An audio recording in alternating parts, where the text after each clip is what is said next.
On Tuesday morning, I received a message from Marcus. At first, I almost ignored it.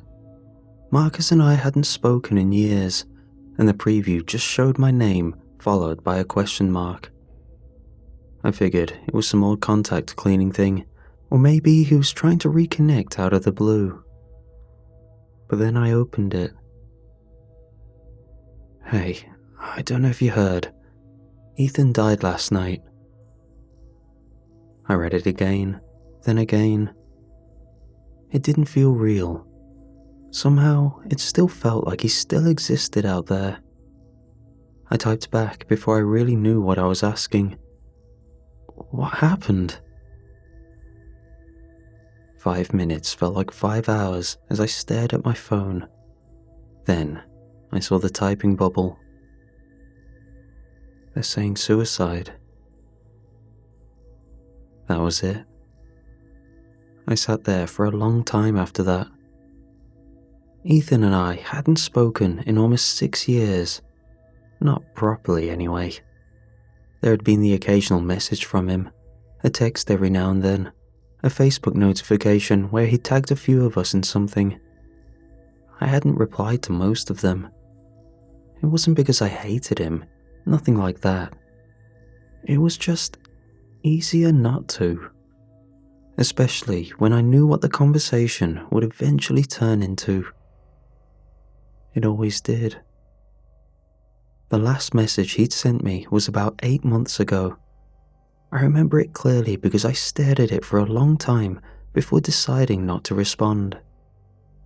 Do you remember exactly what happened that day in the woods?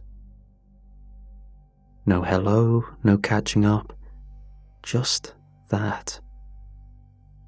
I closed the message and told myself I'd respond later. But I forgot. Marcus sent another message a few minutes later with the funeral information. It was happening that Saturday back in town. I almost didn't go. The idea of driving back there after so long made my stomach knot up in a way I couldn't quite explain. But something about the message Marcus had sent kept sticking with me. They're saying suicide. Something about that didn't sit right. It's not like Ethan didn't seem happy or stable or anything like that. The truth was, I had no idea what Ethan's life looked like anymore. But the Ethan I remembered wasn't someone who would just quietly disappear.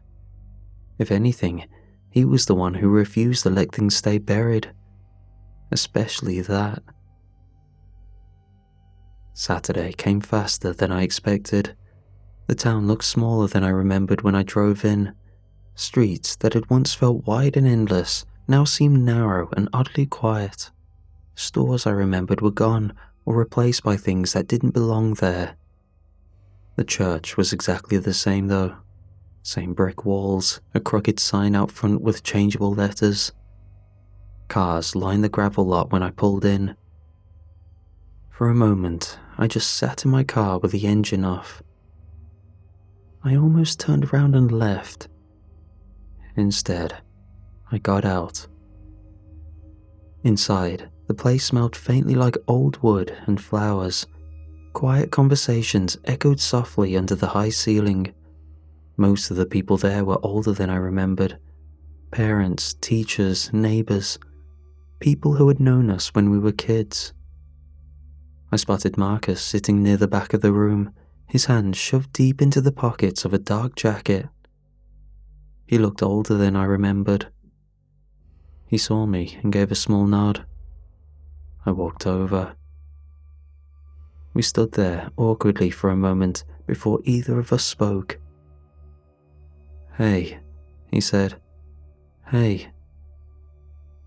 Marcus glanced toward the front of the room where the closed casket sat surrounded by flowers. "Claire's here," he said after a moment. I followed his gaze. She was sitting in one of the pews near the aisle, shoulders slightly hunched, staring down at her hands. Her hair was shorter than I remembered. When she looked up and noticed us, she gave a small, uncertain wave. Sam was standing a few rows behind her. He looked the least changed out of all of us. Same posture, same skeptical expression, like he'd just been told something he didn't quite believe. When he saw me, he lifted his chin in a greeting.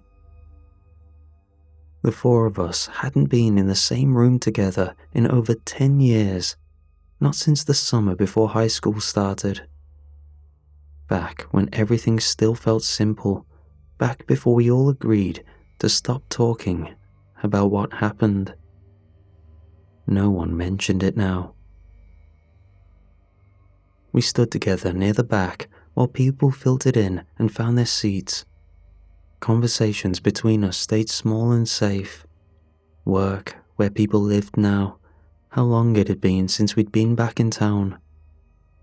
Claire kept glancing toward the casket like she wanted to look but couldn't quite bring herself to. Marcus didn't look at all. Sam eventually crossed his arms and leaned against the wall. "Anyone hear what actually happened?" he asked quietly. Marcus just shook his head. "Just what I texted you guys." Sam frowned slightly, but didn't comment further. Claire spoke next, her voice softer than I remembered. "He messaged me last month." That got everyone's attention. "What about?" Marcus asked. Claire hesitated. Then she said it. "The woods." A strange silence fell over the four of us. Sam sighed almost immediately, like he'd been expecting that answer. "Of course he did." Claire looked at him. "He asked if I remembered exactly what happened that day." I felt their attention shift toward me. For a moment, I considered lying. Instead, I just nodded. "Yeah," I said. "Me too." Marcus just looked down with avoidance. None of us spoke after that, because, in truth, we all knew why Ethan had been contacting us, even if none of us wanted to say it out loud. After the service ended, people drifted slowly out of the church in quiet clusters. Handshakes, muted condolences, that strange heavy politeness that follows funerals where everyone speaks softer than usual. The four of us stood near the parking lot for a while, unsure what to do next. Claire was the first to say something. "There's still that diner by the highway, right?" Marcus nodded. "Yeah, it's still there." Sam shrugged. "Might as well." We all seemed to understand the same thing at the same time. None of us were ready to go home yet. We drove separately and met there 20 minutes later. The diner looked exactly the way it always had. Same faded red booths visible through the window. Even the same bell over the door that gave a dull jingle when you stepped inside. It felt strange walking into a place that hadn't changed when everything else had. We slid into a booth near the back. Marcus and I on one side, Sam and Claire across from us. For a few minutes, the conversation stayed careful and surface level. Claire had moved to Denver a few years ago, worked in graphic design. Marcus stayed closer to home than the rest of us, construction jobs mostly. Sam lived in Chicago now, doing something with software that he described in vague terms, and no one really pressed him on it. I talked about my job just enough to keep the conversation moving. In that moment, it was clear that if we ran out of small talk, the topic would gravitate back towards what we'd been avoiding. Eventually, Sam asked a question that had been sitting there the whole time. "Marcus, when was the last time you talked to Ethan?" Marcus leaned back slightly, rubbing his thumb along the edge of his coffee mug. "In the last few years, he only messaged me about one thing." The words seemed to settle over the table like dust. Nobody spoke. Marcus continued after a moment. He asked if I remembered exactly what happened. Sam looked at him, unimpressed. Seriously? We were 12, he added. Kids make stuff up. His tone carried the kind of casual dismissal that meant he didn't want the conversation going in that direction. Marcus shook his head immediately. No, he said. Sam raised an eyebrow. No what? No. Something happened. The way Marcus said it made the booth feel smaller. Claire shifted uncomfortably in her seat. We all remember something, she said quietly. That's not the same thing as it being real, Sam replied. Marcus looked at him. You remember digging, right? Sam sighed and leaned forward, resting his elbows on the table. Yeah, he admitted. I remember digging. Claire spoke again. It was behind the old logging road. I felt something tighten in my chest as the memory surfaced. We used to ride our bikes in the woods behind town during the summer. It was a stretch of forest that began just past the last row of houses and stretched for miles. Old trails, half-collapsed tree stands, rusted signs from logging operations that had shut down years before. We found something buried out there. Sam rubbed his face with both hands. Jesus, he muttered. Claire looked up at him. You remember it too. Sam didn't respond right away, but he didn't deny it either. For a moment, the only sound at the table was the faint clinking of dishes somewhere behind the counter. Marcus looked at each of us in turn. You remember what we said after? Claire nodded slowly. Sam stared down at the table. I didn't say anything, because we all remembered that part clearly. The four of us and Ethan, standing in that clearing with the dirt piled around a hole we dug, terrified, confused, and agreeing on one thing. We would bury it again, and we would never talk about it. Ever. The coffee in our cups had gone cold, but no one seemed to care. We seemed stuck in our own heads. Around us, the diner started filling up with the late afternoon crowd. The quiet clatter of dishes and low conversation drifted, but it all felt strangely distant.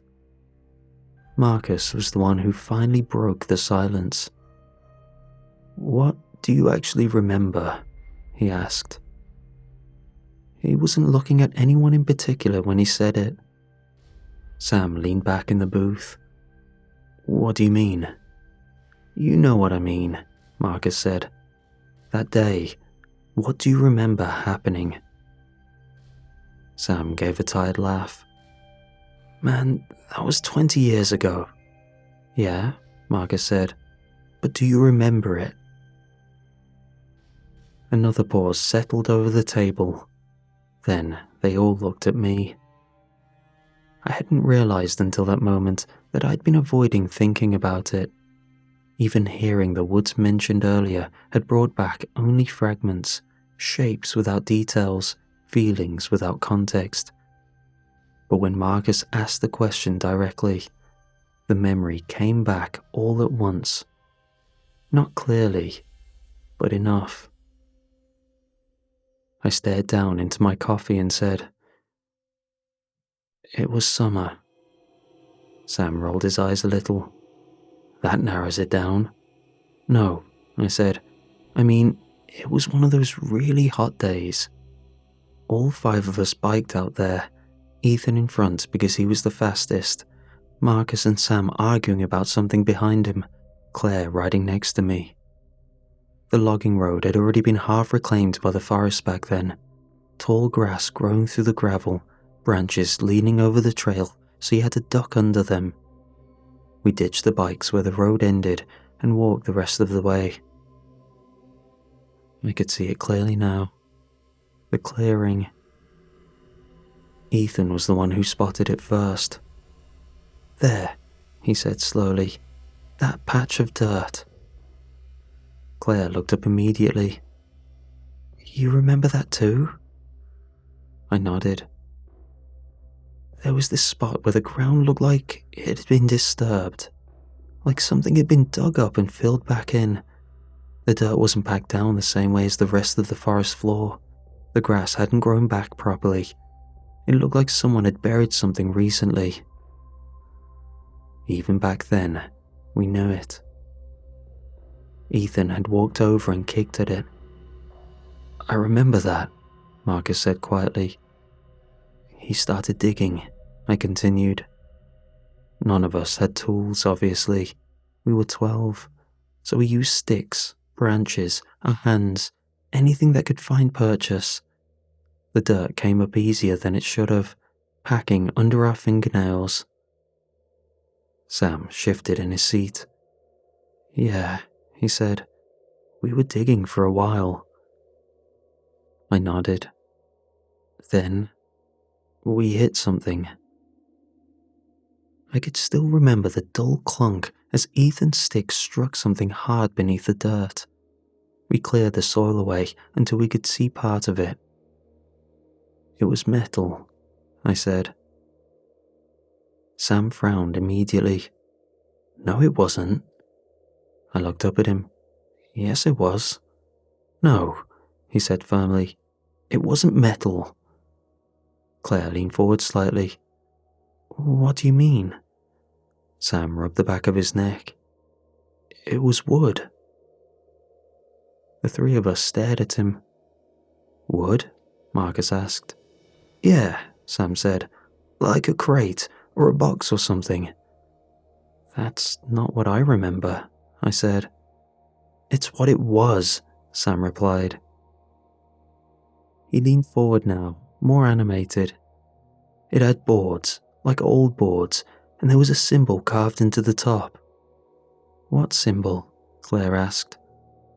Sam hesitated. "I don't know, something weird, like a circle with lines through it." I shook my head slowly. "There wasn't any symbol." Sam gave a frustrated laugh. "Dude, yes there was." Marcus held up a hand. "Wait." We looked at him. "You both might be wrong." Claire blinked. "What?" Marcus leaned back slightly. "It wasn't metal, and it wasn't wood." "So, what was it?" Sam asked. Marcus hesitated. "Stone." The word hung there. Marcus continued. "Like a slab, part of something bigger underground." Claire sat very still.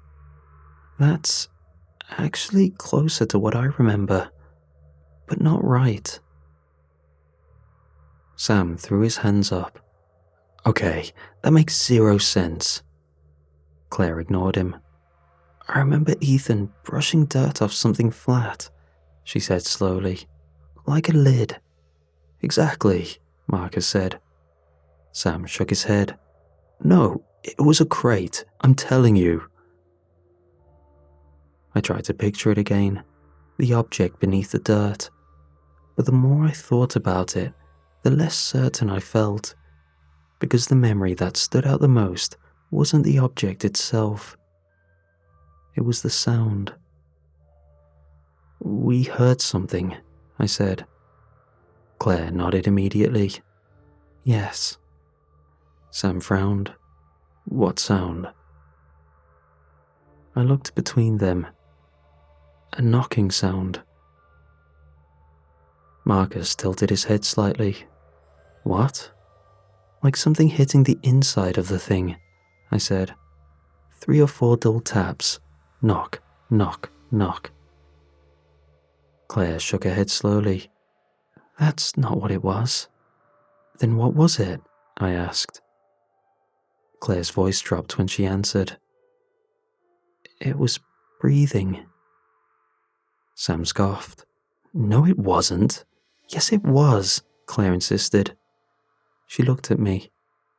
It was slow, like something was breathing under the ground. I felt a chill move through me. Marcus had gone very quiet.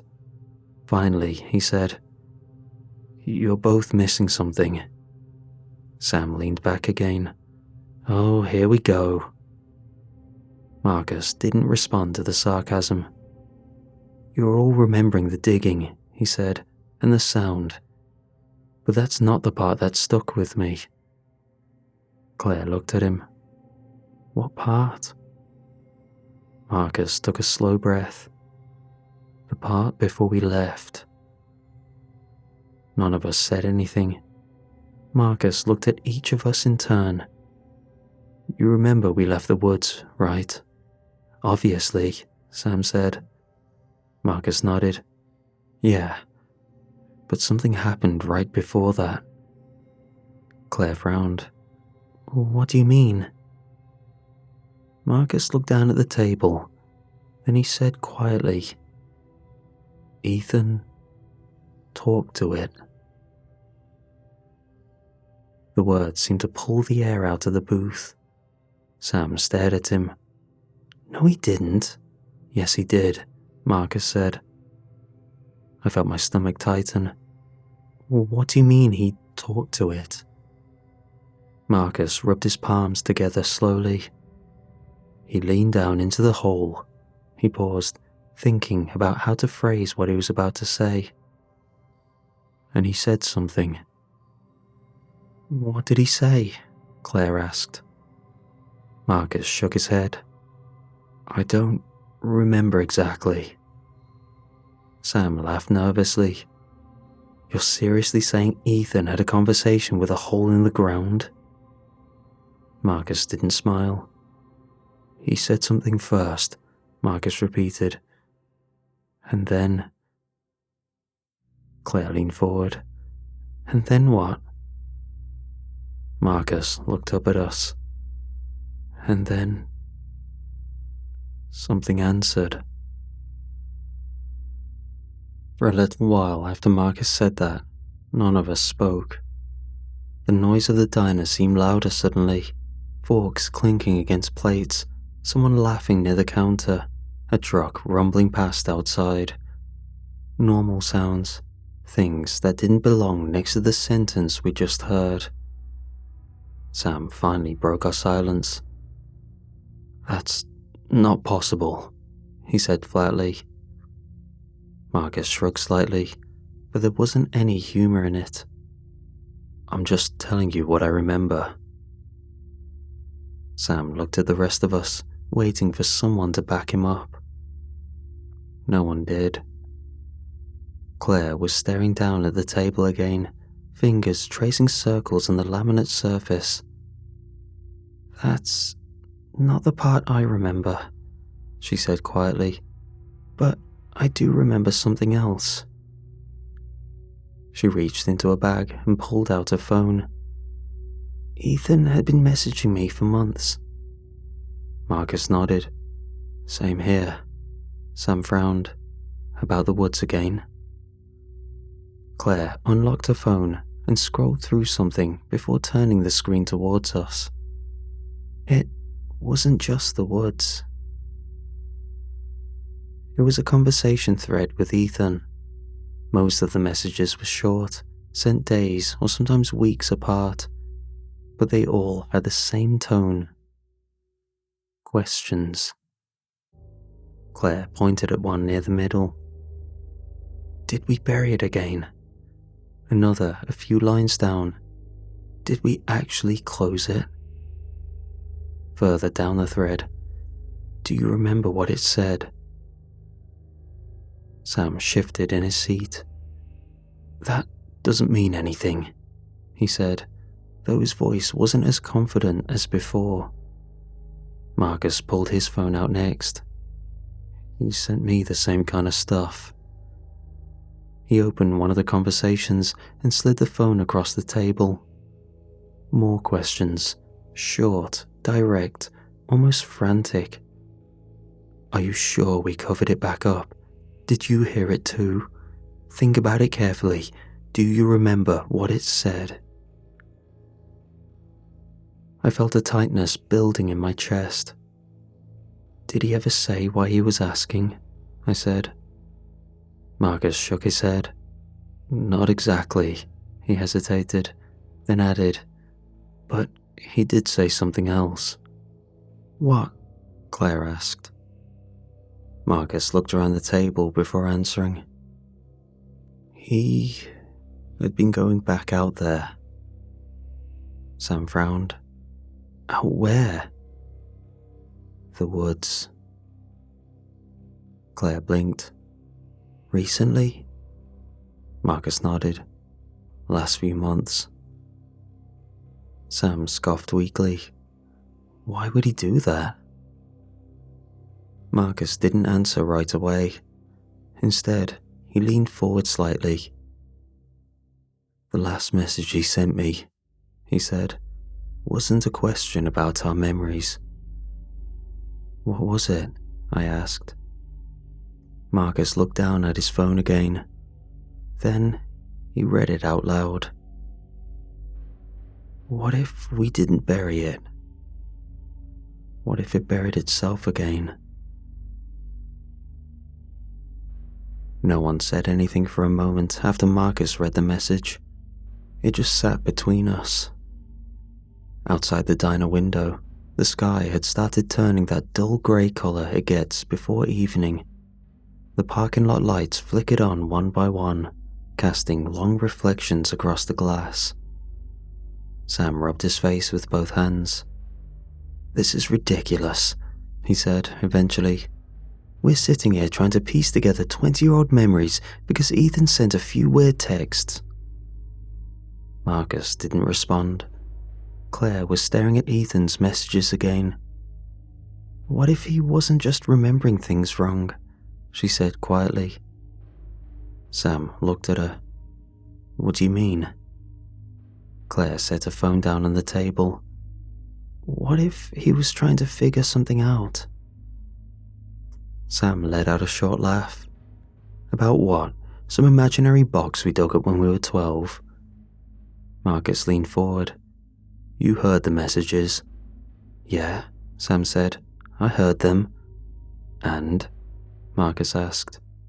"And people get weird when they're dealing with stuff," Sam replied. "Maybe he was depressed. Maybe he got stuck thinking about something from when we were kids." Claire shook her head. "That's not what this feels like." Sam opened his mouth to argue again, but she kept going. "He asked if we buried it again." She looked at each of us. "What if we didn't?" Sam scoffed. "Of course we did." "Are you sure?" she asked. Sam hesitated, only for a second, but it was enough. Claire leaned back slightly in the booth. "Marcus said Ethan had been going back out there." Marcus nodded. "More than once." The diner suddenly felt too warm. I found myself staring at the condensation on my water glass, watching a drop slowly slide down the side. Claire spoke again. "We should go look." Sam let out a disbelieving laugh. "You're serious?" "Yes." "For what?" he asked. "Closure?" Claire didn't answer right away. Then she said, "Ethan's parents gave me something after the service." She reached into a bag again and pulled out a small wooden container. It took me a second to understand what it was. Sam's expression shifted when he realized. "You're saying we scatter his ashes out there?" he said. Claire nodded once. "It seems like something he would have wanted." Sam leaned back again, staring at the ceiling for a moment. "This is insane," he muttered. Marcus didn't look convinced either, but he didn't object. Instead, he asked, "You mean tonight?" Claire shrugged. or tomorrow morning. Sam was quiet for a long moment, then he sighed heavily. Fine, he said. Everyone looked at him. But only so we can finally stop talking about this, he added. We go out there, scatter the ashes, see there's nothing there, and we move on. Claire nodded slowly. Marcus gave a small shrug. Works for me. Their attention drifted toward me.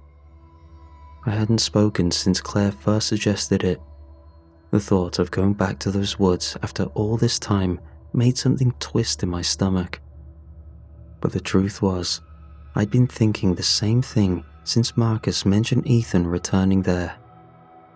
If Ethan had gone back, if he'd been digging again, then maybe the thing we buried wasn't just a half-forgotten childhood story.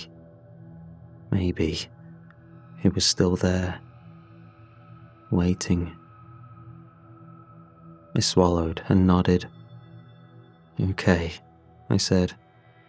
We'll go.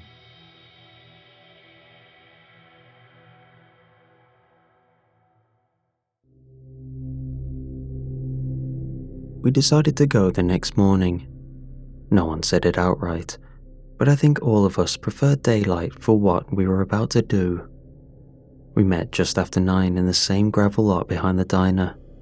Claire had the small wooden container with Ethan's ashes tucked carefully into a bag. No one commented on it, but everyone noticed. From there, we drove the rest of the way out of town. The roads felt narrower than I remembered. Houses that once seemed far apart were packed closer together now. A few new developments had crept out toward the edge of the woods, but the forest itself still loomed behind them the same way it always had. Dark, dense, and quiet. We parked near the old logging road. The gravel path was still there, though it looked more overgrown than before. Tall grass had swallowed most of the tire tracks, and thin saplings leaned over the trail where trucks used to pass. For a moment, none of us moved. Then Marcus opened his door. Guess this is it, he said. We stepped out into the morning air. It was cooler beneath the trees, the sunlight breaking into thin strips through the canopy. The smell of damp earth and pine needles hung in the air, sharp and familiar. I hadn't been back here in nearly 20 years, but my body recognized it immediately. We followed the old road on foot, the gravel crunching under our shoes. Sam walked ahead for a while before stopping and turning around. Was it this way? He asked. Marcus looked uncertain. I think so. The deeper we went, the more wrong everything started to feel. The woods seemed smaller. When we were kids, the place felt endless, like you could walk for hours without seeing the same tree twice. Now, the forest felt tighter somehow, the spaces between things shorter, the trails narrower. Branches scraped against each other overhead in the breeze. Claire slowed to a stop. I don't remember this part, she said. Marcus glanced around. Yeah, the trail shifted. He stepped off the main path slightly, scanning the trees. This used to open up somewhere around here. Sam kicked at the ground. Great, he muttered. We're looking for a random spot in the forest we haven't been in since middle school. Marcus ignored him. Instead, he walked a little further into the trees, pushing aside a low branch as he moved. Then, he stopped. Wait. The rest of us followed. Marcus pointed ahead through the trees. You see those? At first, I didn't understand what he meant. Then I saw it. 3 tall pines growing unusually close together, the trunks twisting slightly around each other near the base. Something about the shape stirred a distant memory. Marcus nodded slowly. Yeah, he said. That's it. Claire stepped forward. Are you sure? Marcus moved toward the trees without answering. We shadowed behind his curiosity. Just beyond them, the ground dipped slightly, opening into a small clearing no bigger than a backyard. I stopped as soon as I saw it, because even after all these years, I recognized the place immediately. This is it, Marcus said quietly. No one disagreed. For a moment, we stood there, taking it in. The clearing looked smaller than I remembered, just like the rest of the woods. The grass was patchy, thin in places where sunlight struggled to reach through the canopy. But the center of the clearing was impossible to miss. The ground was darker, uneven. Claire stepped forward slowly. Was it always like that? She asked.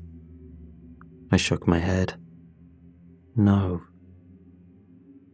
Marcus crouched down near the center.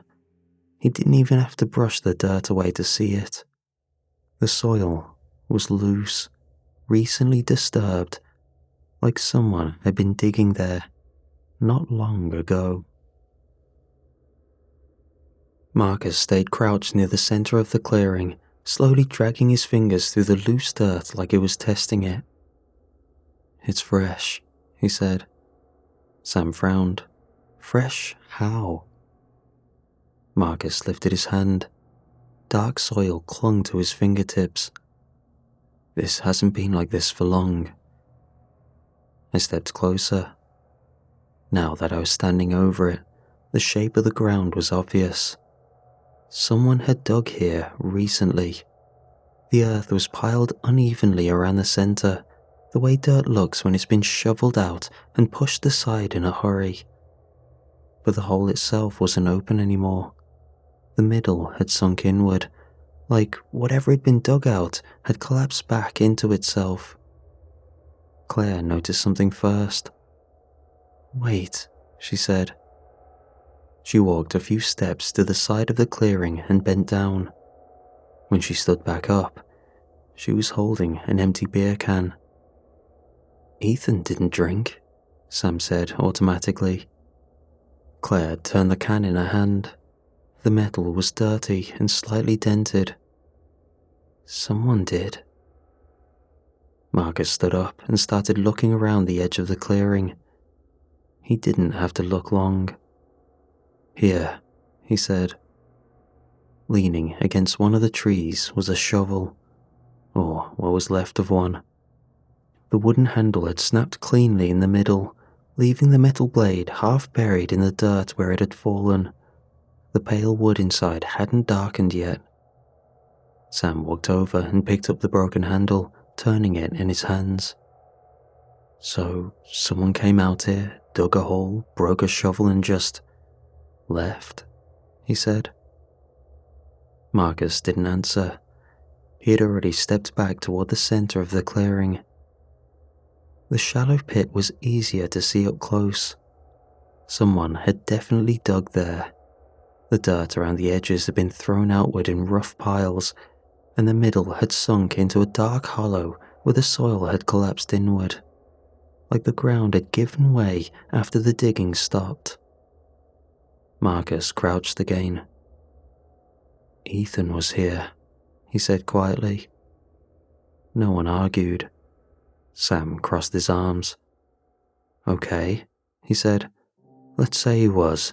That still doesn't mean... Marcus suddenly leaned forward. Wait. He brushed the patch of dirt aside with his hand. Something black was sticking out of the soil. At first, I thought it was a piece of plastic. Then Marcus pulled it free. It was a phone. The screen was cracked and dirt filled the edges of the case. But it was unmistakable.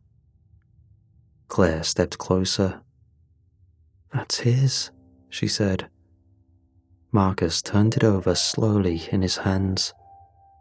The phone was caked with dried mud, like it had been dropped directly into the hole while someone was digging, or while something else was happening. Sam stared at it. "You're telling me he just left his phone out here?" Marcus didn't answer. Instead, he pressed the side button. For a moment, nothing happened. Then the screen flickered weakly to life. Marcus stared at the screen for a moment. The phone had turned on, but the battery icon flashing in the corner told the rest of the story. 1%. Then the screen went black again. Sam exhaled through his nose. Great. Marcus pressed the button again. Nothing. "It's dead," Claire said quietly. Marcus looked around the clearing, then back down at the phone. "Not necessarily." He reached into his jacket pocket and pulled out a small power bank with a charging cable wrapped around it. Sam gave a short laugh. "Of course you brought that." Marcus shrugged. "Habit." He crouched again and brushed more dirt off the phone before plugging the cable in. For a moment, nothing happened. Then the screen lit faintly. A charging symbol appeared. Everyone leaned closer without meaning to.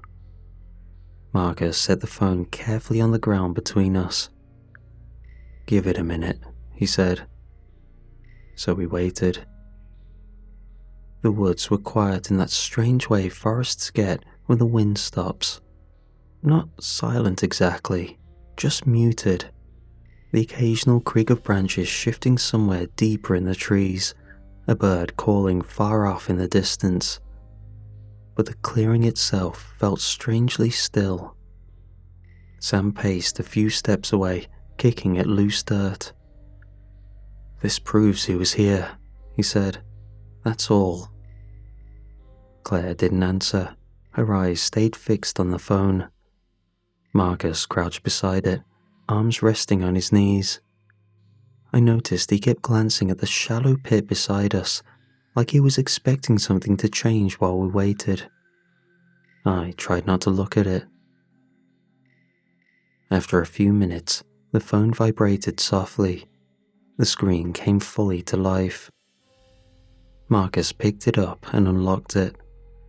The lock screen was cracked badly, but it still responded. He opened Ethan's files. There weren't many recent ones, just a handful of photos, and one audio recording. The timestamp showed it had been made 5 nights ago. Marcus looked at us. "This has to be from when he was here." Sam crossed his arms again. "Then play it." Marcus hesitated for a second. Then, he tapped the file. The recording started with a soft rush of static, then the sound of dirt moving, shoveling, and metal blades scraping through soil. The rhythm was uneven, as if Ethan had been digging quickly, then stopping to catch his breath. For a while, the only sounds were that and the forest around him. Heavy breathing, dirt shifting, the dull thud of the shovel hitting something harder beneath the surface. Claire's hand moved to her mouth, because we all recognized that sound. Marcus turned up the volume slightly. On the recording, Ethan stopped digging. There was a pause.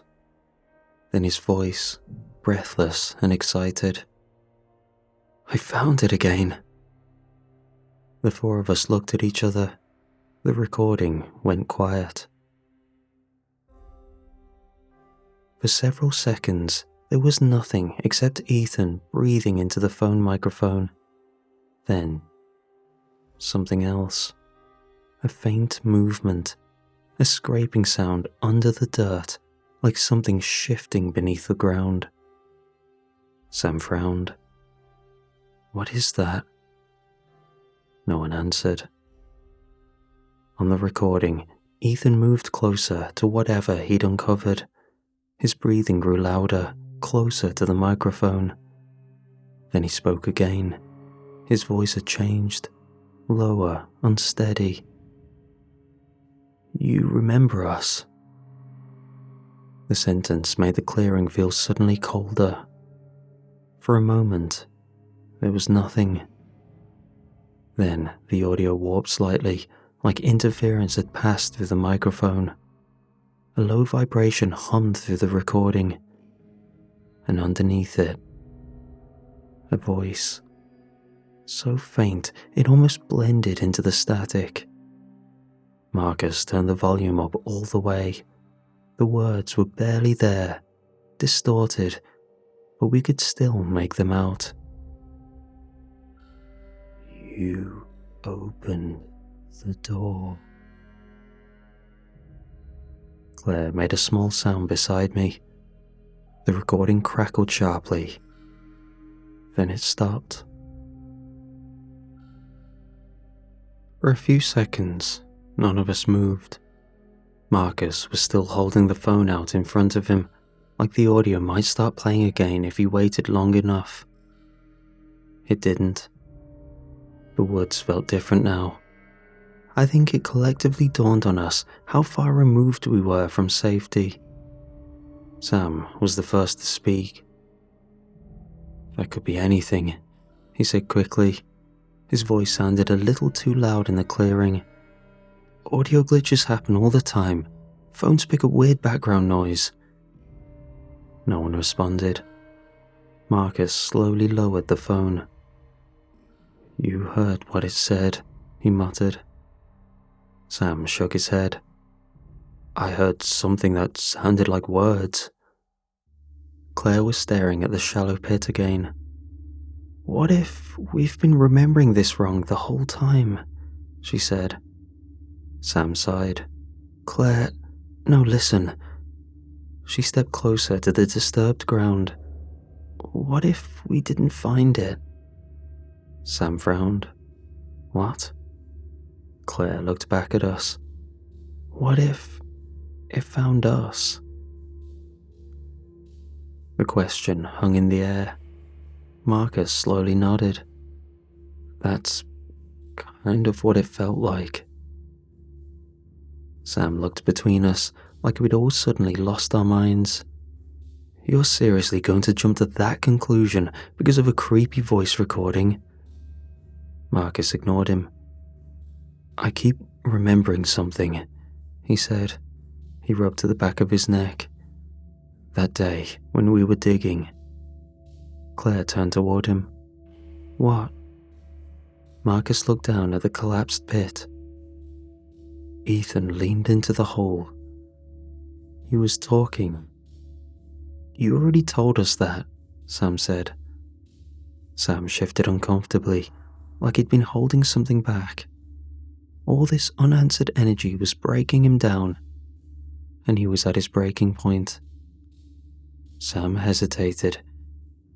Then he said something quieter. "There's something I remember too." We all looked at him. Sam stared at the ground while he spoke. "After we left the clearing," none of us interrupted. "We were all freaked out, right?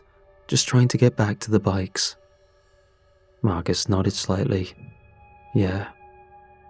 Sam continued. "I remember we were walking down the trail in a line. Marcus in front, the rest of us behind him. That leaves Ethan last," Claire said. Sam nodded. "Yeah." He looked up at us. "And the whole way back." He paused. "Ethan didn't say a single word." Marcus frowned. "So?" Sam shook his head. "You don't get it." He pointed back toward the clearing behind us. "That kid never shut up. Even when we were scared, even when we were running, Ethan always had something to say. But that day, he just walked behind us the whole way home." Sam swallowed. Claire crossed her arms. Does that mean anything? Sam looked at her. Maybe. Then he added quietly, but he felt different. None of us asked him to explain what he meant, because in that moment, I realized something uncomfortable. I remembered that feeling too.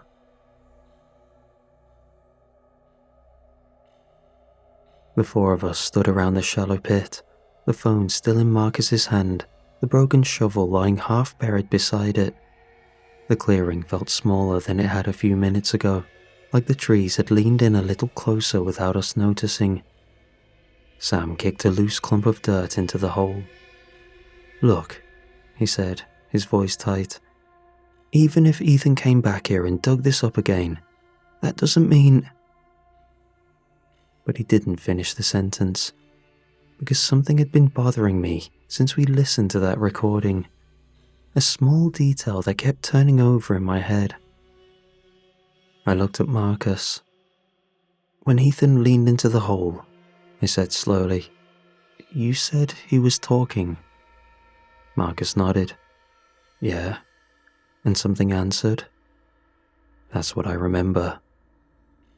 I looked at the collapsed pit again, the loose soil, the broken shovel, Ethan digging 5 nights ago, finding it again. A strange thought began forming in the back of my mind. At first it felt ridiculous, the kind of idea you immediately push away because it doesn't fit how the world is supposed to work. But the more I tried to ignore it, the clearer it became. Claire noticed the look on my face. "What is it?" she asked. I hesitated. Then I said it. "What if we've been thinking about this the wrong way?" Sam let out a tired breath. "Please don't say something like it's cursed or haunted or... What if we didn't just find something buried?" I said. That got his attention. Sam frowned. "What do you mean?" I gestured toward the hole. "We always talked about it like we dug something up, like we uncovered something that was already there." Marcus was watching me closely. "And?" he asked. I swallowed. "What if that's not what happened?" The words felt strange even as I said them. What if we opened something instead? Claire's expression shifted. "You mean like a container?" I shook my head slowly. "No." Something colder than the morning air moved through me as the thought finally locked into place. Like a door. No one laughed, no one even argued, because we had all heard the same words on Ethan's recording. You opened the door. Sam stared at the pit. "That's not..." But he stopped again, because suddenly something else made sense. Something Marcus had said earlier. Ethan leaning down into the hole, listening and talking. Marcus spoke quietly. "If it was a door," I finished the thought for him, "then something could have come through." The clearing fell silent again. Sam shook his head, but the movement looked weak. "That's insane." "Is it?" Claire asked.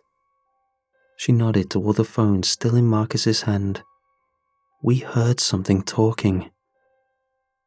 Sam didn't answer. Marcus looked down at the disturbed earth. "Ethan kept coming back here," he said, "over and over." Claire hugged her arms around herself. "Maybe he remembered something we didn't."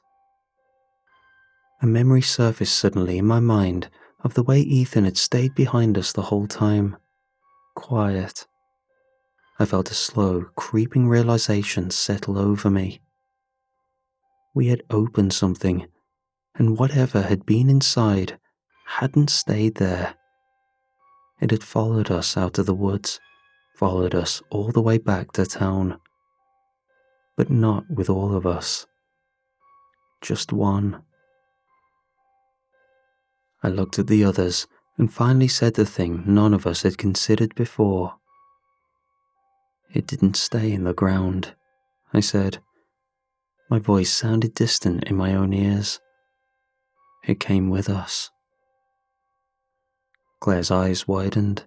Marcus went very still. Sam whispered, "What are you saying?" I looked down at the pit, then back toward the trail that led out of the woods, toward the life Ethan had lived for the past 20 years. "We let something out," I said. No one spoke, because the rest of the thought had already reached all of us at the same time. It hadn't followed Marcus or Claire, Sam or me. It had chosen someone else, someone who had leaned down into the hole, someone who had spoken back. Ethan. The idea sat there between us, heavy and impossible to move around. Sam shook his head slowly. "No," he said under his breath. "No, that still doesn't explain why he..." He stopped. Marcus looked up. "Why he what?" Sam gestured vaguely toward the town behind the trees. "Why he killed himself." The word sounded wrong the moment he said it, because suddenly, looking at the disturbed earth in front of us, it didn't fit anymore. Claire said it first, very quietly. "What if he didn't?" Sam frowned. "What?" Claire nodded toward the pit. "He came back here." Marcus glanced at the broken shovel, the empty beer cans, the phone buried in the dirt. Then he looked at the hole again. Understanding crept slowly across his face. "Oh," he said. My stomach dropped, because the same thought had already hit me. Ethan hadn't come out here to remember. He had come back for one reason: to finish something. I looked at the collapsed pit, the ground that had been dug open and then closed again, like someone had tried to force it shut. The realization landed all at once. Ethan hadn't killed himself. He had come back to the woods, back to the place where we opened it, to put it back. Sam finally broke the silence. "So that's it," he said. "He just came out here and tried to bury it again?" Marcus didn't answer. Claire slumped her shoulders in defeat. "It doesn't make sense," she said quietly. "What doesn't?" Sam asked. "If it attached to him," she said, "why come back here at all?" No one had an answer to that. We'd come to a logical dead end, having exhausted all our testimony and found evidence.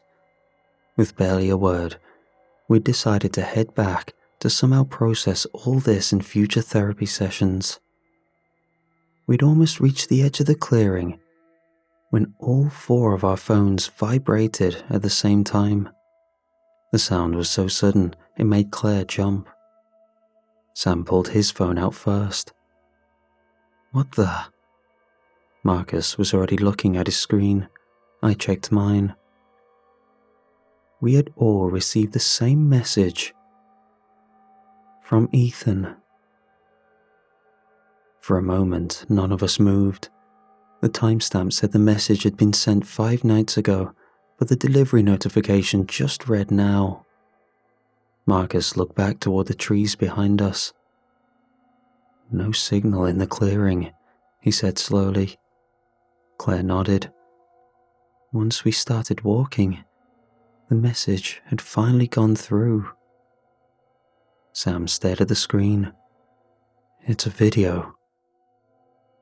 Marcus took a moment for resolve and just said, "Put it on." Sam opened the message and turned the phone so we could all see. The video started shaky and dark. For a moment, it was just Ethan's flashlight beam moving across the trees. He was walking. You could hear leaves crunching under his shoes and his breathing in the microphone. Then he flipped the camera around. Ethan looked older than when I'd last seen him, thinner. His eyes looked tired, but there was something else there too. Relief. "Hey," he said to the camera. His voice sounded hoarse. "If you're watching this, it means I finally figured it out." He glanced over his shoulder into the trees behind him before continuing. "I know you guys probably think I've been losing it for the last few months." A faint smile crossed his face. "Honestly, I thought so too for a while." He walked a few more steps before stopping, the beam of his flashlight tilted downward. Dirt, the edge of a hole, the same clearing we were just standing in. But Ethan looked back into the camera. "It took me 20 years, he said, "but I finally understand what we found that day." He hesitated, then shook his head. "Actually, that's the first mistake. We didn't find it." His voice dropped slightly. "It found us." The woods were silent around us as we watched. Ethan continued. "It doesn't move, not really. It doesn't crawl out of the ground or chase people through the woods or anything like that." He looked down at the hole again. "It spreads through memory." A slow chill ran through me. Ethan ran a hand through his hair. "The day we dug that thing up, we all saw it. That's how it attaches." He looked back at the camera. "Seeing it is enough." Sam shifted beside me, but none of us looked away. Ethan continued. "The difference is you guys stopped thinking about it. You buried it." His expression tightened slightly. "I couldn't." He glanced toward the woods again, like he expected something to be standing there, listening. "That's why it stuck with me." Then Ethan said something that made my stomach drop. "And that's why I kept messaging you." Marcus whispered. "Jeez." On the video, Ethan nodded slightly like he could hear him. "I wasn't trying to catch up," he said. "I was testing something." He took a slow breath. "I needed to know if you still remembered." The flashlight beam shifted as he moved the camera slightly. "You see, it gets stronger when people remember it together. Every time someone thinks about it, every time someone talks about it." He gave a tired laugh. "So every message I sent you, every time we tried to remember what happened that day." He shook his head. "We were feeding it." No one spoke. The video continued to play in the quiet woods. Ethan looked straight into the camera now. "That's the real problem. It doesn't want out of the ground." He gestured toward the hole behind him. "It wants out of us." On the screen, Ethan turned the camera slightly, angling it toward the hole behind him. The beam of the flashlight lit the disturbed earth, the same patch of ground we were standing beside now. "For a while," he said, "I thought the only way to stop it was to forget." He let out a quiet breath. "But that's not how it works." The camera shifted as he crouched near the edge of the pit. "I tried," he continued. I stopped coming out here. I stopped thinking about it. He gave a small, humorless smile, but it didn't stop thinking about me. None of us moved as the video played. Ethan brushed dirt away with the side of his hand. I kept hearing it again, he said, in my dreams when I was awake. His voice had gone lower, calling. He looked back into the camera, and then I realized something. The flashlight beam dipped toward the ground again. It's tied to this place, the hole. He gestured toward the disturbed soil. As long as this spot exists, the memory has somewhere to live. So, it came back. To finish it. He reached behind him and grabbed the shovel lying in the dirt. The metal edge scraped against the ground as he dragged it closer. I'm going to dig it up again, he said. Everything. Then he nodded towards something off camera, and I brought enough fuel to burn the rest. Claire sucked in a quiet breath beside me. Ethan looked back at the camera one last time. If the place is gone, the memory won't have anything to attach to. The video jolted as he set the phone down on the ground nearby. The camera angle tilted sideways, showing the edge of the pit and the dark outline of the trees beyond it. Then, he started digging. Shovel biting into dirt, soil shifting, heavy breathing between each movement. For nearly a minute, no one spoke in the video. Ethan just kept digging. Then, the shovel struck something. A dull, hollow clang echoed through the phone's speaker.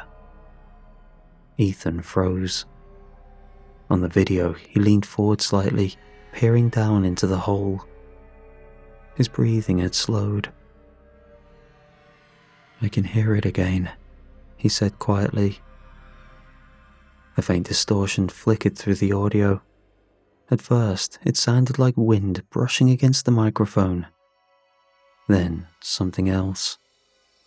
A voice, so quiet it almost blended into the static. The words were impossible to fully make out, just a low whisper under the noise. Ethan's shoulders shifted. Then he shook his head sharply. No, he said. The whisper continued. Ethan leaned closer to the hole. You don't get them. Only me, he said firmly. For a second, the camera picked up a deeper vibration in the audio. Then the video cut to black. Tom's phone was still held out between us, the dark screen reflecting our faces back faintly.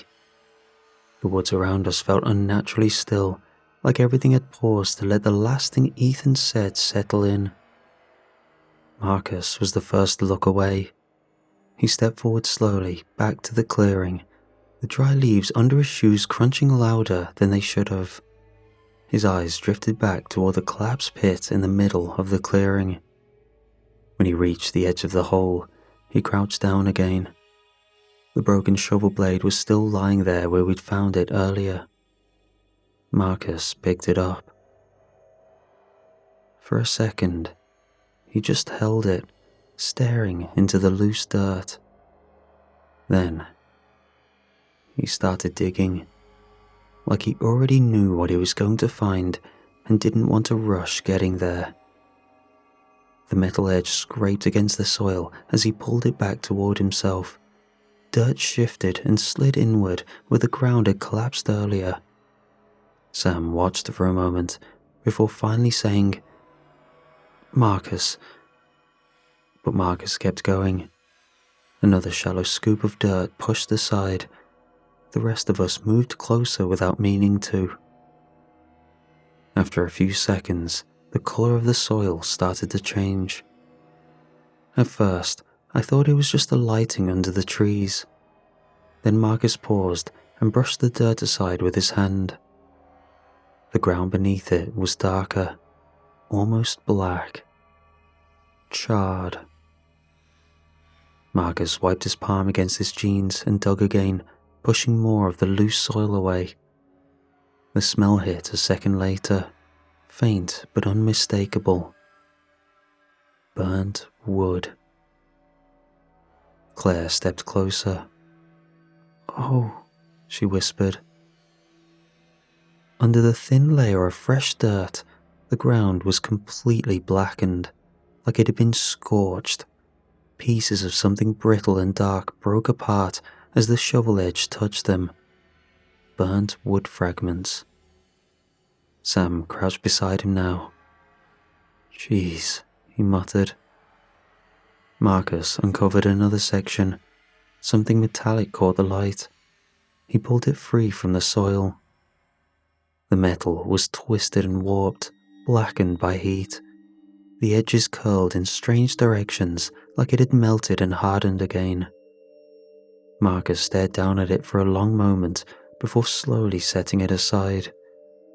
Then he brushed more dirt away with his hand. Everywhere beneath the loose earth was the same. Black soil, burned debris, ash worked deep into the ground.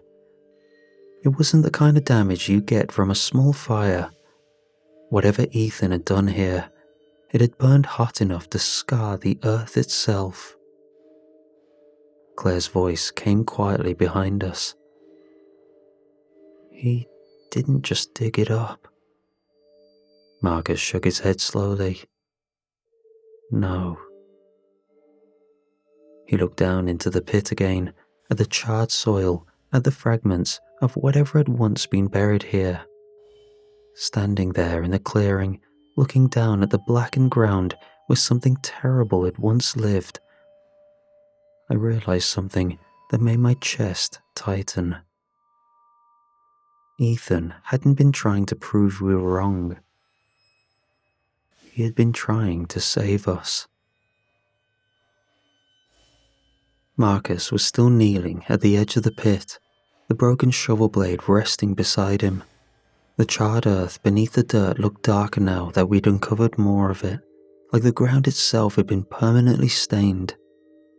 Claire stepped forward quietly. She reached into a bag and pulled out the small wooden container.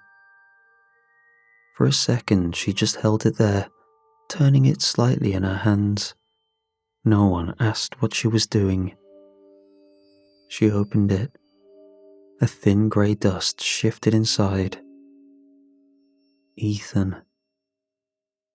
Claire walked to the edge of the pit. She didn't say anything, no speech or goodbye. She simply tilted the container forward. The ashes drifted down into the blackened soil, disappearing into the same burnt earth Ethan had carved open a few nights earlier.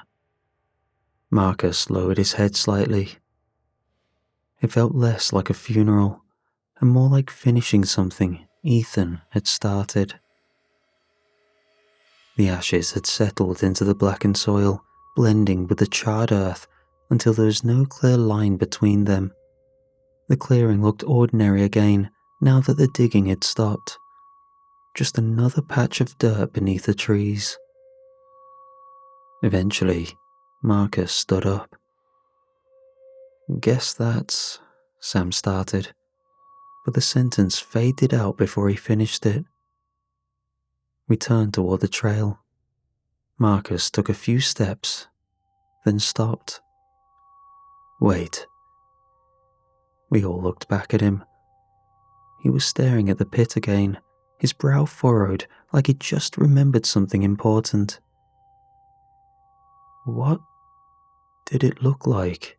he asked. Claire tilted her head. "What?" "That thing," Marcus said, gesturing vaguely toward the hole. "The thing we dug up." Sam opened his mouth, then paused. I tried to picture it, the object under the dirt, the shape we'd uncovered when we were 12, the thing Ethan had spent 20 years thinking about. But the harder I tried to focus on it, the more the details slipped away. Sam frowned. I don't remember.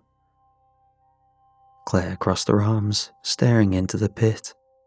It was something, she said slowly. Metal? Marcus asked. Or wood? Sam said. Claire looked at her hand. No, that's not right. None of us could explain why. The shape was gone, the sound too. Even the voice we just heard on Ethan's recording felt distant now, like a dream you can only recall the feeling of. Something had happened here once, something bad, but the details had already started to dissolve. Marcus looked down at the burned ground one last time, then he nodded slightly, like he'd just accepted something. We left the clearing. The walk back through the woods felt shorter than it had that morning. None of us talked much. There wasn't really anything to say. About halfway down the trail, a strange thought crossed my mind. I couldn't remember why we'd come out here. I remembered the funeral. I remembered meeting at the diner afterward. I remembered Claire bringing Ethan's ashes. But the reason we had walked all the way into the woods, that part felt blurry now, like a story someone had told me once that I couldn't quite recall. Ahead of us, the trees began to thin. The old logging road appeared between them, and our cars waited where we'd left them.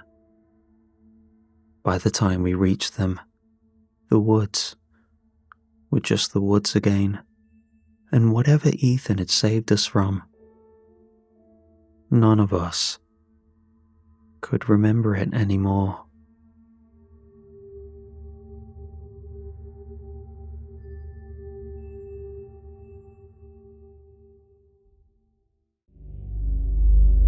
I live in an older apartment building in the same town where I grew up.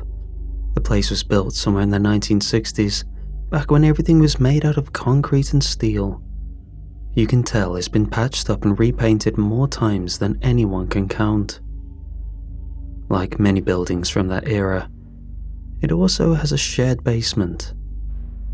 Down there, every apartment gets a small chain-link fence to keep whatever doesn't fit upstairs. Holiday decorations, old furniture, and junk. You can see into every cage from the aisle if you stand in the right place. Most tenants hardly go down there. I'm one of them. The only reason I went down that afternoon was that I needed to dig out a box of winter clothes I'd stored months earlier. The basement door is at the end of the hallway near the laundry room. It's always locked, but every tenant has a key. When I opened it, the familiar smell of damp and cardboard drifted up the stairs. I flicked on the lights and walked between the rows of storage cages until I reached mine near the back wall. At first, nothing seemed unusual. Then I noticed one of the boxes was on the floor. It had been sitting on the top shelf last time I'd been down here.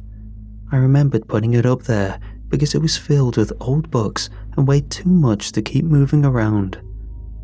Now, it was lying on its side near the front of the cage. I stood there for a moment, trying to remember. Maybe I'd taken it down the last time I was here and forgot to put it back. That seemed like the simplest explanation.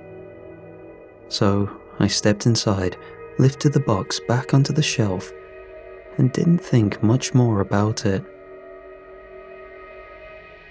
I didn't go back down to the basement for a few weeks. I'd blown a fuse in my kitchen and needed a screwdriver to open the panel. Instead of driving to the hardware store, I remembered the toolbox I kept downstairs. The basement was quiet when I unlocked the door. Just the dim fluorescent lights humming overhead filled the silence. Nothing looked different from the last time I'd been there, I walked back to my unit and unlocked the padlock. The first thing I saw when I opened the gate was the toolbox. It was sitting on the floor in the middle of the cage. I stopped. That toolbox had been on the top shelf. I knew that for a fact because I remembered hauling it up there when I moved in. It was one of those heavy metal toolboxes filled with old tools from my dad's garage. It probably weighed 40 pounds. I stood there staring at it for a moment, trying to replay the last time I'd been down here. But this time it was recent enough to know I hadn't moved it. I stepped inside the cage and crouched down to pick it up. That's when I noticed a cluster of water pipes ran along the ceiling above the storage unit. In the summer, they always gathered condensation from the humidity in the basement. Yet, there were streaks running along them, long clear paths where the condensation had been wiped away. I thought maybe somebody had brushed against them, but the marks weren't random.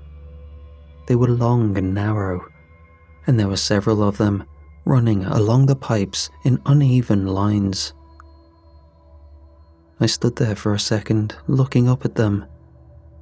It almost looked like someone had dragged their fingers across the metal. Or something else. The thought crossed my mind for a moment before I laughed it off. Probably another tenant. I picked up the toolbox and set it back on the shelf. Then I grabbed the screwdriver I came for and headed upstairs, trying not to give it much more thought. I tried not to think about the basement again until a few days later. But the truth is, the image of those streaks in the pipes kept drifting back into my head at odd moments. Not enough to worry about, just enough that I found myself replaying the scene in my mind every now and then. Eventually, I went back down, partly because I wanted to grab a camping lantern from one of the boxes, mostly because I wanted to reassure myself that nothing strange was actually going on. The basement looked the same as always when I opened the door, nothing moving and nothing out of place. I walked to my locker and unlocked the padlock. The moment I opened the gate, I knew something had changed again. A cardboard box near the front had a chunk torn out of one corner. Torn. The edge of the cardboard was ragged and damp looking, like something had chewed through it. I crouched down slowly. The hole was about the size of a fist. Inside the box were old clothes I hadn't worn in years. I stared at the torn edge for a few seconds, trying to make sense of it. Maybe mice? Basements get mice sometimes. But when I looked closer, the marks didn't look like rodent damage. The tears were too wide, the dents in the cardboard spaced too far apart. They looked like bite marks. I felt a small ripple of unease move through my stomach. I straightened up and started looking around the rest of the cage. That's when I noticed the plastic bin. One of the clear storage bins on the lower shelf had a rough hole chewed through the lid. The plastic edges were bent inward and cracked, like something had worked at it repeatedly. I lifted the lid. Inside were some old blankets and a jacket. The moment I picked up the jacket, I wrinkled my nose at the sharp stench of sweat and something metallic underneath it. I set it back down slowly. My heart had started beating faster now, that quiet rising tension you get when your brain hasn't figured something out yet, but your instincts already have. I scanned the rest of the locker. The jacket hanging on the wire wall caught my eye. It hadn't been there last time I came down. I stepped closer.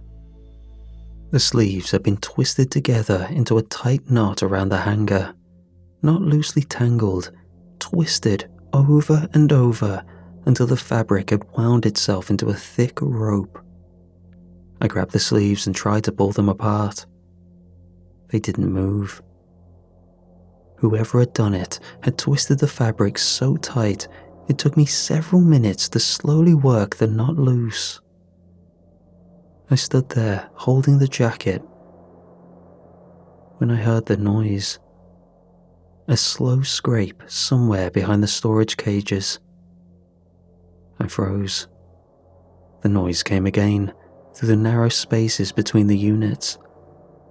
I held my breath, listening. The sound continued for another second. Then it stopped. I didn't wait for it to start again.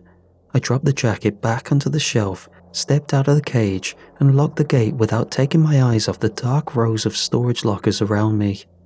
Then I walked quickly back to the stairs. By the time I reached the basement door, my heart was pounding hard enough that I could feel it in my throat. I didn't stop moving until I was back upstairs in the hallway. My heart was still racing, and I felt a little ridiculous standing there, breathing like I'd just run up a flight of stairs. Old basements make noise, pipes expand, metal shifts, things settle. But the bite marks on the box and the hole in the plastic bin kept replaying in my head. And that sound, the slow scraping between the storage cages. I told myself I was being stupid, but I walked down the hallway to the building manager's office anyway. Our building manager, Carl, lives in the ground floor apartment near the entrance. His door was open, and I knocked on the frame. He looked up from a small TV sitting on his kitchen counter. "Hey," he said, "what's up?" I hesitated for a second before answering. "Have you had anyone messing around in the basement lately?" Carl frowned slightly. "No. Why?" I explained what I found. The moved boxes, the hole in the bin, the strange marks on the cardboard. I left out the part about the scraping noise. Saying it out loud suddenly sounded too dramatic. Carl listened for a minute, then pushed himself up from the chair. "Let's go take a look." We walked back down the hallway together and unlocked the basement door. The lights flickered on the same way they always did. The storage cages looked exactly like they had 10 minutes earlier. Carl walked down the aisle between them, glancing casually into a few units.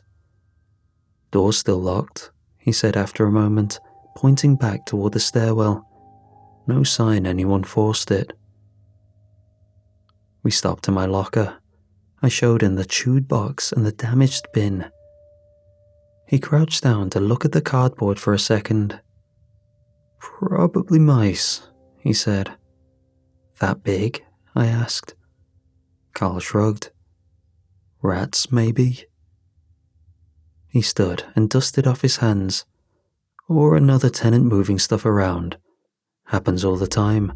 People forget which unit is theirs and poke through a few before they realize."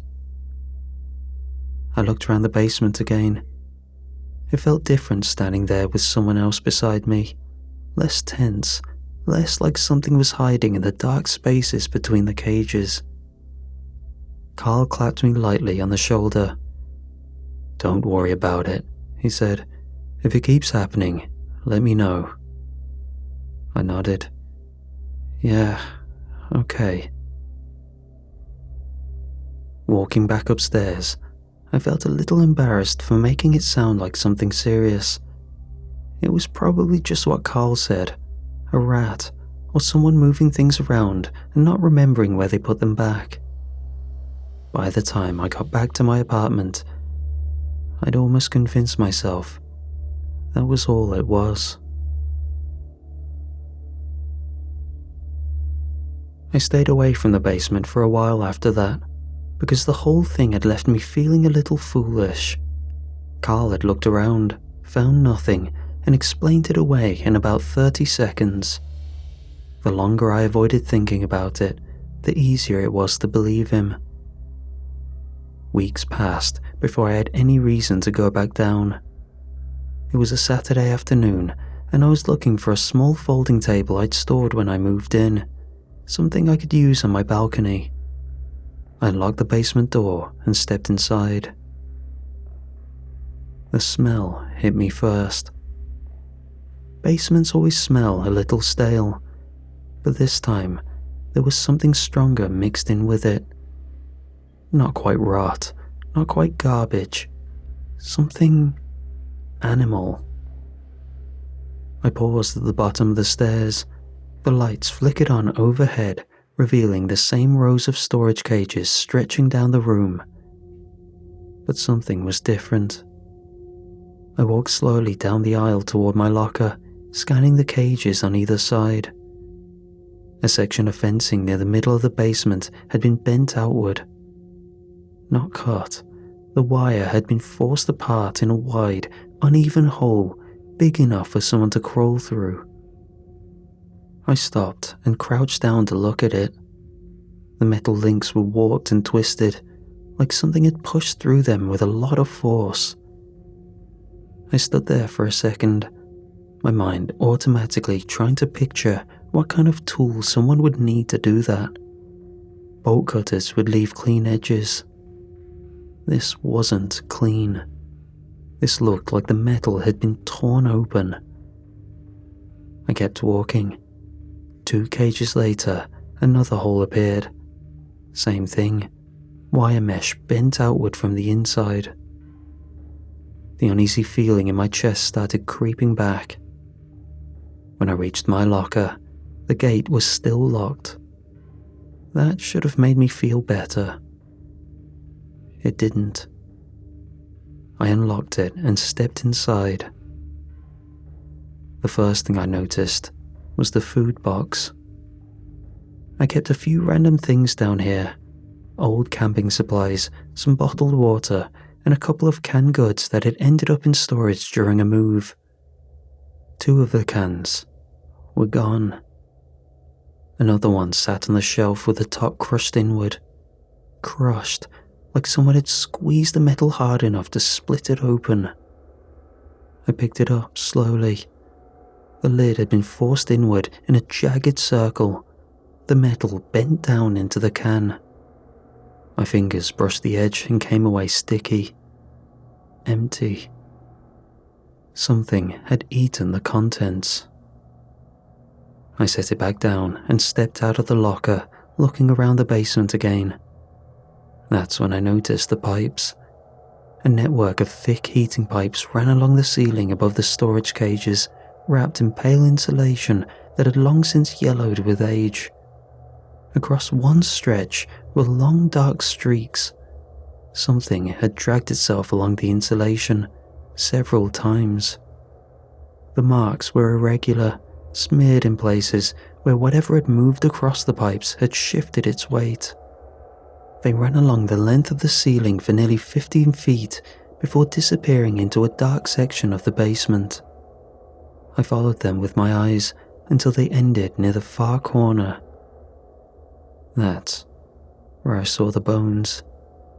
A small pile of pale shapes tucked into the corner between 2 cages. Then I stepped closer. They were animal bones, small ones, probably from a rat or a bird. But they weren't just lying there. They were broken, snapped open down the middle. The ends splintered cleanly apart, like something had cracked them to get at the marrow. I stood there staring at them, the smell in the basement suddenly making more sense. The thought that formed in my head felt ridiculous, but once it appeared, I couldn't push it away. Something was living down here, and whatever it wasn't acting like any sane person I could imagine. Back in my apartment, I was sitting on the couch watching TV when something below me made a dull, metallic rattle. Not loud enough to shake the floor, but enough that it carried up through the pipes and vents. I muted the television. For a moment, everything was quiet. Then it happened again. Metal brushing against metal somewhere in the basement. My stomach tightened immediately. I sat there, listening, trying to convince myself it was just the heating pipes expanding or someone moving something in their storage unit. But the sound came again, longer this time, dragging. I grabbed a flashlight and headed for the hallway before I fully decided to. The basement door was locked like always. I used my key and pushed it open slowly. The smell hit me first again, stronger now. The basement looked empty. For a few seconds, nothing happened. Then I heard it, a low shuffling sound somewhere deeper in the rows. Something moving between the cages, crawling. The metal fencing rattled softly as whatever it was brushed against it. My heart started hammering. Then, I heard breathing, slow and heavy, somewhere past the third row of lockers. I didn't wait to see it. I backed toward the stairs as quietly as I could. I turned and ran up the stairs 2 at a time. Once I reached the hallway, I dialed Carl's number. It rang 5 times before going to voicemail. I tried again, same result. I stood there for a minute, staring at the phone. Finally, I left a message. "Hey Carl, it's me from 3B. Something's definitely living in the basement. I think it might be an animal or something that got in through the foundation. You should probably call animal control or someone to take a look before it gets worse." I hung up and waited a few seconds. Nothing. Carl worked early mornings. If he was already asleep, he probably wouldn't hear the message until the next day. Standing there in the hallway, I tried to calm myself down. Maybe it really was some large animal that had found its way inside, a raccoon or a stray dog, something that had been living off the food in the storage lockers. Still, the sounds I'd heard downstairs didn't feel like an animal. They felt heavier, smarter too. But saying that out loud would make me sound insane. Carl would check the message in the morning. If it really was an animal, animal control could deal with it. I told myself that was the end of it. But lying in bed that night, I kept replaying the sound of something crawling between those cages.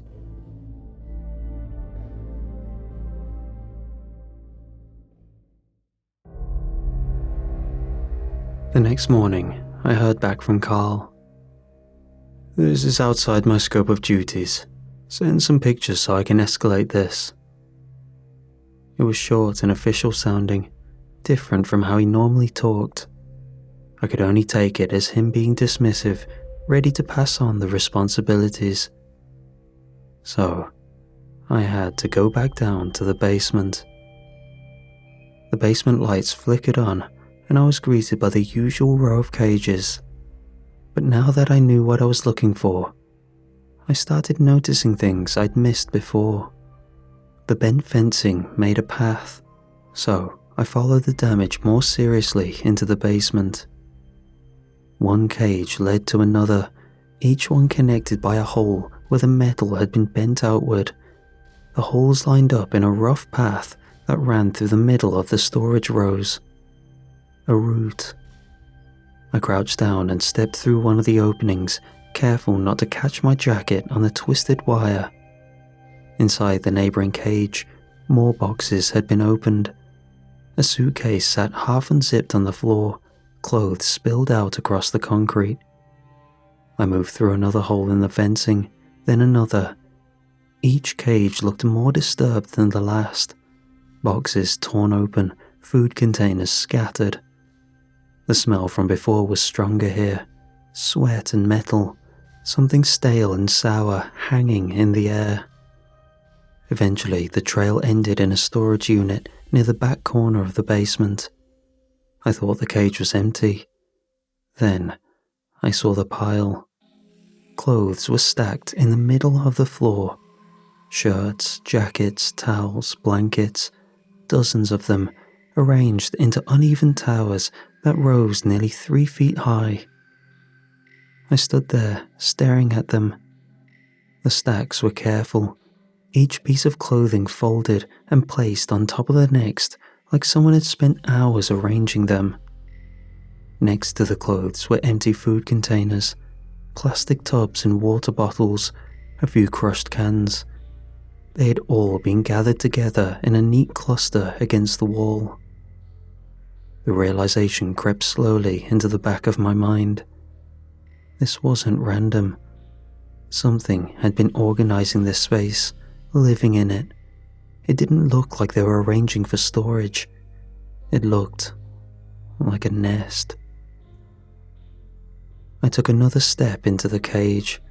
The floor was littered with small objects pulled from other storage units, flashlights, gloves, and various tools. Beyond the useful things, there were a few oddities. A child's stuffed animal, stray parts of sports equipment, all of them arranged in little stacks like the clothing, ordered, almost ritualistic. My eyes drifted up to the wall behind the piles. That's when I saw the handprints. At first, I thought it was dirt smeared on the concrete. Then I stepped closer. They were prints, dozens of them, dark smudged impressions pressed into the dust along the wall. But they weren't all upright. Some were sideways, some upside down. A few were so high in the wall they were nearly touching the ceiling pipes, like someone had climbed the concrete and braced themselves there. I stood frozen in the middle of the cage, staring at the wall, trying to picture what kind of animal would leave handprints like that. And for the first time since this started, I wasn't thinking about animals anymore. I don't know how long I stood there staring at the wall, long enough that the basement felt quieter than it should have. I forced myself to look away from the handprints. The cage felt wrong now, too small, too enclosed. I started backing toward the opening in the fencing, careful not to bump the pile of clothes in the center of the floor. That's when something on the ground caught my eye. A spoon. Just a normal kitchen spoon lying on the concrete near the edge of the cage. For a moment, I stared at it, trying to figure out why it felt out of place. Then I picked it up. The handle had been bent almost completely in half, like someone had taken both ends and slowly forced the metal inward. I turned it over in my hand. The bowl of the spoon was scratched and dull, like it had been scraped against metal repeatedly. The idea started creeping into my mind before I could stop it. Animals didn't use spoons. I looked back at the pile of food containers. One of the cans sat slightly apart from the others. I crouched down and picked it up. The lid wasn't crushed like the others I'd seen before. Instead, it had been punctured cleanly along the edge and peeled back in a rough circle. Something thin and sharp had been worked around the lid until it came loose. My brain started trying to connect the pieces, the handprints, the organized piles of clothing, the open cans. For the first time since I'd come down here, a different possibility started forming in my head, something that made the room suddenly feel even colder. That's when I heard the noise. A sudden shift of metal somewhere behind me, the sound of something brushing hard against the wire cages. I spun around and snapped the flashlight up. The beam swept across the rows of lockers behind me. And my worst fears met me. For a split second, it caught something. two pale reflections staring back at me from the dark between the cages. Eyes low to the ground. The shape around them moved fast. Something thin and grey slipped backward through the wire maze and vanished into the darkness between the storage units. My body reacted before my brain did. I dropped the spoon. The clang of it hitting the floor echoed off the concrete walls. Then, I ran. I shoved through the bent fencing, nearly tearing my jacket on the twisted wire as I scrambled through the cages. Behind me, I thought I heard movement again, fast, scrambling, following me. I didn't look back. I sprinted down the aisle between the storage rows, burst through the basement door, and didn't stop running until I was back inside my apartment with the door locked behind me. My hands were shaking so badly I had to sit down, and all I could picture in my mind were those eyes staring at me from the dark between the cages. I sat in my apartment for almost an hour. To keep myself sane, I tried to convince myself I was overreacting. Maybe it was just a raccoon or something that had gotten into the basement. Animals can look strange when a flashlight catches their eyes at the wrong angle. But the more I replayed what I'd seen, the less that explanation worked. It had moved too fast, too deliberately. It was too big for anything known in my area. And those handprints on the wall. Eventually, I came to realize something else. This wasn't something I could deal with myself. After seeing whatever that thing was in the cages, I knew I was out of my depth. So, with all I could show without looking crazy, I called the police. The dispatcher asked a few questions. I tried to keep the story grounded while I explained it. "I think someone might be living in the basement of my building," I said. That was easier to say than, "There's something moving down there." Animal control is equipped to deal with small animals, maybe feral dogs, but this seemed too much for them to handle, so the police felt like the right choice. 2 officers arrived about 20 minutes later. I met them in the hallway outside the basement door. Both of them looked like they'd been expecting something minor, maybe a trespasser or a complaint about noise. But looking at the gun on their hips, I hoped they would react appropriately if things got dangerous. "All right," one of them said. "You're the one who called?" "Yeah." "You think someone's down there?" "I'm pretty sure something is," I said. "I've been hearing movement for weeks." They asked a few more questions, then one of them nodded toward the door. "You got the key?" I held it up. The truth was, part of me wished they'd just go down there without me.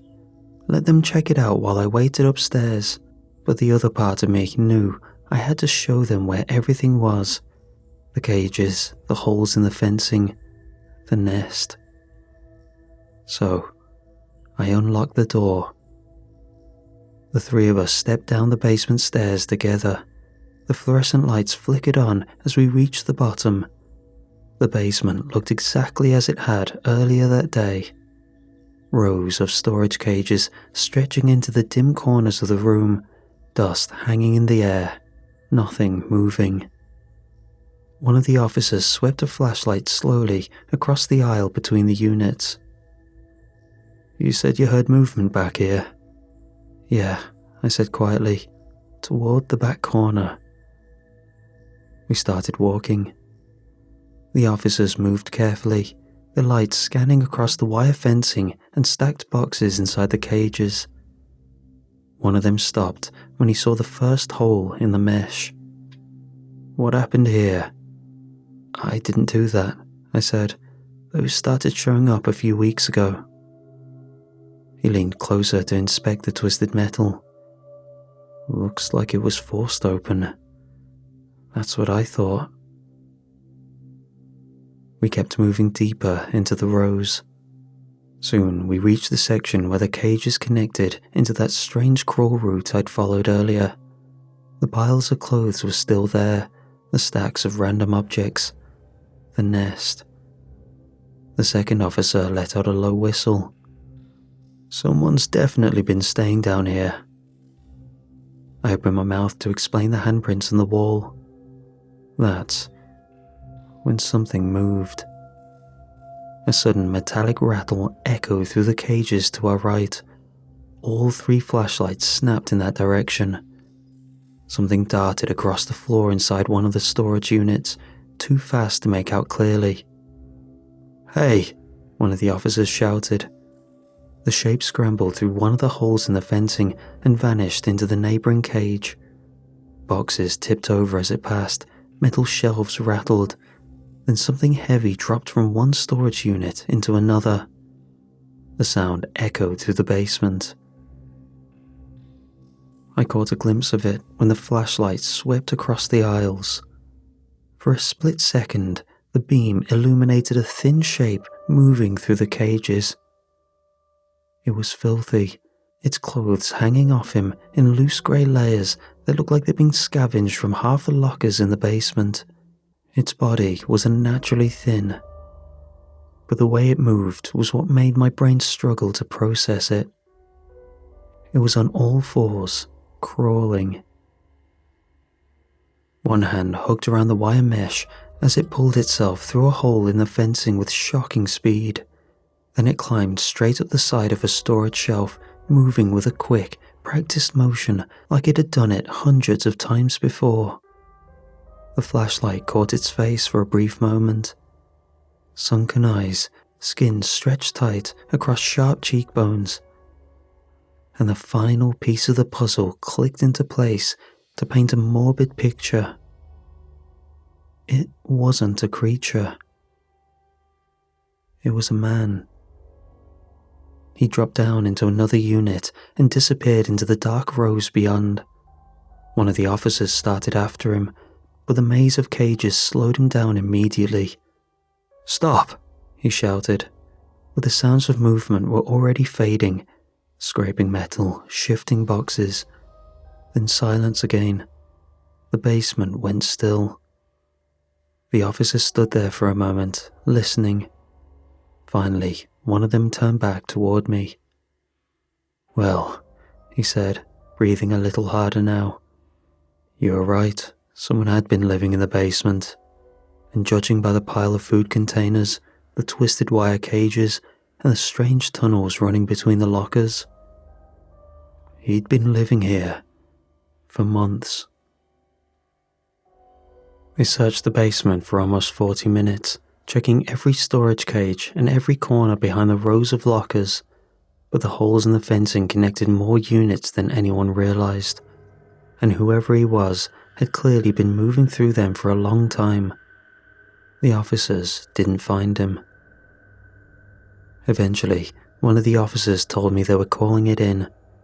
Within half an hour, 2 more patrol cars showed up outside the building.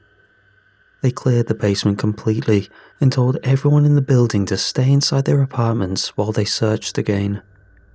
I sat on my couch, listening to the muffled sounds of voices and boots moving through the hallway and down the stairs.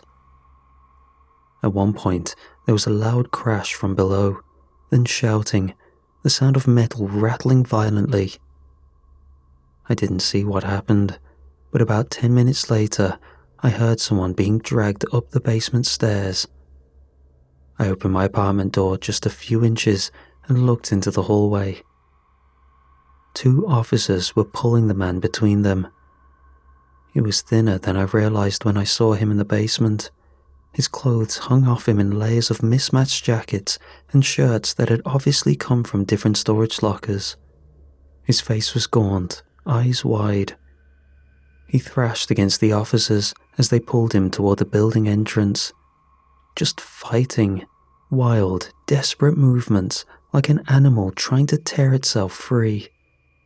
It took 3 officers to keep him under control long enough to get him outside. The hallway went quiet after that. A while later, one of the officers knocked on my door. I opened it "We got him," he said. "Where was he?" "Hidden inside one of the cages behind some boxes," he said. "He tried to run when we cornered him." The officer rubbed the back of his neck. "Guy fought pretty hard. Took a few of us to get him out of there." I nodded, still trying to process everything. "So, that's it?" I asked. He gave a small shrug. "Yeah, basement should be safe now." He paused for a moment before adding, "We took a look around down there while we were searching." "What do you mean?" "There were food containers everywhere," he said. "Canned goods, snacks, stuff like that. Looks like he'd been taking things from the lockers." I thought about the crushed cans and the open boxes I'd seen over the last few weeks. "Thing is," the officer continued, "most of it was gone." "Gone?" He nodded. "Looked like it was just about out." The officer gave me a reassuring smile. "Good thing you called when you did." After he left, I stood in the hallway for a minute before closing my door again. Everyone kept saying the same thing, that it was over, that the basement was safe now. But lying awake later that night, all I could think about was the piles of empty cans I'd seen stacked in that storage cage and how carefully they'd been arranged. If the police hadn't come when they did, if the man down there had run out of food completely, I kept wondering what he would have done next, because the basement was almost out of food, but the building above it was full of people.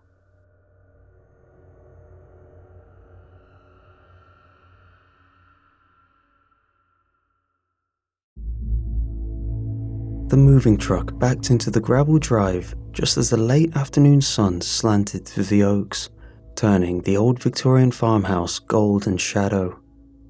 I killed the engine and sat there for a second, keys still in my hand, watching dust settle around the tires.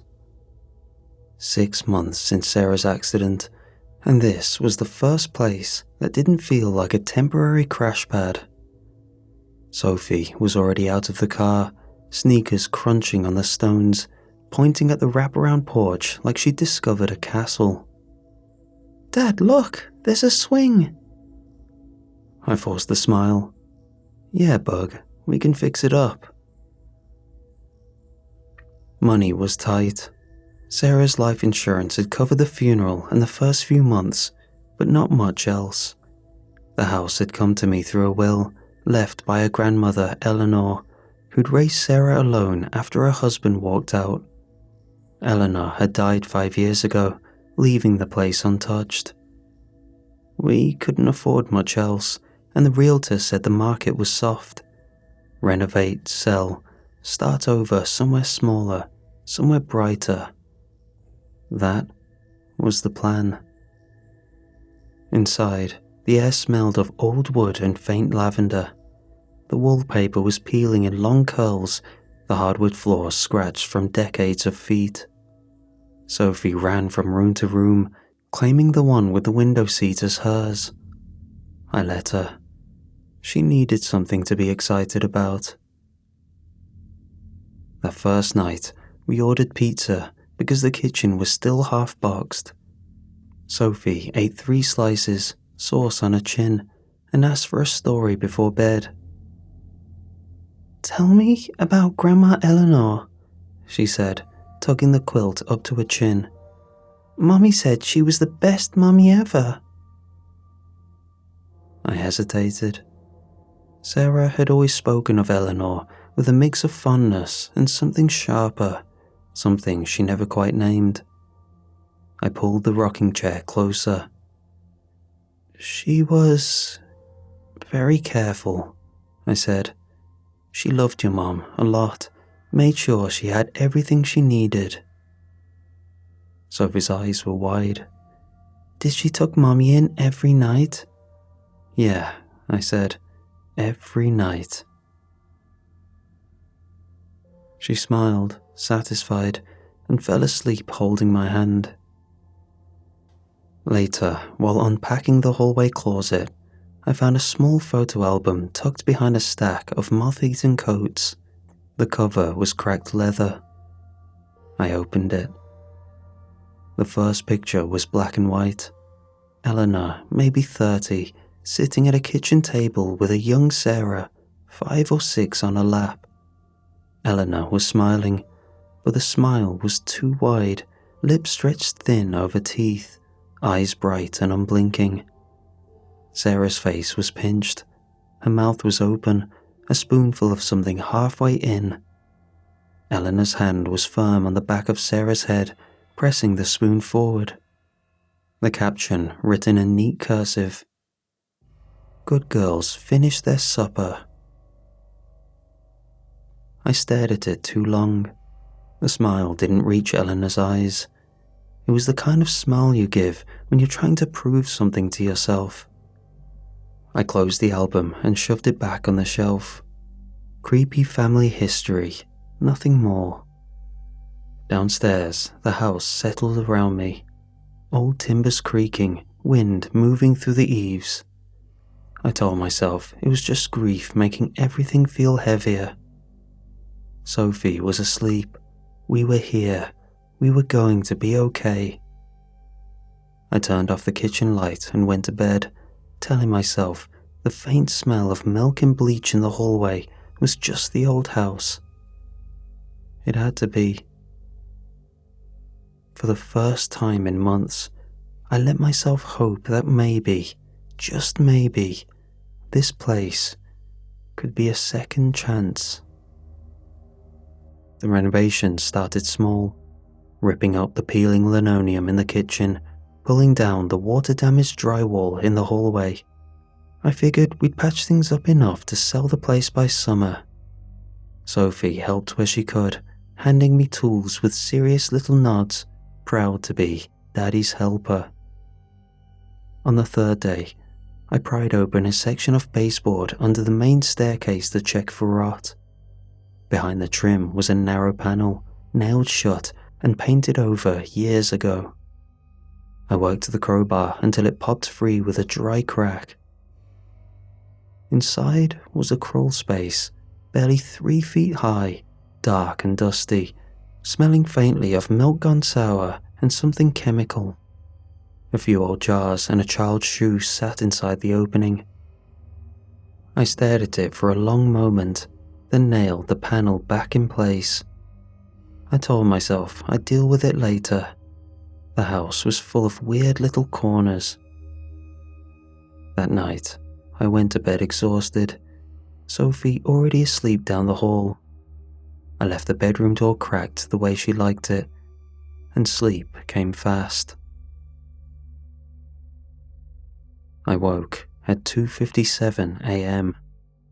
The digital clock glowed red on the nightstand. The room was cold, colder than it should have been with the heat running. I sat up slowly, rubbing my eyes. And that's when I saw her. She stood at the foot of the bed, too tall for the ceiling, her head bent slightly forward so the crown nearly brushed the plaster. Thin as a coat hanger under a long, stained nightgown that hung to the floor. The fabric was yellowed, streaked with old stains and something darker. Her face was pale, almost grey. But the smile was the worst part. Lips stretched too wide, too many teeth showing, gums pulled back like she was trying to prove how happy she was. She didn't move at first, just watched me. Then she stepped closer, silent, no creak of floorboards, and reached down. Her hands were long, fingers knobby and white. She took the edge of the quilt and gently, carefully, tugged it around my shoulders, smoothing it flat against my chest like I was a child. "Good boys need their rest," she whispered. Her voice was soft, almost sweet, but it carried an echo that didn't belong in the room. like it came from farther away than the foot of the bed. She lingered a second longer, smile fixed, then turned and walked out. The hallway light was off, but I saw her silhouette pass through the open doorway and disappear towards Sophie's room. I sat there, heart hammering, sweat cold on my back. Sleep paralysis, I told myself. Brief hallucination. I'd read about it. Widowers seeing their wives, parents seeing lost kids. This wasn't Sarah. This was something else. I lay back down, pulled the blanket tighter, and stared at the ceiling until the clock hit 3:15 and the cold eased. The next morning, Sophie was already at the kitchen table, eating cereal, humming to herself. I poured coffee with shaking hands. "Sleep okay, bug?" She nodded, spoon halfway to her mouth. "A nice tall lady tucked me in." I froze. She said, "Good girls need their rest." Sophie smiled, milk on her upper lip. "She has a really big smile, like this." She stretched her mouth wide with her fingers, showing all her teeth. My stomach dropped. I looked toward the hallway. The crawl space under the stairs was still nailed shut. Nothing had moved. I forced a laugh, thin and unconvincing. "Must have been a dream, kiddo." Sophie shrugged and went back to her cereal. I stood there, coffee going cold in my mug, staring at the closed panel. The house had been empty for years before we moved in. No one else had lived here since Eleanor died. The second night came quieter than the first. I'd left every light in the house burning. Hallway, bathroom, Sophie's nightlight shaped like a star, even the porch bulb outside. I told myself it was for comfort. Sophie had asked why we were camping with lights, and I said it was because the house was old and we were chasing away the dark. She accepted it like kids do. I went to bed at 10, exhausted from prying up more floorboards and patching drywall. Sophie was already asleep, her door cracked open. I left mine the same way. I woke at 2:57 a.m. The room was cold again, colder than last night. I sat up fast, heart already racing before I even knew why. She was in the doorway, taller than before, head bent to clear the frame, nightgown hanging like a wet cloth. The smile was wider, lips stretched so far I could see the dark line where her gums met teeth. Too many of them, overlapping like broken tiles. She didn't speak at first, just watched with those bright, unblinking eyes. Then she moved. She crossed the room in 3 long steps and reached for me. Her hand clamped around my jaw, fingers like cold iron, impossibly strong. I tried to pull away, my neck strained, muscles burning, but she held me still as if I were a doll.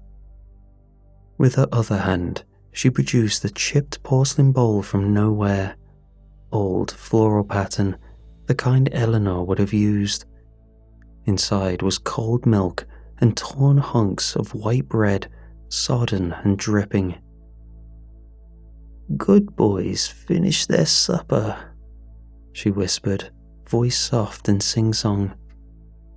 She forced my mouth open. I tasted the milk first, sour, too cold, coating my tongue.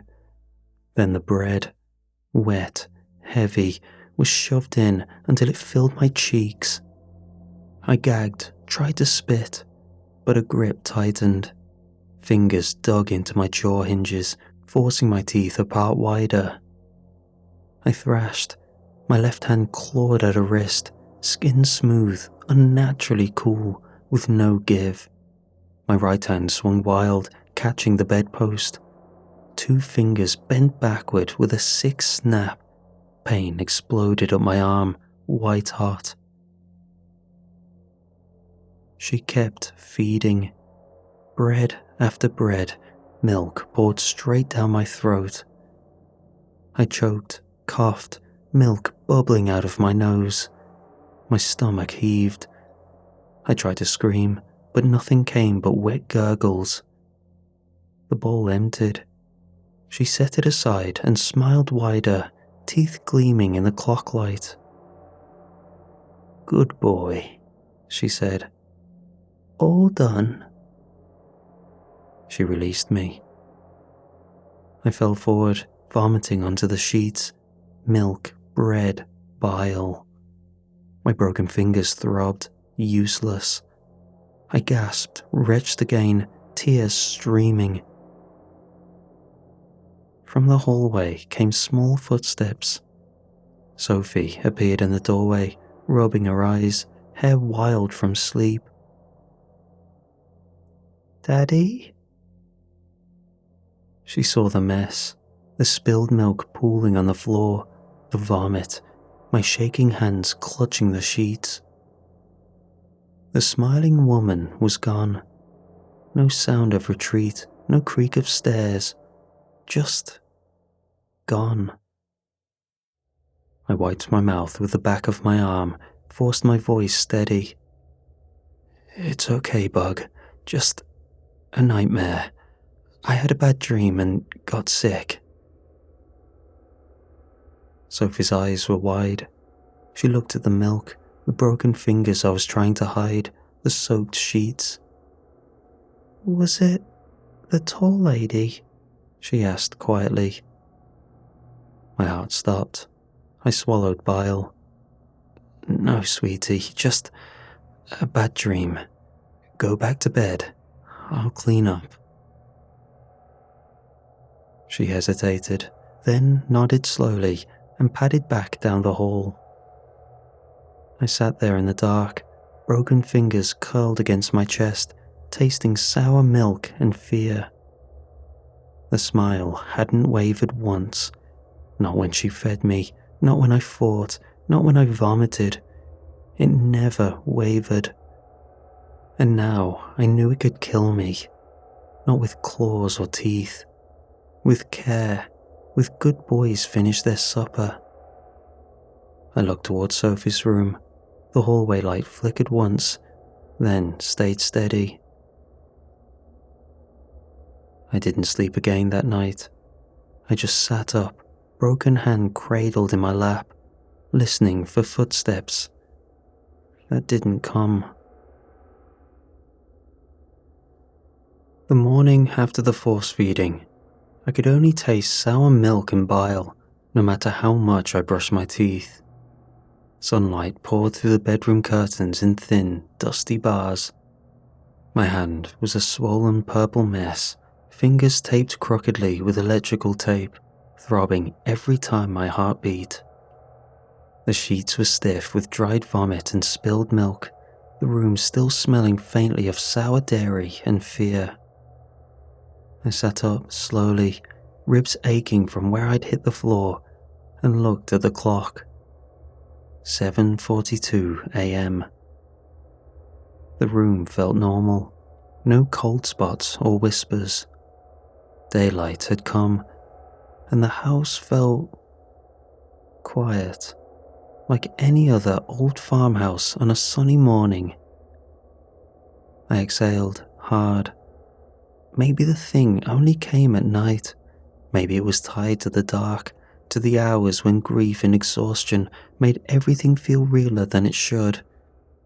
If that was true, if daylight was safe, then we could leave, right now, before sunset. I swung my legs over the side of the bed, ignored the sharp pain in my hand, and started moving. I packed light, one duffel for me, clothes, Sophie's meds, the little cash I had left, her birth certificate, and my phone charger. Another for her. Pajamas, stuffed animals, the blanket she couldn't sleep without. I worked fast, quiet, listening for any creak that didn't belong. Sophie was still asleep in her room. I cracked the door, watched the chest rise and fall under the quilt, then closed it softly. Downstairs, I zipped the bags, set them by the front door, and went back up to wake her. She blinked awake, hair a wild halo, rubbing her eyes with both fists. "Hey, Bug," I said, keeping my voice light, even though my hand screamed when I lifted a blanket. "We're going on a surprise adventure trip today. Like camping, but in a motel with a pool. Pack your favorite toys and pajamas. Quick, okay? We're leaving soon." Her face lit up like Christmas. "A pool? Really?" "Really. Adventure starts today. Go on, pack fast." She scrambled out of bed, giggling, and ran to a toy chest. I heard her talking to a stuffed rabbit about the big trip as I hurried back downstairs. I loaded the car in the driveway, duffels in the trunk, Sophie's car seat buckled in the back. The morning air was crisp, birds chirping, sun climbing higher. No shadows moved wrong. Just a normal day.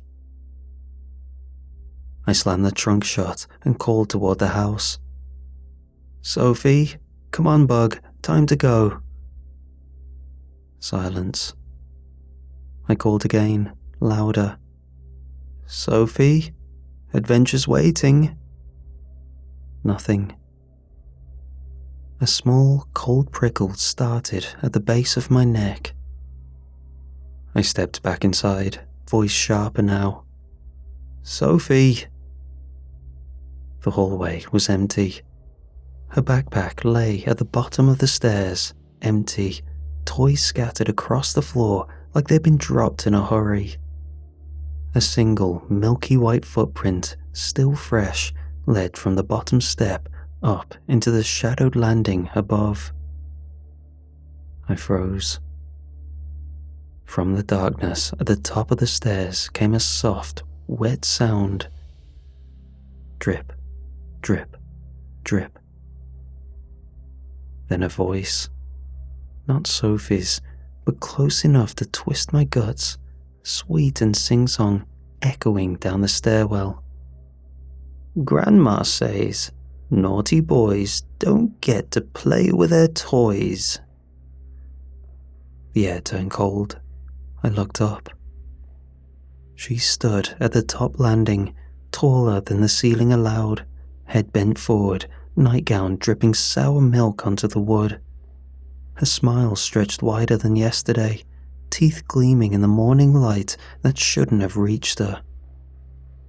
"Naughty boy," she whispered, "trying to run away with my new baby."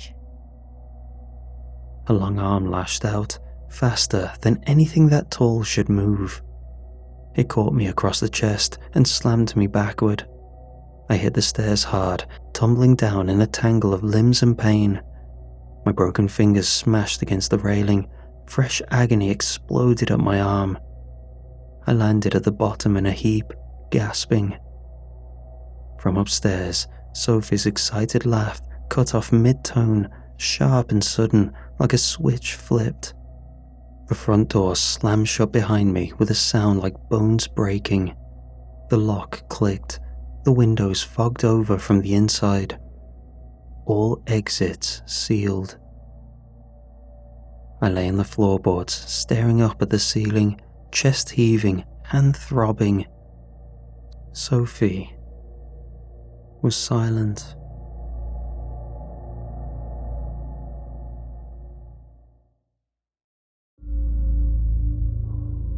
I searched the house like a man possessed.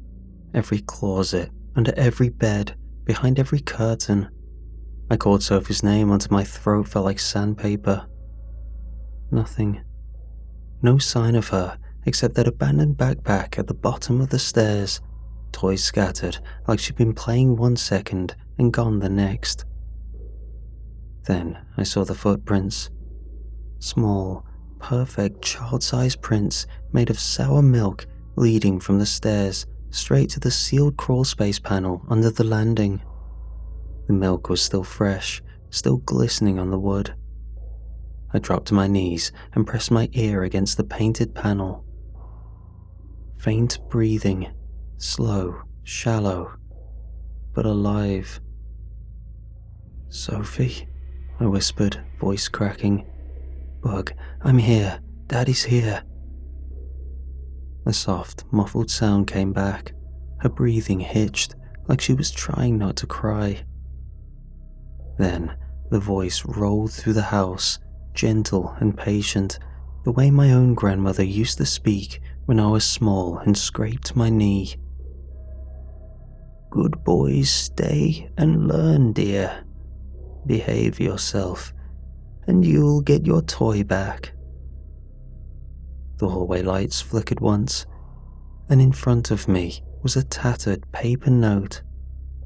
3 sentences were on it, written in neat, looping cursive like a grandmother's birthday card. "Finish everything Grandma puts on your plate. Waste not, want not. Keep all the lights off after the sun goes down. We don't want you staying up all night, do we? Never speak your little girl's name after bedtime. Little ones need their rest, and calling wakes them up." I stared at the words until my eyes burned. They weren't threats. They were polite reminders, the kind of things a loving grandma would say while pressing another helping of mashed potatoes on you, while tucking you in at night for a good night's rest, while shushing you when you try to call for your child after lights out because she needs a beauty sleep. Except that these rules were law, and breaking them could cost me my daughter. I stood slowly and walked to the kitchen. A chipped porcelain bowl lay on the table, cold milk, torn hunks of white bread, exactly like last night. It hadn't been there 5 minutes ago. The voice came again, coaxing, almost fond. "Eat up, dear. Growing boys need their strength. Finish everything on your plate." I looked toward the crawl space. Sophie's breathing was still there, faint and waiting, trusting me to do the right thing. So I sat and picked up the spoon with my good hand. I forced the first bite down. It was soggy, sour, and cold. My stomach lurched, but I swallowed. Another bite, another. When the bowl was empty, a new one appeared beside it, identical, refilling itself. The voice sighed happily. "There's a good boy. Clean your plate, and we'll talk about letting your little one come out to play." From the crawl space came Sophie's faint breathing. I choked down the next spoonful, tears mixing with the milk on my chin. I obeyed, because every time I finished the bowl, the breathing from the crawl space grew a little louder, a little closer. But every time I hesitated, even for a second, the house responded. Doors creaked narrower, ceilings sagged an inch lower. The hallway wallpaper tightened like skin over bone. I kept eating. I kept the lights off after sunset. I didn't say Sophie's name once the sun went down. All while my mind raced, quietly, coldly, mapping the house, noting every weak floorboard, every loose nail, every corner where the entity seemed slower to appear. The next day, I sat at the kitchen table. My broken fingers were wrapped tighter now, the tape cutting into swollen skin. But the pain was background noise compared to the silence from the crawl space. I hadn't heard Sophie's breathing since waking up. I prepared myself for the worst, because the rules said to finish everything on my plate, and I couldn't risk another tightening of the house. The chipped porcelain bowl was already there when I sat down, the same cold milk, torn hunks of white bread floating like drowned islands. The milk hadn't been cold 5 minutes ago. Now it was icy, condensation beading on the rim. I picked up the spoon with my good hand. The first bite went down like wet cement. My stomach clenched, still raw from last night. I swallowed another bite. The bowl never emptied. Every time I scraped the bottom clean, the milk rose again, bread appearing in fresh pieces, as if someone were silently tearing it from the loaf behind my back. I ate faster. My throat burned, my stomach swelled, pressing against my ribs until each breath felt like inhaling through a straw. Then she was there.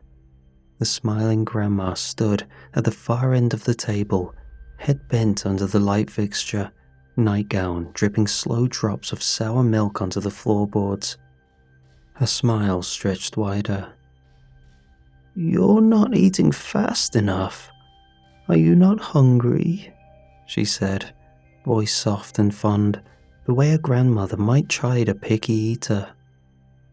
She reached across the table, arms stretching longer than it should, and clamped her cold fingers around my jaw.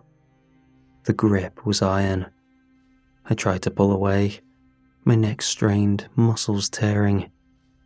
She forced my mouth open wider. The spoon appeared in her other hand, heaped with sodden bread and milk. She shoved it in. I gagged. Milk bubbled out of my nose.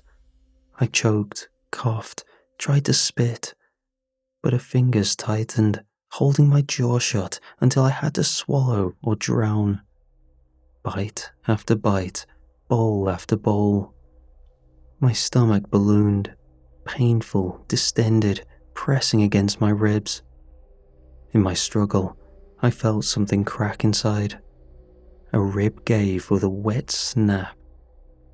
I screamed around the bread, but the sound came out muffled, wet. From the crawl space came Sophie's breaths again, weak. I fought, clawed at her wrist with my good hand, my broken fingers smashed against the table edge, fresh agony exploding up my arm. I kicked the chair backward, tried to stand, but she pinned me to the seat with one hand on my shoulder, weight like stone. More bread, more milk. My vision tunneled. Milk poured down my chin, soaked my shirt, and pooled in my lap. I vomited once, twice, hot, sour, burning my throat on the way up. She didn't stop. The vomit splattered on the table. She scooped it back into the bowl with a spoon and fed it to me again. "Good boys don't waste food," she soothed, smile never wavering, eyes bright and unblinking. I collapsed forward, forehead hitting the table, half drowned in milk, stomach so swollen I couldn't draw a full breath. My cracked rib ground against itself with every gasp. My broken fingers dangled uselessly. She released me. The bowl was empty again, for now. She straightened, head brushing the ceiling, and glided backward toward the hallway. "Finish your supper, dear," she said sweetly. "Grandma will check on you later."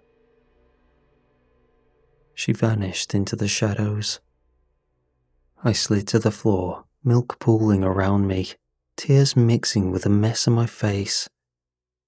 From the crawl space came Sophie's faint gasps.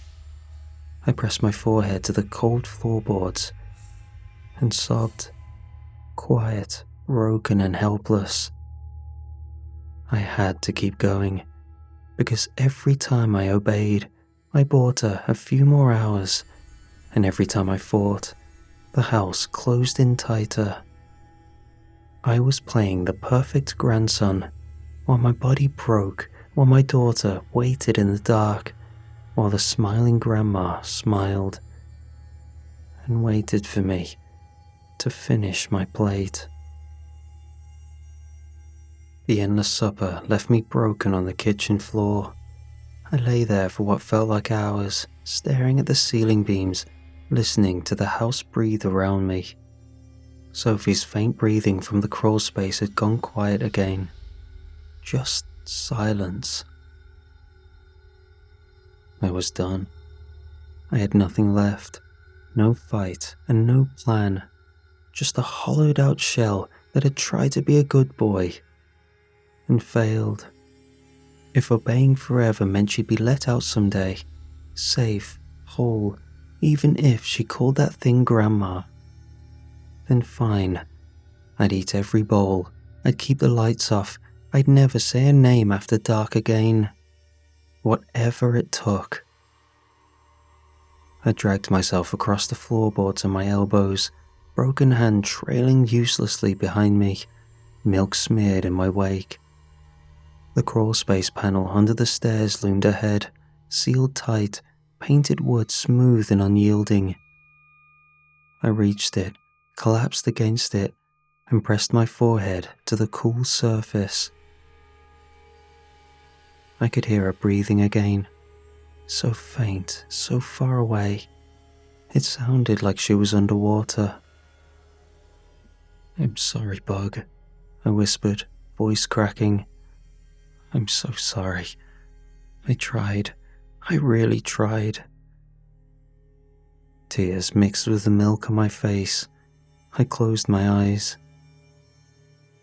And something small inside me, something that had been buried under the pain and milk and fear, caught fire.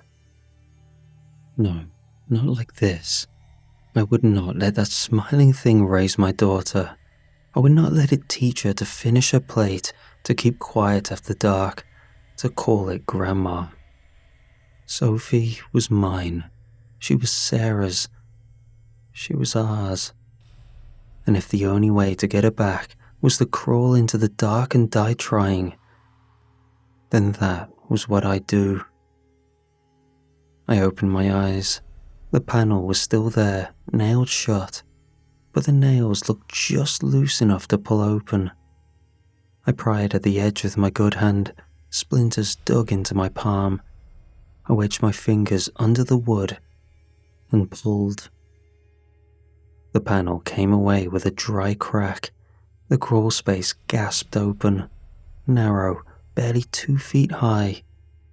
The sour milk smell rolled out like fog, thick and choking.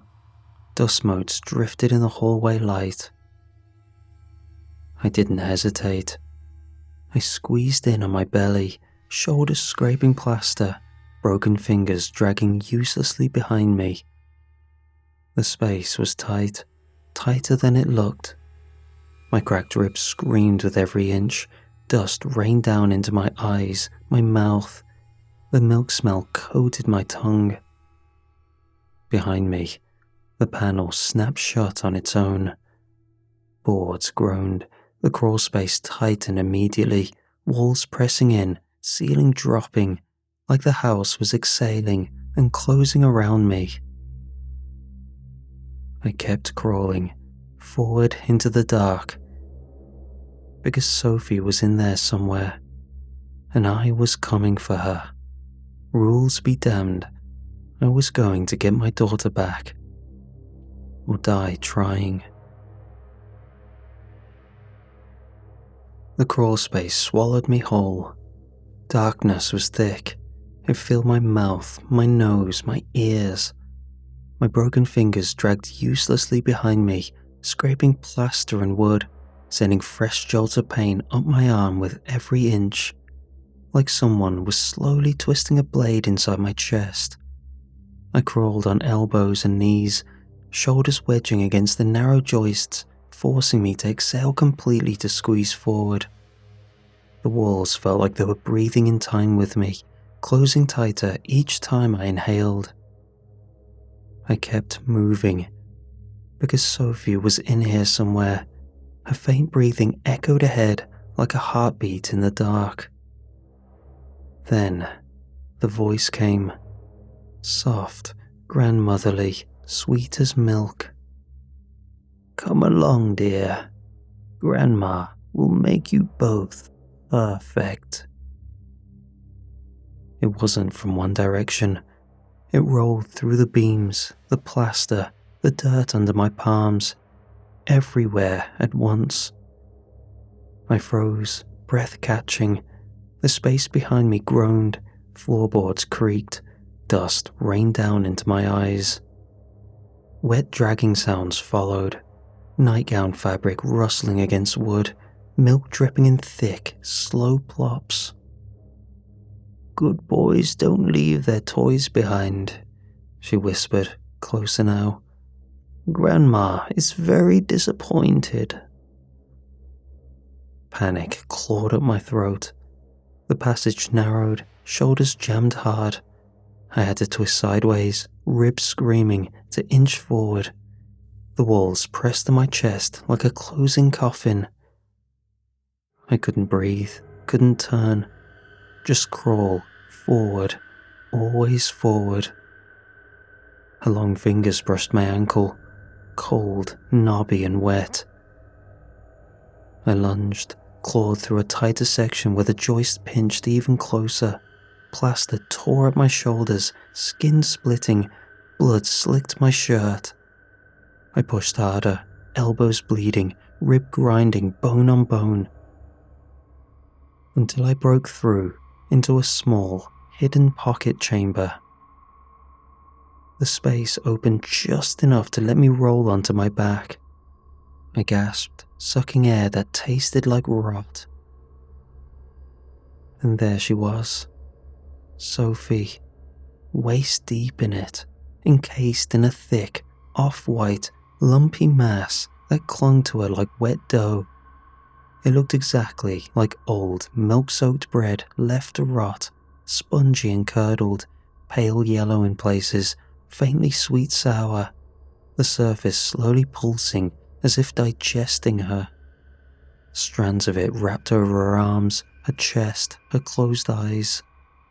Her head lolled to the side, lips parted, breathing shallow but steady, unconscious, cold to the touch. I gagged once, then lunged forward. I tore at the mass with my good hand, fingers sank in, spongy. The texture was wrong, too much like flesh. I ripped handfuls away, gagging on the sour sweet smell, on the way it clung to my skin. I used my teeth when my hands wasn't enough, bit, tore, spat. The substance pulsed under my fingers, trying to reform. I kept going, piece by piece, until I freed her arms, her waist, her legs. She was limp, cold but breathing. I scooped her against my chest, broken hand useless, cracked ribs stabbing with every movement, and started crawling backward, shoulders scraped raw against the joists. The space was even tighter now, walls closer. I dragged her with me, elbows bleeding, breath coming in short, ragged gasps. The dragging sound behind me grew louder, closer. "Naughty boy," the voice said, no longer sweet. She shot the words sharp, hungry. "Bringing my new baby back out? Grandma is very disappointed." Long fingers brushed my ankle, then gripped. I twisted in panic, trying to kick, but the space was too tight. My ribs screamed. I couldn't breathe, couldn't turn, just feel her grip tightening, pulling me back inch by inch into the dark. Sophie, still unconscious in my arms, stirred weakly for the first time since I'd freed her. Her small voice rasped out, cracked and faint. "Daddy?" The word cut through the crawl space like a blade, and in that small moment, the walls loosened ever so slightly. The smiling grandma recoiled. A heartbroken wail tore from her, high, grandmotherly, and broken all at once. "But I'm the better mother!" Her fingers loosened, just for a heartbeat. I didn't hesitate. I kicked. Boots slammed into her arm, and the joists around me, desperate, the same frantic motion I'd used when she pinned me to the kitchen table. The impact cracked something inside the crawl space. Boards snapped, plaster rained down in heavy sheets. The weakened structure, already stressed from years of damp and neglect, gave way behind me. The smiling grandma shrieked in disappointment. "Naughty boy, breaking the house!"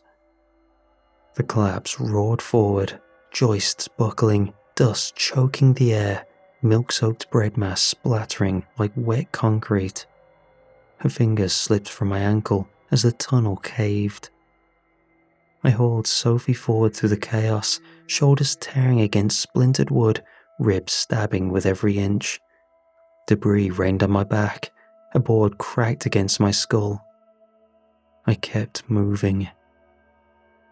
Ahead, a faint grey square of light. I lunged. I dragged Sophie through into the basement, then up the stairs, out the side door into the yard. Behind us, the house groaned, deep, like a beast exhaling its last breath. We collapsed in the grass. The smiling grandma's wail faded into the walls. The farmhouse stood silent, partially caved in where the crawl space had been. Sophie coughed once, weakly, eyes still closed, but breathing steadier now. I held her against my chest, broken hand curled protectively around her, cracked rib aching with every gasp. We didn't go back inside. We never would.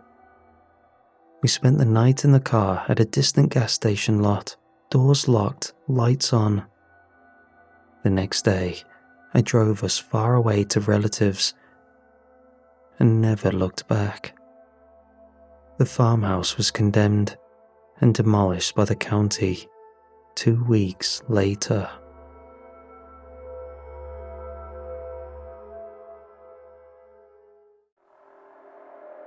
My name is Father Daniel Moreau. I've been the parish priest at St. Aldrich's for exactly 3 weeks.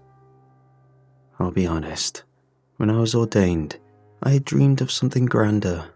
A bustling city parish perhaps, missionary work overseas, even a quiet but influential role at the diocese.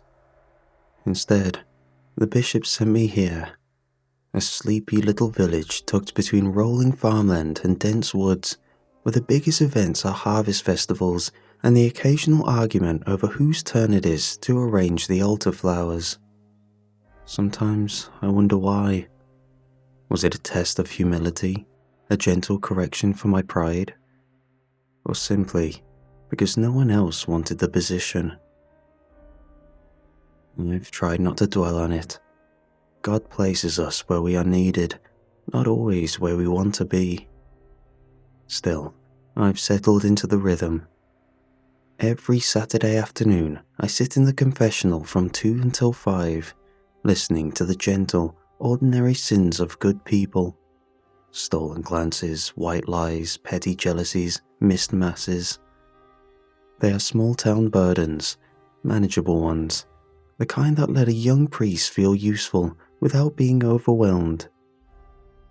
That Saturday started no differently from the others. I settled into the wooden booth, adjusted my stole, and waited. Sunlight filtered softly through the stained glass windows, painting quiet coloured patterns across the stone floor. The church smelled of old wood, candle wax, and faint incense. The first penitent arrived a few minutes after 2.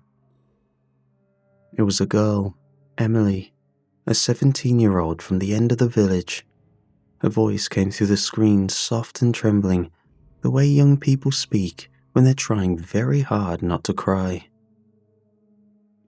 "Bless me, Father, for I have sinned. It was a stupid dare."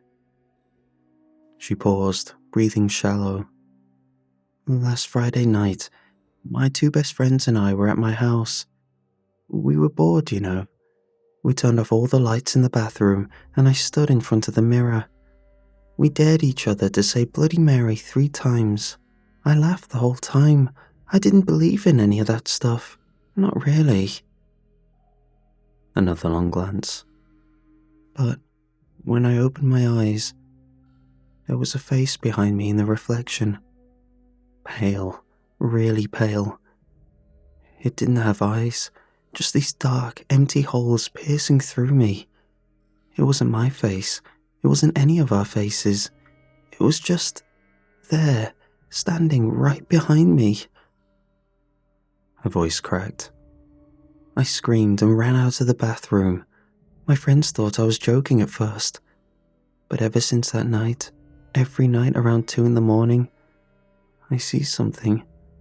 A tall, pale figure walking slowly past my bedroom window. It moves like it's looking for the right room. It doesn't stop. It just keeps walking back and forth, real slow, like it's searching. She drew in a shaky breath. "I'm scared of it, Father. I really am. But I'm more scared that I invited it. That I did something stupid and opened a door I shouldn't have. What if it's not just outside my window anymore? What if it's coming for me or my family? What if this is God punishing me for playing with things I had no business touching?" I could hear her fingers twisting together nervously on the other side of the screen. I leaned closer to the lattice and spoke gently, trying to sound calm and reassuring. "Emily, these kinds of games can play tricks on the mind, especially at night. But even done as a joke, this was still an attempt at dark arts. Say 3 Hail Marys and an act of contrition tonight.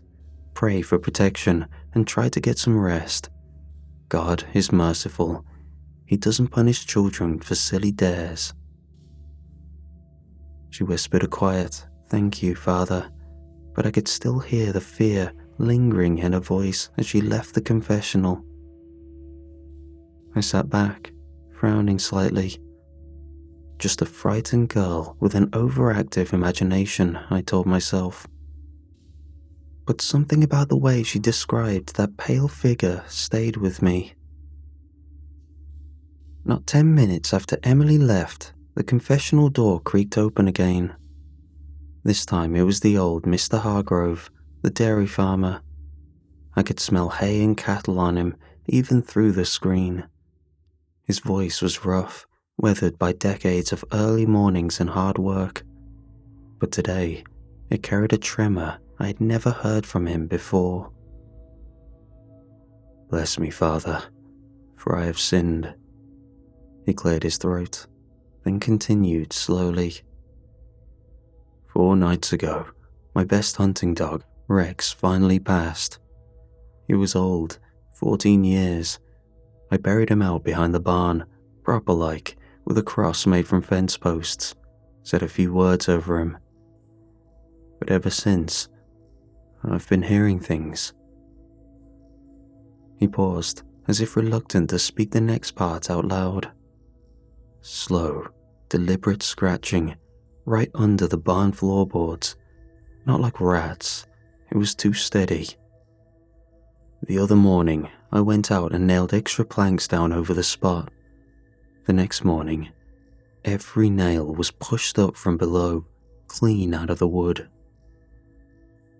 His breathing grew heavier, and then I heard it whisper my late wife Martha's name, exactly the way she used to call me for supper, the same gentle tone, the same lift at the end. I haven't slept since.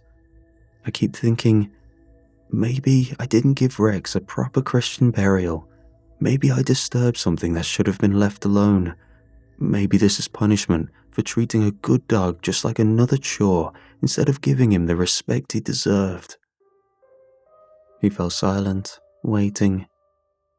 I sat very still, the image of Emily's pale, eyeless face flashing through my mind for a moment before I pushed it away. I spoke carefully, keeping my voice steady and pastoral. Mr. Hargrove, grief can do strange things to a man, especially when it stirs up memories of those we've lost. The mind can play tricks in the quiet hours. Say 5 Our Fathers and 5 Hail Marys tonight. Ask the Lord to grant peace to both Rex and Martha. If the scratching continues, come see me tomorrow. We can bless the barn together if need be. He muttered a grateful, "Thank you, Father," but I could hear the doubt in his voice as he shuffled out. I remained seated, fingers tight around my rosary. 2 confessions, 2 separate fears, both involving something supernatural, something that knew the voices of the dead. It was probably nothing, but my brain couldn't help but try see a connection. I took a deep breath to compose myself, and when I did, the church suddenly felt a little colder. Mrs. Landry, the school teacher, entered the confessional shortly after Mr. Hargrove. Her voice, normally so steady and authoritative, was now tight and barely contained fear. "Bless me, Father, for I have sinned." She took a moment to steady herself. "I stayed late at the school yesterday to inspect the classrooms before locking up for the weekend. I was walking down the hallway, checking that all the windows were closed, when I heard a rattle like something knocking together. It came from the science room. I thought maybe one of the students had left the window open and something fell off the table." She swallowed. "I went in to check. The room was dark, except for the emergency exit light. The skeleton we used to teach anatomy was hanging in its usual place in the back corner. But its right arm had moved. It was raised slightly, fingers curled. As I stood there staring, the head slowly turned toward me, exactly the way my late son used to turn his head when he heard me coming down the hallway. The same little tilt." Her voice dropped to barely a whisper, fighting back a quiver threatening to break her. I ran out, locked every door behind me. I kept telling myself it was just a loose joint or a draft. But I can't stop seeing that head turn. I used to tell my students there's no such thing as demons or spirits, that it was all superstition and old stories. Now, I'm terrified my lack of faith has invited something into the school. What if those things are watching the children? What if they're waiting for me to leave them unprotected? I sat in silence for a moment, the weight of her words pressing against me. 3 confessions in less than an hour, all strange oddities, but this one felt like an escalation, a pattern I couldn't brush away easily. I forced my voice to remain calm and reassuring, though my pulse had quickened. "Mrs. Landry, old buildings make strange noises, especially at night. Wires loosen, joints shift. The mind, especially when it carries grief, can make innocent things appear sinister. Say 7 Hail Marys tonight and pray for your son's peace. If the rattling continues, we will bless the school together. God watches over the children. Your doubt has not undone his protection." She thanked me quietly, but I could hear the uncertainty in her footsteps as she left. I remained seated, gripping the rosary tighter than before. The connections were becoming harder to dismiss. Pale figures, voices and gestures of the dead, all in the same day.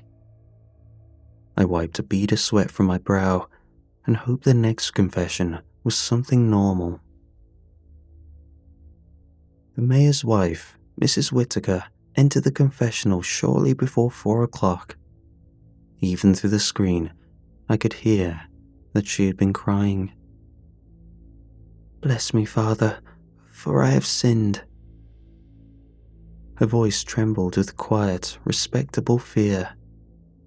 "For the last week, I've been leaving food out behind the church for local wildlife. Scraps from dinner, bread, a little fruit. Nothing unusual. The raccoons and stray dogs have been hungry this spring. But a few nights ago, I had a strange dream. A very old, very polite voice asked me nicely to keep feeding it. It promised the town would stay safe if I continued." She let out a shaky breath. "A few nights ago, I went out after dark to leave the usual plate. I set it down near the old stone well and stepped back. That's when I saw them. Long, pale fingers reaching up from the darkness inside the well. They took the food so gently, Father, almost gratefully. I didn't scream. I just stood there, frozen. Now, I'm terrified I've been feeding something I shouldn't have. I never meant to do anything evil. I just wanted to give back to nature. But what if I accidentally entered into a pact with something demonic? What if God is judging me for it?" She sounded genuinely heartbroken, the fear of sin weighing heavier on her than any actual wrongdoing. I kept my voice calm, the way a priest should. "Mrs. Whitaker, feeding God's creatures is not a sin. Dreams can be powerful, especially when we are tired or worried about the town. The mind can turn shadows and animals into something frightening at night. Say 10 Hail Marys tonight and ask the Lord for clarity and protection. If you feel uneasy, stop leaving food for a few days and see if the dreams cease. God knows your heart was kind." She thanked me softly, her relief mixed with lingering doubt, and left the confessional. I sat alone in the growing shadows, heart beating harder than it should. I thought back to the other confessions, the oddities that were different, yet seemed linked, and now the mayor's wife watching long, pale fingers reach out from the old well to accept her offerings.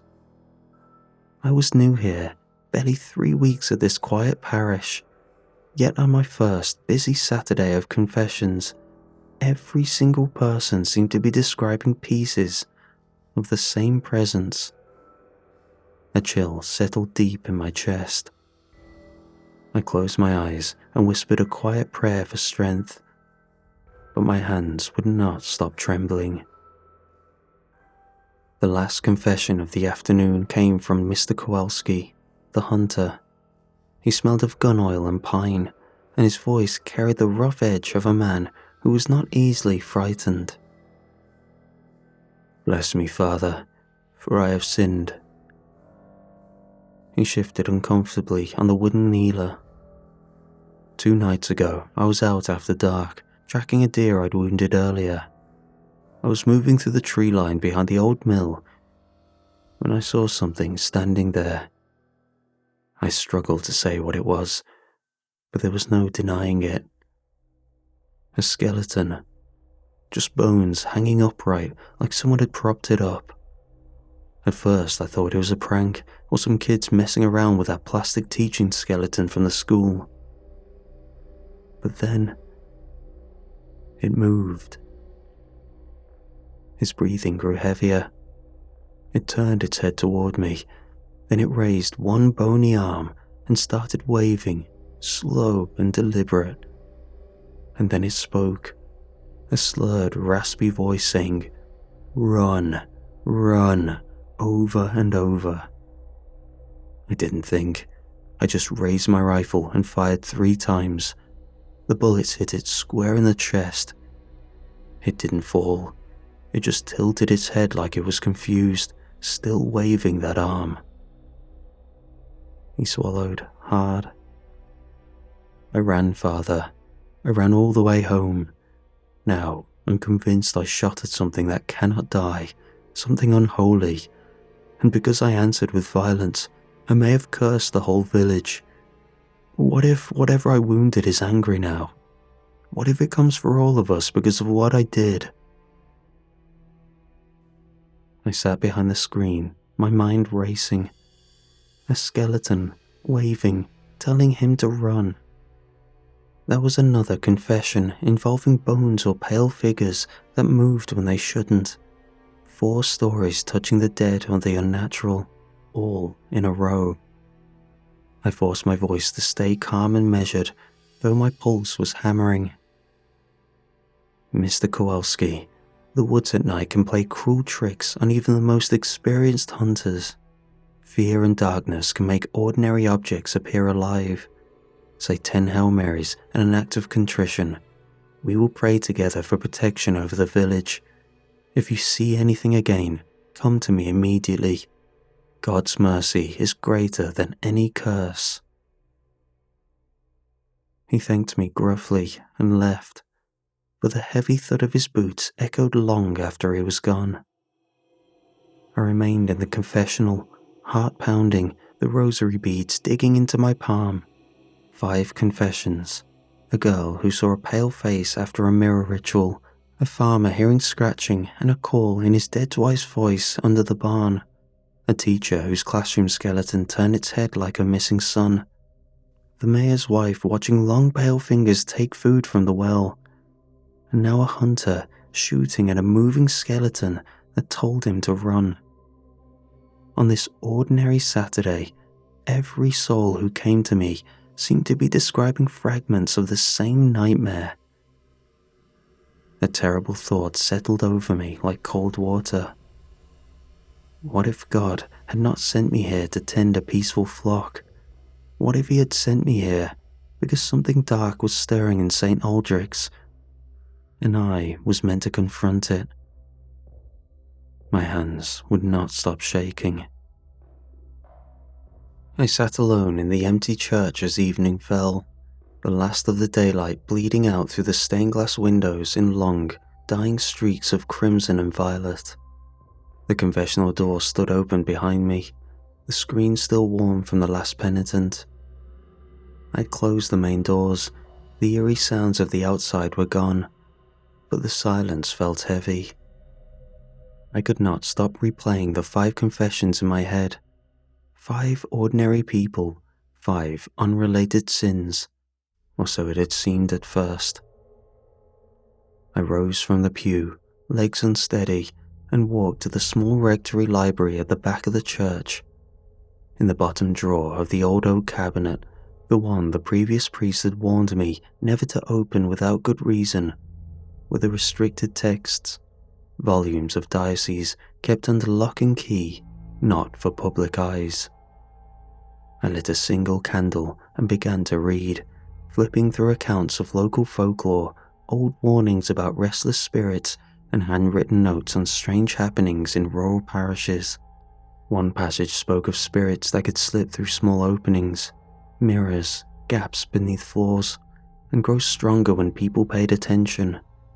Another described apparitions that could move in unnatural ways, mimicking gestures or voices of the departed to draw the living closer.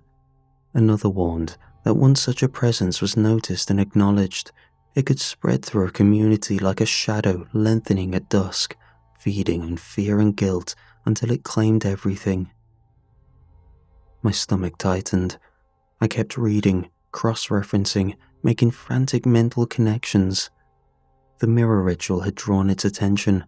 The scratching under the barn was it trying to rise. The skeleton in the classroom had moved because it had been acknowledged. The food left at the well had been accepted. The skeleton in the woods had instructed, which was followed. It all pointed toward one ancient, patient presence, something pale, something that knew how to wear the shapes and voices of the dead, something that had been quietly waiting in St. Aldrich's and was now stirring because it had finally been noticed. A cold certainty settled over me. God had not sent me here to simply bless crops and hear petty sins. He had sent me here because this thing was already moving through the village, and I would be the one to confront it. My hand shook as I gathered the holy water, the chrism oil, and my stole. I laid them out on the altar like weapons. Part of me wanted to run, to call the bishop immediately, to beg for experienced help, to admit I was only a young priest who had never faced anything like this. But a deeper part, the part that had taken holy orders with genuine fire in my heart, felt a strange, fierce resolve rising. If the devil had truly come to my parish, then I would meet him here, on this ground, with whatever strength God had given me. I whispered a prayer for courage, crossed myself, and waited for whatever the night would bring. I was still in the rectory when the heavy church door creaked open. My heart lurched, the candle flame jumped. For one wild second, I was certain the thing from the confessions had finally come for me, that presence that had been moving through the village. I grabbed the vial of holy water and stepped into the nave, ready to face whatever horror had stepped across the threshold. Instead, I saw a man. He was swaying slightly in the doorway, backlit by the last grey light of dusk. Mid-40s, dishevelled, reeking strongly of whiskey. He blinked at me with bleary, sheepish eyes. Is the confessional still open, Father?" I almost laughed from sheer relief. Just another late penitent, a drunk man who had wandered in at the worst possible moment. I composed myself, smoothed my stole, and motioned toward the booth. "Of course. Come in, my son." I stepped into my side of the confessional and slid the wooden panel shut.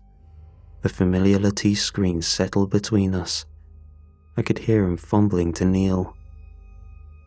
"Bless me, Father, for I have sinned," he began, voice thick and slurry. "It's been, well, a real long time. Maybe never. Anyway, here goes." I could tell by the way he stalled that whatever he was holding back was heavy. He let out a long, embarrassed sigh, and I braced myself for the worst. "Last week, I got absolutely hammered. Fighting with the wife, lost a bet with the boys, the usual. I don't remember half the night, but the bits I do remember, they're pretty bad." He paused, then continued with the wary honesty of the truly drunk. "I was trying to get home and really had to pee. I went in a bush by someone's house since the window wasn't lit, but when I pressed my face right up against the glass in the middle of my business, I scared the hell out of some poor girl doing her makeup or whatever. Felt bad about that." I opened my mouth to absolve this mischievous man, but he kept going. Then I got thirsty again. I remembered old Mr. Hargrove kept a few bottles stashed under his barn, so I crawled in there to grab one or two.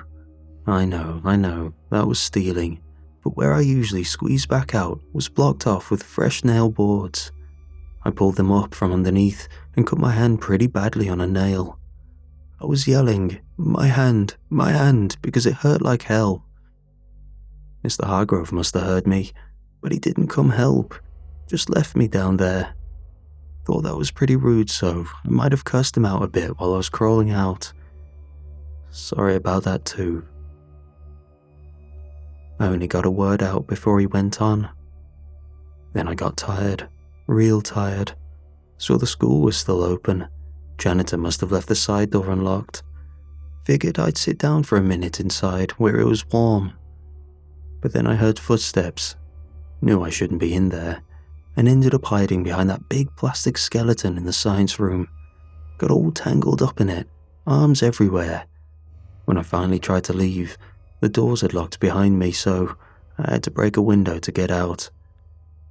Might have accidentally taken the skeleton with me.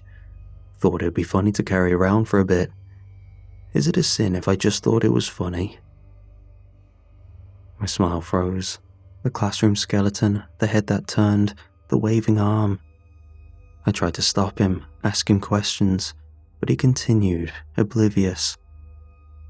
Got hungry after that. Saw Mrs. Whittaker, the mayor's wife, leaving food out by the old well. I figured it was for the stray cats. I didn't want to scare her or for her to think I was a thief, so I reached down with a couple of long sticks I found and fished some out, whispered, "Thank you kindly," so I wouldn't scare her. Seemed polite at the time. The long pale fingers reaching up from the well. I was starting to feel lightheaded. I gave up trying to stop him because he was on a sinful roll, a record I prayed would never be beaten. After that, I was stumbling through the woods behind the mill, trying to find my buddy, Mr. Kowalski, the hunter. Great guy. Thought it would be funny to wave at him with a silly skeleton and yell, "Rum, rum," to see if he wanted to drink with me. But then, out of nowhere, he starts shooting at me. I was still holding that damn skeleton, waving its arm like an idiot. Bullets whizzed right past. I ran like hell, cursing the whole way. He let out a long, defeated breath. So, yeah, I don't really remember the rest of the night. I woke up in my backyard this morning, with no idea how I got there. How bad is this, Father? There was a long, heavy silence. I sat there, rosary beads pressed so tightly into my palm that the imprint would probably stay for days. The pale face in the mirror, the scratching under the barn, the skeleton that turned its head, the fingers at the well, the waving bones that told a man to run. All of it. One very drunk, very stupid, very non-malicious man who had simply gotten lost, hungry and mischievous on the wrong night. I finally found my voice. It came out hoarse and exhausted. 10 Hail Marys.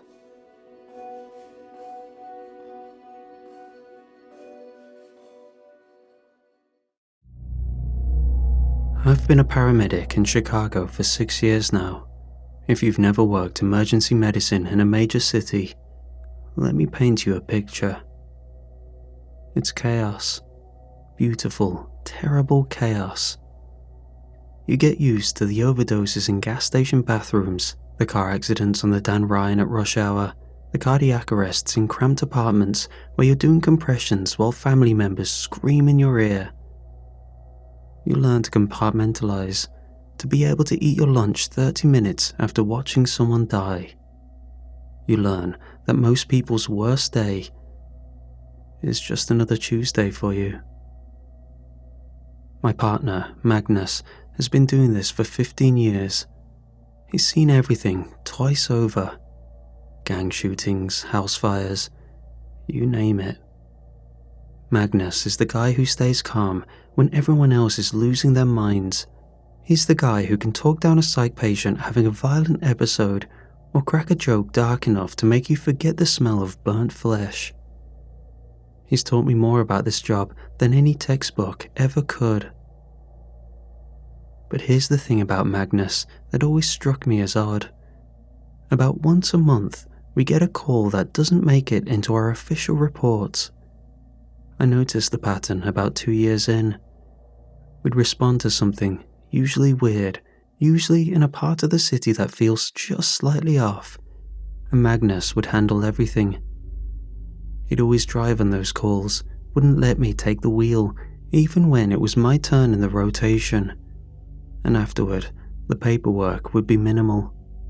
A few lines, nothing detailed, nothing that captured what we'd actually seen. And Magnus would never, ever let me ask questions about it afterward. I tried once.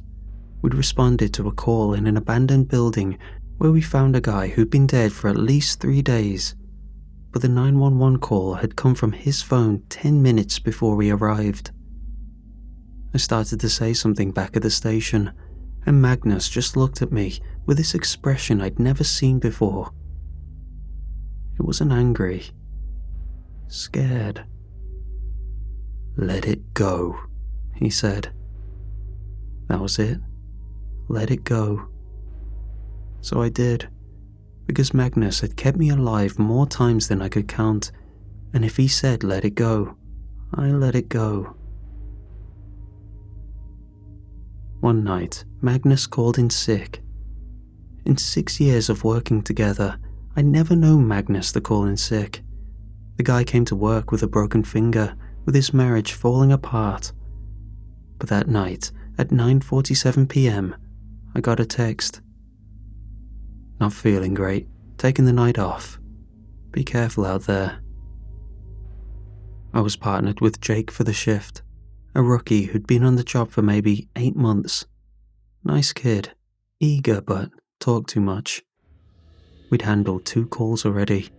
First was a drunk college student who'd fallen down some stairs, and an elderly woman with chest pains who turned out to be having a panic attack. It was just after midnight when the dispatcher's voice came over the radio. And I swear to God, I felt my stomach drop before she even finished the sentence. Medic 47, we have an unresponsive person at 1247 Riverside Avenue, apartment 4F.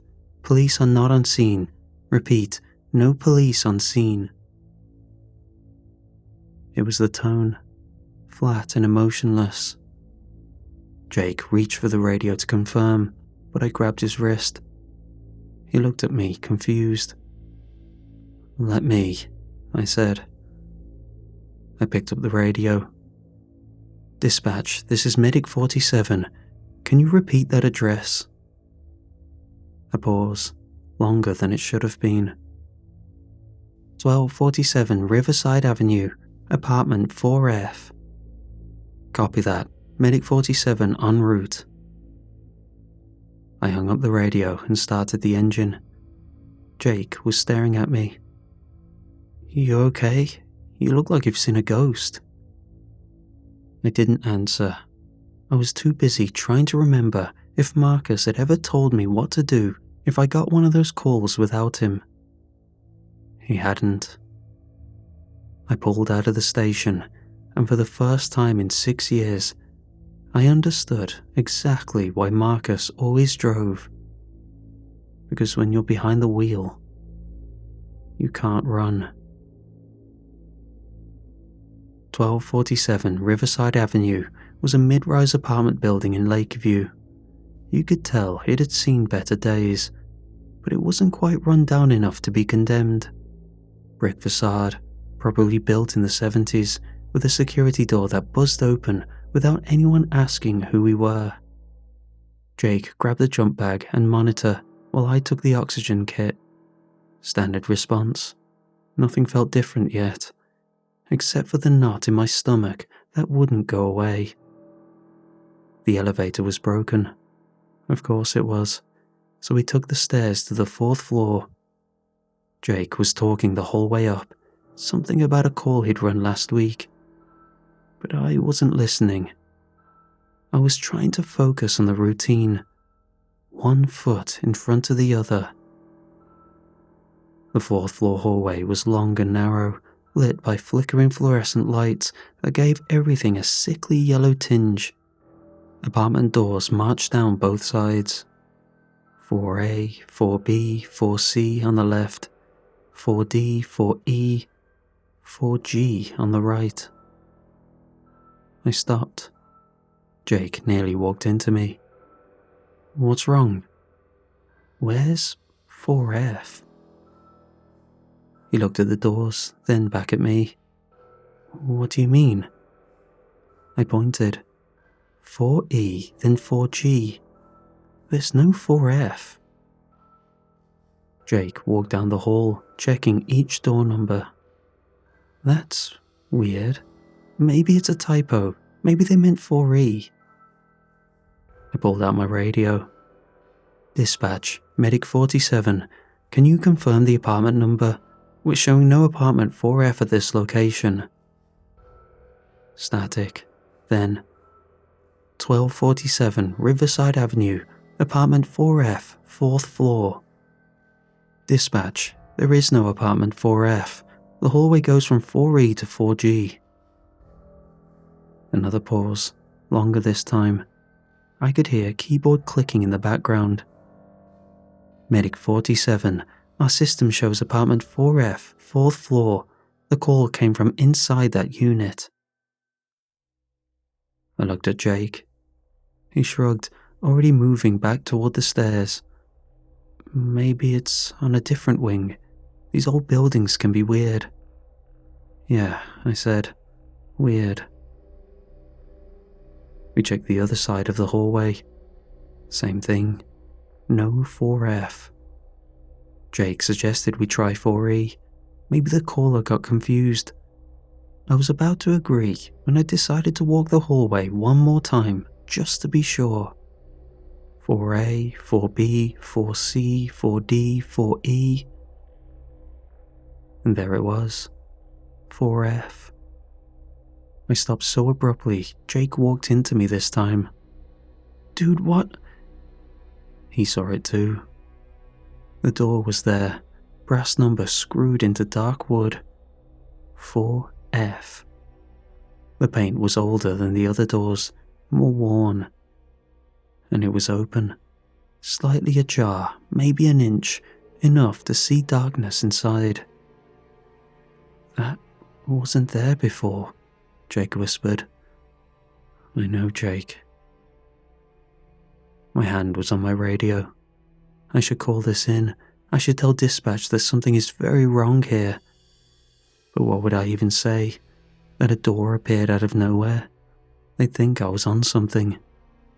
I thought about Magnus, about the way he looked at me when he said, "Let it go," about his text this morning, "Be careful out there." I pushed the door open. The apartment was dark, except for the light spilling in from the hallway. I found a light switch and flipped it. A single overhead bulb flickered on, revealing a small studio apartment. Old furniture, floral wallpaper that might have been pretty in 1982. And on the floor, between a worn couch and a coffee table covered in prescription bottles, was an elderly woman. She was lying motionless on her back, arms at her side, staring at the ceiling. Training took over. I dropped to my knees beside her while Jake set up the monitor. Ma'am, can you hear me?" I checked for a pulse. Her skin was ice cold, no pause. I tilted her head back, checked her airway. "Jake, she's not breathing. Get the bag ready." Jake was already moving, pulling out the ambu bag. I started compressions. Her chest felt rigid under my hands, like she'd been dead for hours. "Medic 47 to dispatch. We have an unresponsive elderly female. No pulse, no respirations. Starting CPR." Her eyes flicked open like a doll's to reveal a milky white. She had no iris, no pupil. It was like the life was drained from them. I froze, hands still on her chest. Jake made a sound I'd never heard another human make, something between a gasp and a whimper. The woman's head turned toward me, smooth and mechanical, and her hand shot out and grabbed my wrist. Her grip was ice cold and strangely strong. Her mouth moved, her voice dry, crackling like old paper. "They're already here," she said. "Why did you come?" I tried to pull away. Her fingers dug into my wrist. "Ma'am, let go." "Why did you come?" Jake was backing toward the door, the ambu bag falling from his hands. I yanked my arm hard, and her grip released all at once. I scrambled backward, and the woman's head lolled back to center, eyes still open, still white. And then she just stopped. The monitor, which Jake managed to attach, showed a flat line. Asystole. She was dead. Really dead this time. "What the hell?" Jake was saying over and over. "What the hell? What the hell?" I checked her pulse again, just to be sure. Nothing. skin already cooling. She'd been dead before we started CPR, maybe hours before. I looked at her eyes. They were normal now, brown, cloudy with death, but normal. "We need to go," I said. "What?" "We need to leave, now." I grabbed the monitor, started packing up. Jake didn't argue. We were out of that apartment in 30 seconds, and I pulled the door shut behind us. In the hallway, I turned back to look. The door to 4F was gone. Just wall and faded wallpaper. Jake saw it too. "Down the stairs," I said. "Don't run. Walk normally. Don't say anything." We made it to the ambulance just as a black sedan pulled up to the curb with tinted windows and no plates. It wasn't the police. 2 people got out, a man and a woman, both in dark suits that looked expensive. They moved with purpose, neither hurrying nor wasting time. The woman approached me while the man headed into the building. "You responded to the call at 1247 Riverside?" she asked. Her voice was pleasant, professional, like she was asking about the weather. "Yes." "What did you find?" I looked at Jake. He was staring at the woman like she was speaking a foreign language. "Apartment 4F, I said. "Elderly woman, unresponsive. We started resuscitation, but she was already—" "Apartment 4E, the woman corrected, smiling. Not a warm smile. A smile that said we were going to agree with her. "You responded to apartment 4E, elderly woman, deceased on arrival, natural causes, likely cardiac arrest.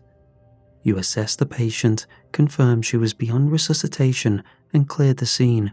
Standard DOA protocol." She pulled out a tablet, tapped the screen a few times, then turned it toward me. There was a report already filled out, my name at the top. Everything she just said was typed neatly into the appropriate fields. "That's what happened," she said. It wasn't a question. I looked at the report, looked at her. She was still smiling. "Sign here," she said, offering me a stylus. My hand was shaking.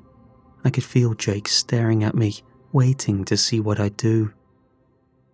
I thought about Magnus again. I took the stylus and signed it.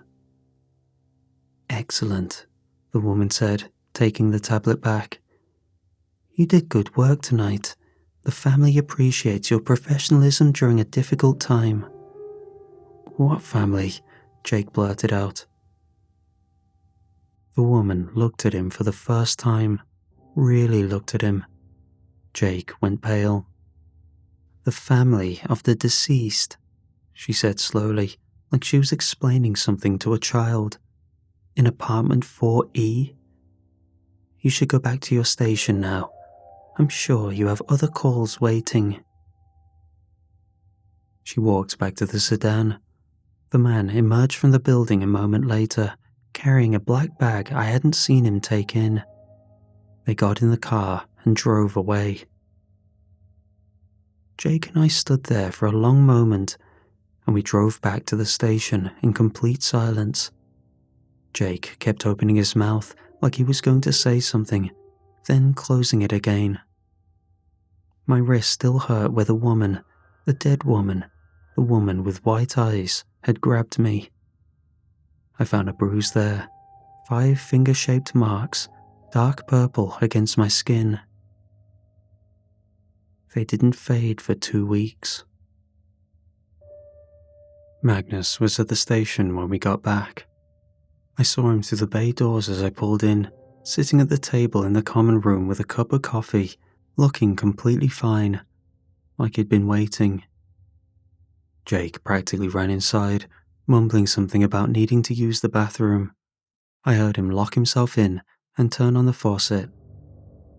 I walked in. Magnus looked up at me, and I saw it in his eyes immediately. He knew. "You got a Type 7 call, didn't you?" he said quietly. I sat down across from him. "What the hell was that, Magnus?" He glanced toward the hallway, making sure we were alone.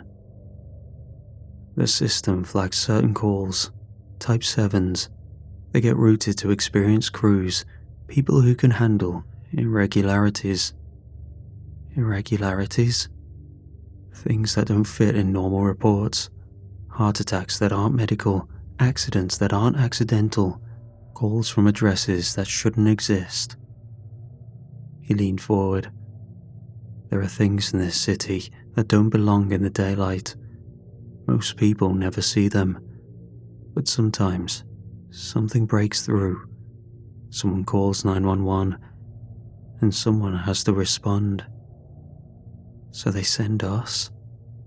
They send paramedics who can handle it, who can see something impossible, do their job anyway, and then let it go."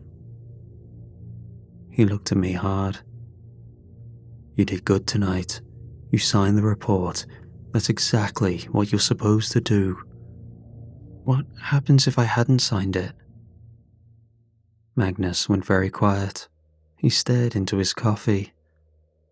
"Magnus, don't ask questions you don't want answered," he said finally. "Just do the job, file the paperwork, go home to your family." "The people in the suits," I said, "they're the ones who clean it up." "Quality assurance.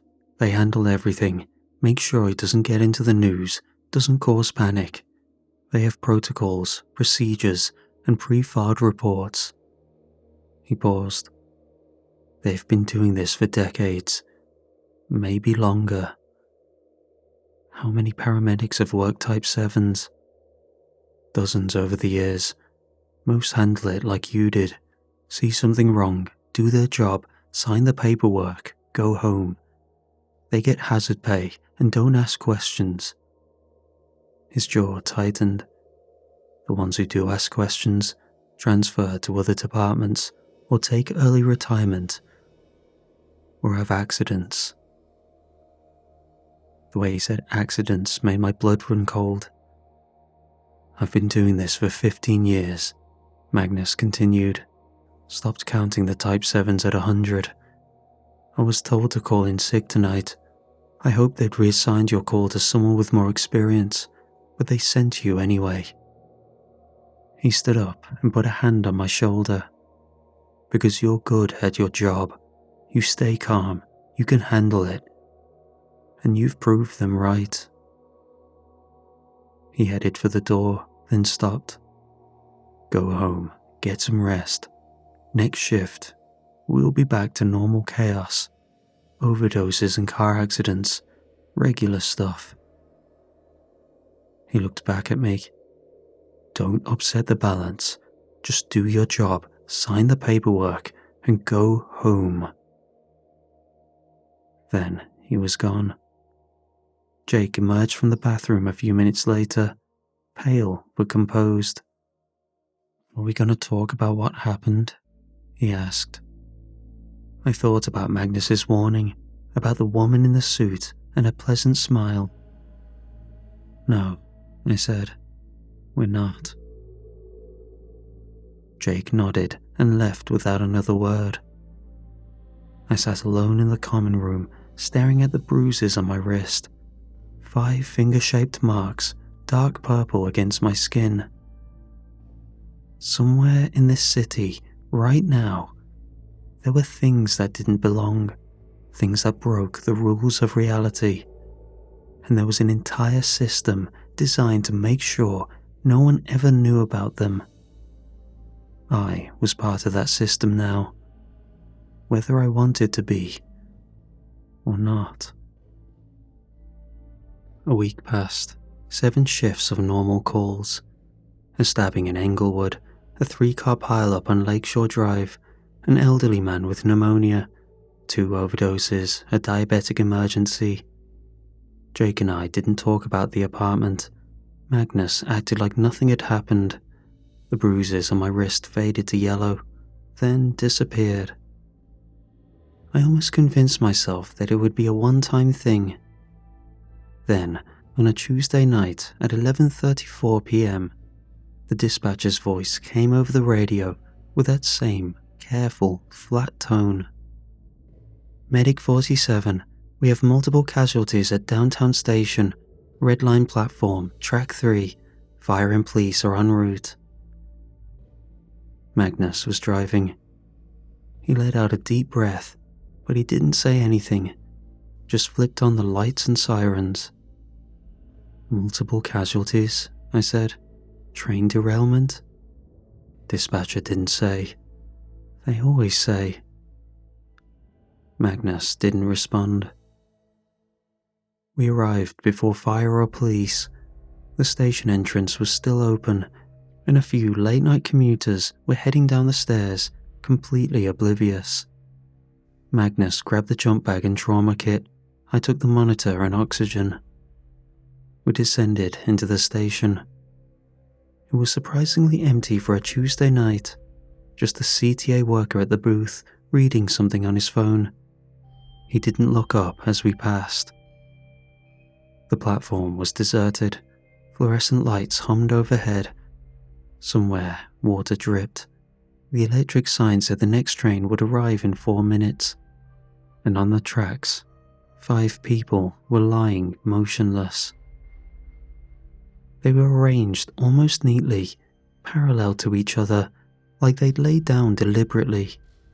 2 men, 3 women, ranging in age from maybe 20 to 60.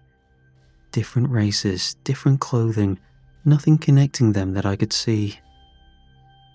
Jeez, I muttered, moving toward the edge of the platform. We climbed down onto the tracks. I checked for the sound of an approaching train. Nothing. The tunnel in both directions was dark and silent. I knelt beside the first body, a woman in a business suit. Her eyes were open, staring upward. Her mouth was open too, frozen in what looked like a scream. The expression on her face was pure terror, a look I'd only seen a few times in my career, on people who died violently. No pulse, skin already cooling. This one's gone, I said, moving to the next. Magnus was checking the others, moving quickly from one body to the next. I heard him mutter something under his breath. Magnus? They're all dead. He sat back on his heels. And they've been gone for hours. Rigor mortis is already setting in. I looked at my watch. Dispatch called this in 10 minutes ago. I know. I examined the man in front of me more closely. Middle-aged, wearing jeans and a Cubs jacket. No visible injuries, nothing to indicate the cause of death. Just that same expression of absolute terror, mouth open, eyes wide. And then I saw it. On his neck, just below his left ear, a small, circular burn, perfectly round, maybe the size of a dime. The skin was blackened at the center, red around the edges.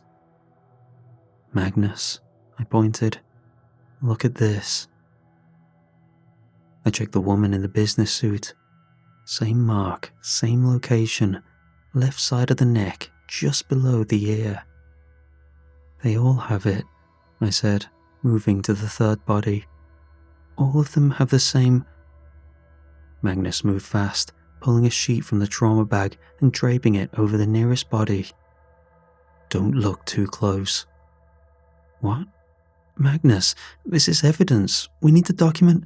We need to wait for quality assurance. He was covering the other bodies now, his movements quick and efficient. That's all we need to do. 5 people are dead, Magnus. They have identical marks on their necks. That's not coincidence. That's not our job. he finished, covering the last body, and stood up, pulling me back toward the platform. Our job is to confirm they're deceased and secure the scene. That's it. I heard footsteps on the platform above us, multiple people moving with purpose. 2 CTA supervisors appeared first, both in transit authority uniforms. Behind them, 4 people in suits, 3 men and 1 woman. Not the same woman from the apartment, but she had that same professional, detached expression. Paramedics, one of the suits said, not quite a question. What's the situation? Magnus climbed back onto the platform, pulling me up after him.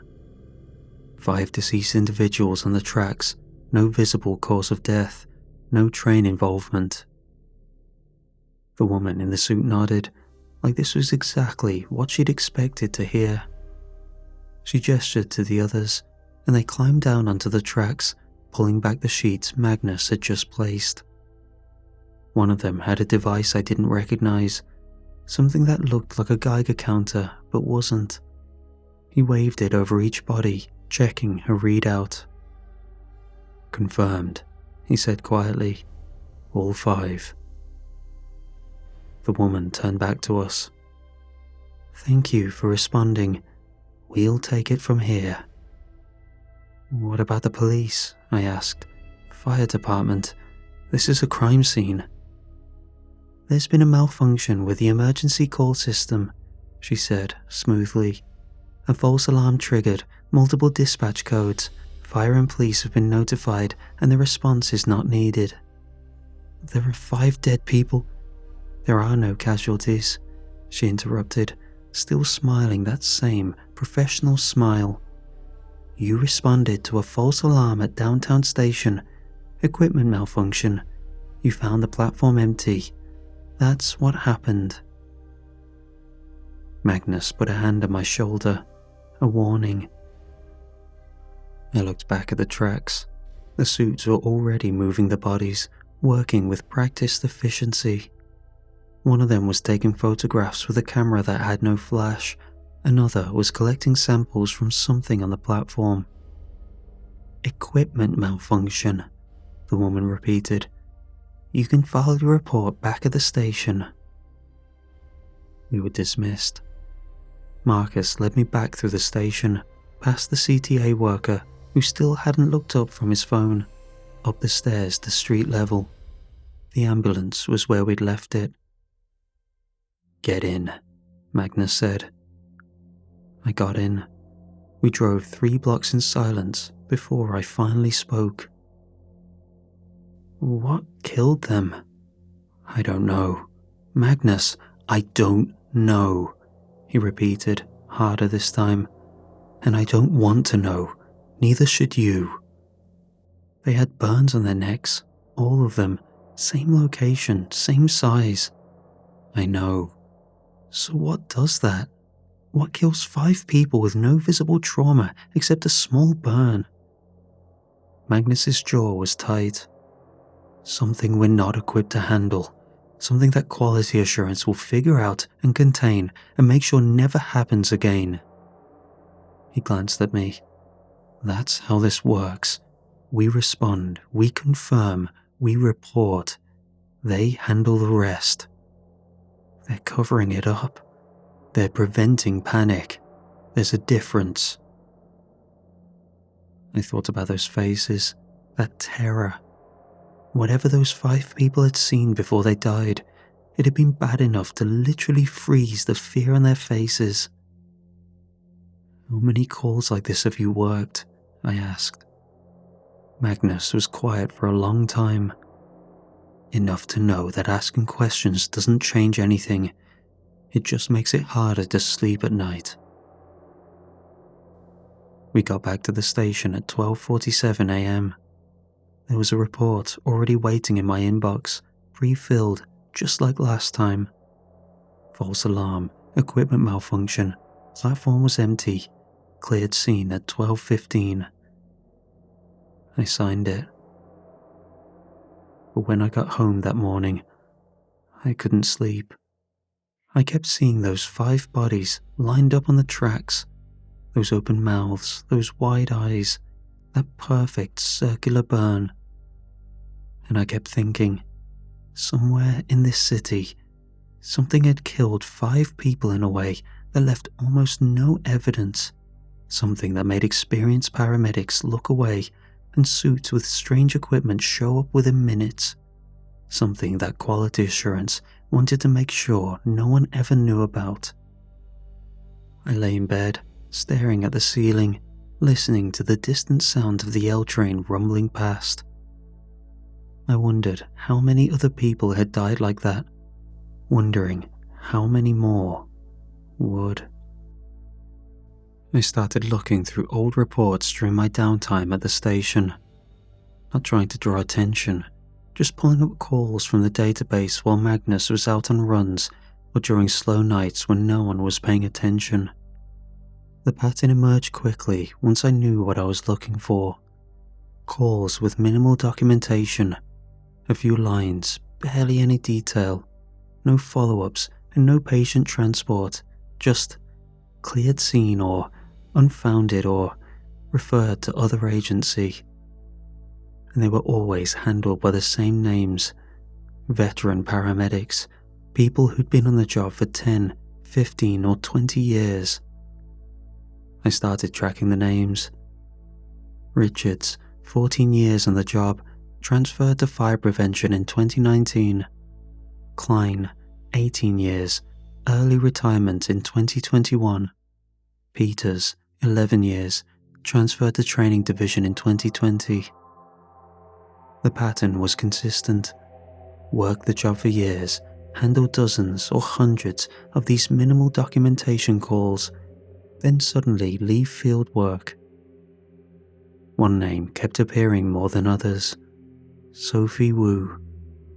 She worked as a paramedic for 12 years, from 2009 to 2021. Her name was on over 200 reports with minimal documentation, more than anyone else I'd found. Then, in March 2021, she took early retirement. After that, nothing.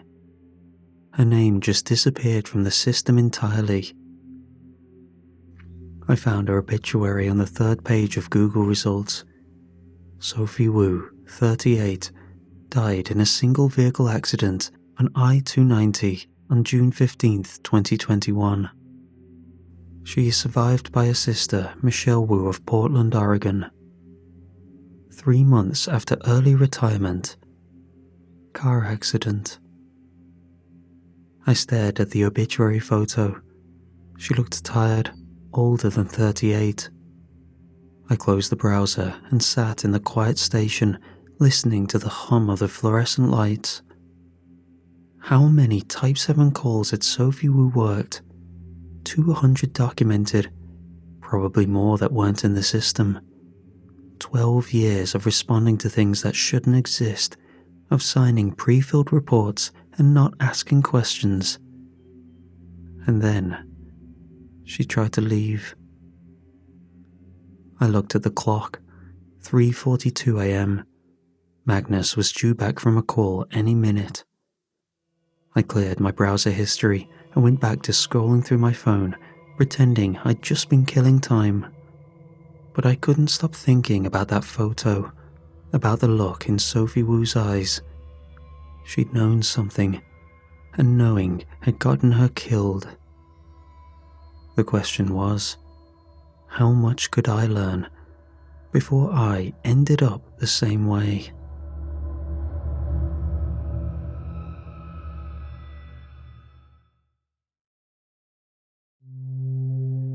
The call came in at 6:15 p.m, right at shift change.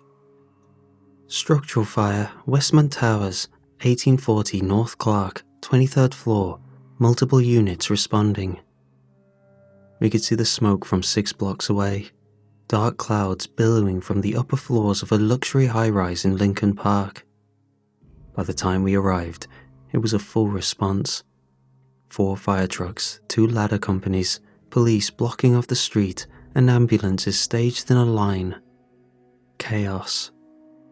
Residents streaming out of the building in their expensive athleisure wear, some carrying pets, others on their phones recording everything. Magnus parked at the staging area. We were the third ambulance on scene. A man in a suit appeared at my window before I could even open the door. "Medic 47, he said. "Yeah? Come with me, side entrance." Magnus and I exchanged a glance. He grabbed a jump bag without a word. The suit led us from the chaos around the corner to a service entrance. A service elevator was waiting, doors open. We got in. The suit pressed 23. "What's the situation?" I asked.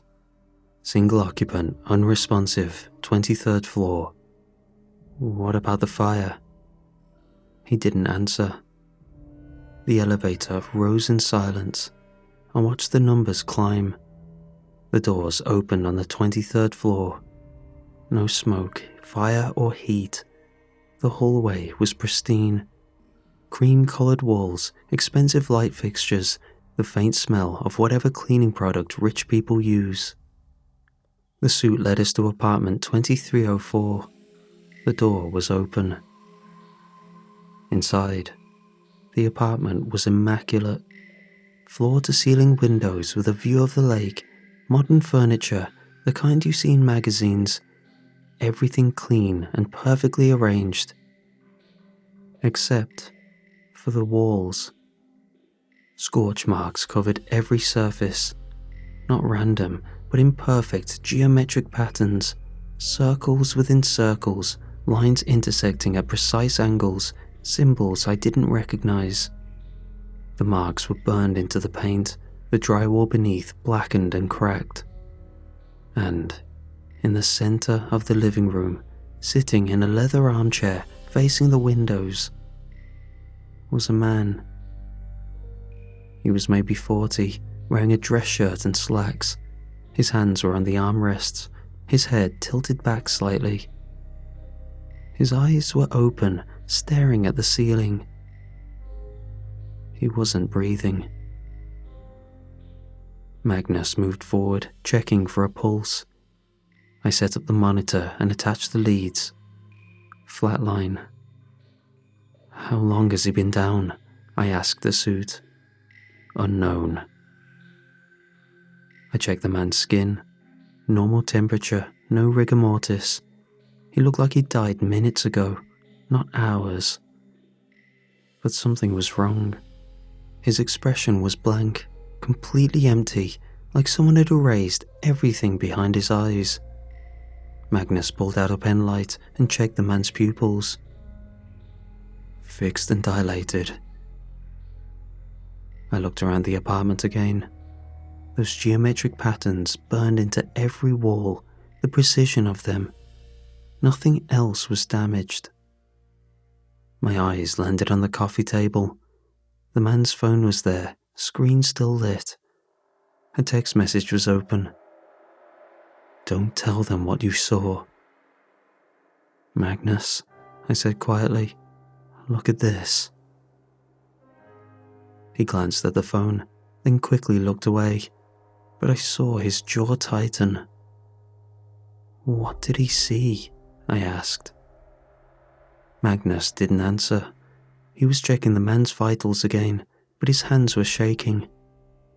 "Magnus, what did he—" "We confirm death and clear the scene," Magnus said, his voice tight.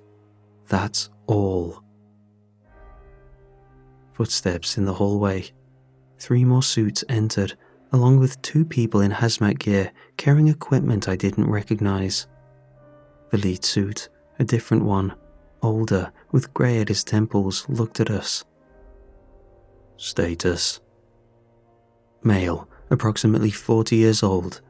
Deceased," Magnus said. "No obvious cause of death."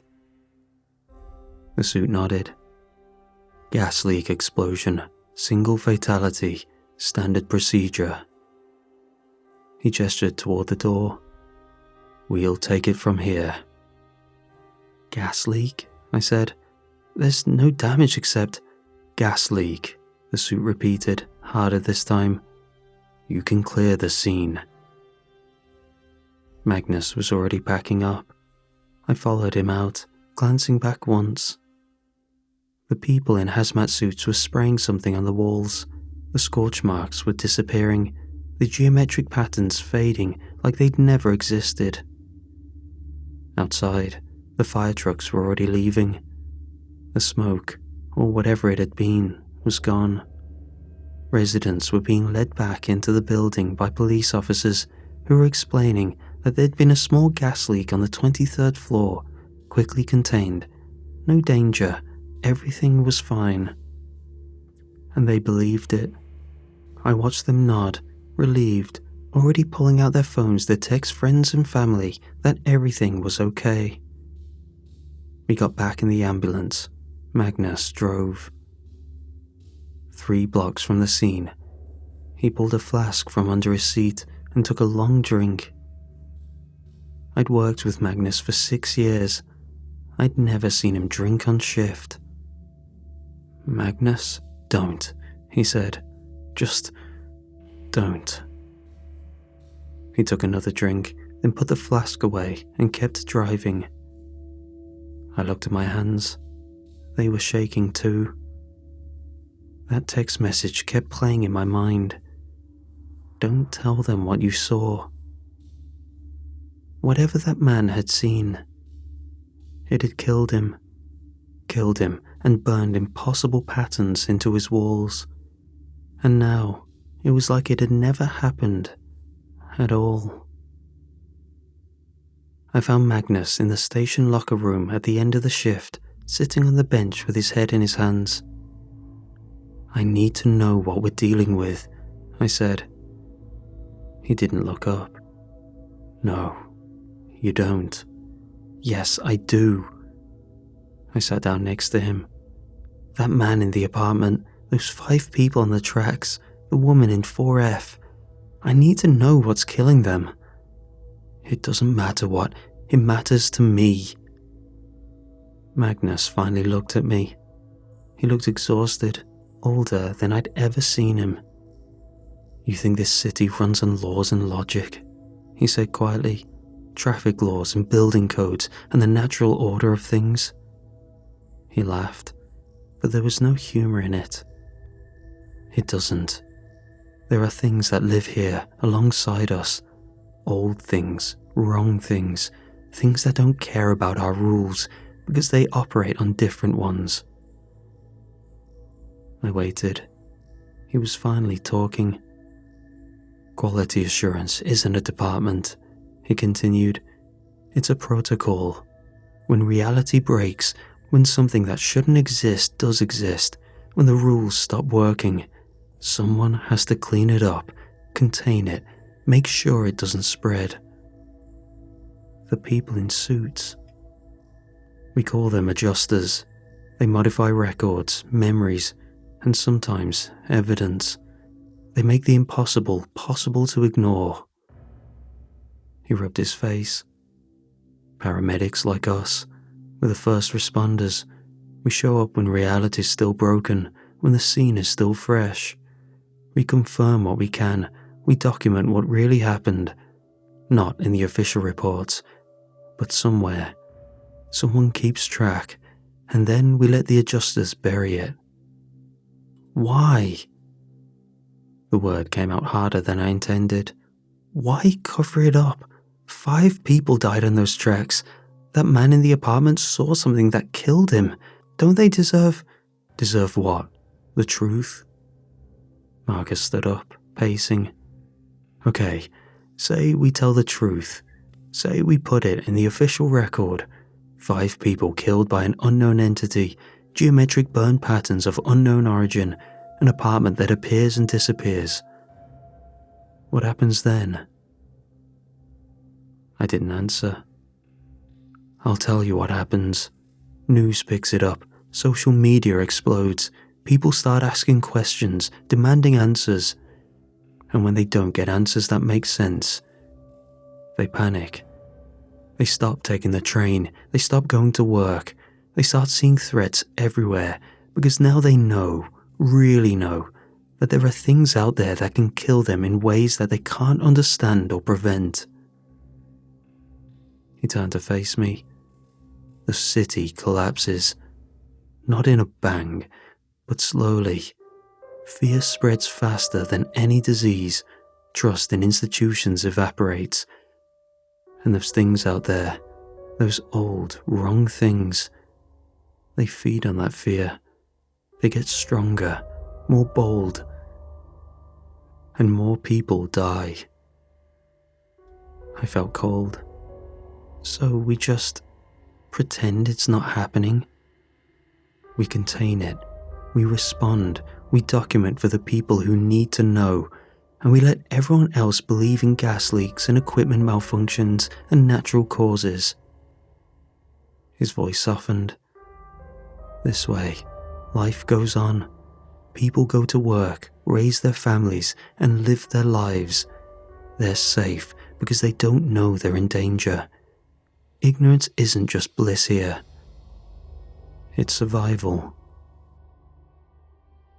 I thought about those residents at Westmont Towers, nodding along as police explained the gas leak, relieved, already moving on with their lives. How long has this been going on? In Chicago? Since before there was a Chicago. Every city has it, has always had it. London, Tokyo, New York, Mexico City. Anywhere where humans gather in large numbers, the things that live in the cracks gather too. And every city has people like us, first responders who see what's really there, and adjusters who make sure no one else has to. The weight of it settled on me. Every call we'd run, every pre-filed report I'd signed. I wasn't just a paramedic anymore. I was part of a massive cover-up. I found Sophie Wu's obituary, I said quietly. Magnus went very still. She worked Type 7s for 12 years, then she retired. Then she died in a car accident 3 months later. I know. Was it really an accident? Magnus was quiet for a long time. I don't know. Maybe she just got unlucky. He looked at me. Or maybe she started asking too many questions, started digging too deep, started thinking she could do something about it. And they killed her for it? I don't know, he repeated. But I know she's dead, and I know a dozen other paramedics who worked Type 7s and left the job early, and most of them are fine. They're teaching EMT classes, working desk jobs, or retired to Florida. They moved on. They let it go. He sat back down next to me. You're a good paramedic. You stay calm. You think fast. You save lives. That's worth something. That matters. His voice was almost pleading now. Don't throw that away, trying to fight something you can't beat. Just do the job. Sign the reports. Go home. I looked at my hands. Steady now, but I could still feel the ghost of that dead woman's grip on my wrist. What if I can't let it go? I asked.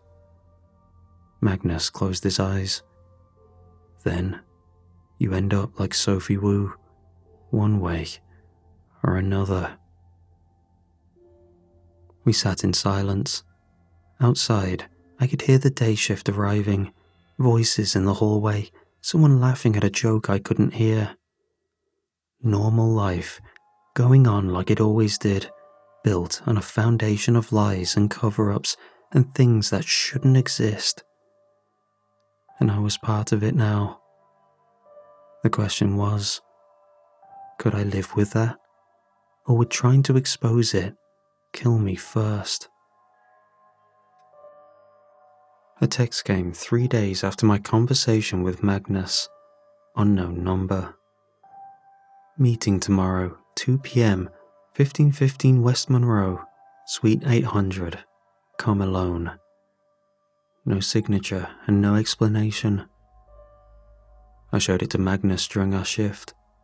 He read it, his face going pale. Don't go, he said. What is it? They want to talk to you. The adjusters. He handed my phone back. If you don't go, they'll come to you.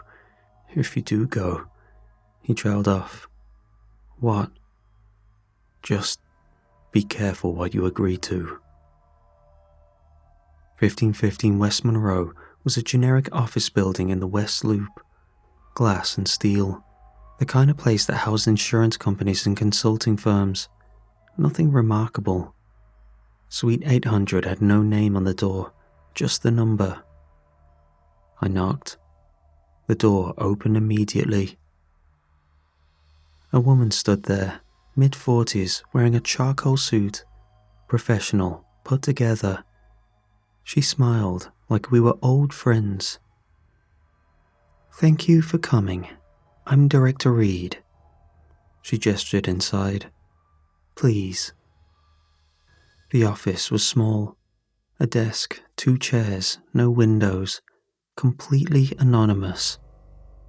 She sat behind the desk. I took the chair across from her. You've been doing excellent work, she began. Your reports are thorough. Your discretion is noted. You respond well under pressure. You don't panic, and you understand the importance of protocol. Thank you, I said, because I didn't know what else to say. We'd like to offer you a position. She slid a folder across the desk. Specialized response unit. You'd be responding exclusively to Type 7 calls. Full clearance, significant pay increase.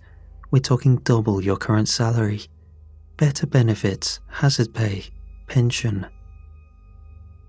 I opened the folder. The numbers were real. So was the benefits package. This wasn't a token offer. You'd be part of the whole picture, Reed continued. No more signing reports you don't understand. You'd be part of the team that handles these situations from start to finish. I looked up at her. What is the whole picture? She smiled. That's what the clearance is for. But understand, this isn't a job you do for a few years then move on. Once you're in, you don't leave. Early retirement isn't an option. You work until we say you're done, and then you transition to a consulting role. You stay in the system. For how long? As long as necessary. She pulled out a tablet, tapped the screen, then turned it toward me. Let me show you something. The screen displayed a file directory. Names, dates, photographs. I recognized some of them. Paramedics I'd found in my research.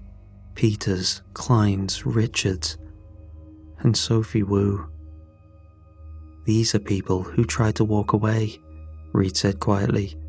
People who worked Type 7 calls, who gained knowledge, who then decided they didn't want to be part of the system anymore. She swiped through the files, each one showing a different outcome. Richards transferred to fire prevention, still alive, still working. Klein, early retirement, moved to Arizona, alive. Peters, training division, alive. Then, Sophie Wu, deceased, car accident. Then some others I didn't recognize, missing persons reports, unsolved deaths, suicides that look suspicious. We take care of our people, Reed said. We really do. Good salary, good benefits, protection. You work with us. We make sure you're safe. We make sure your family is safe. We make sure you have a long, comfortable career and a peaceful retirement. She closed the files and looked at me directly.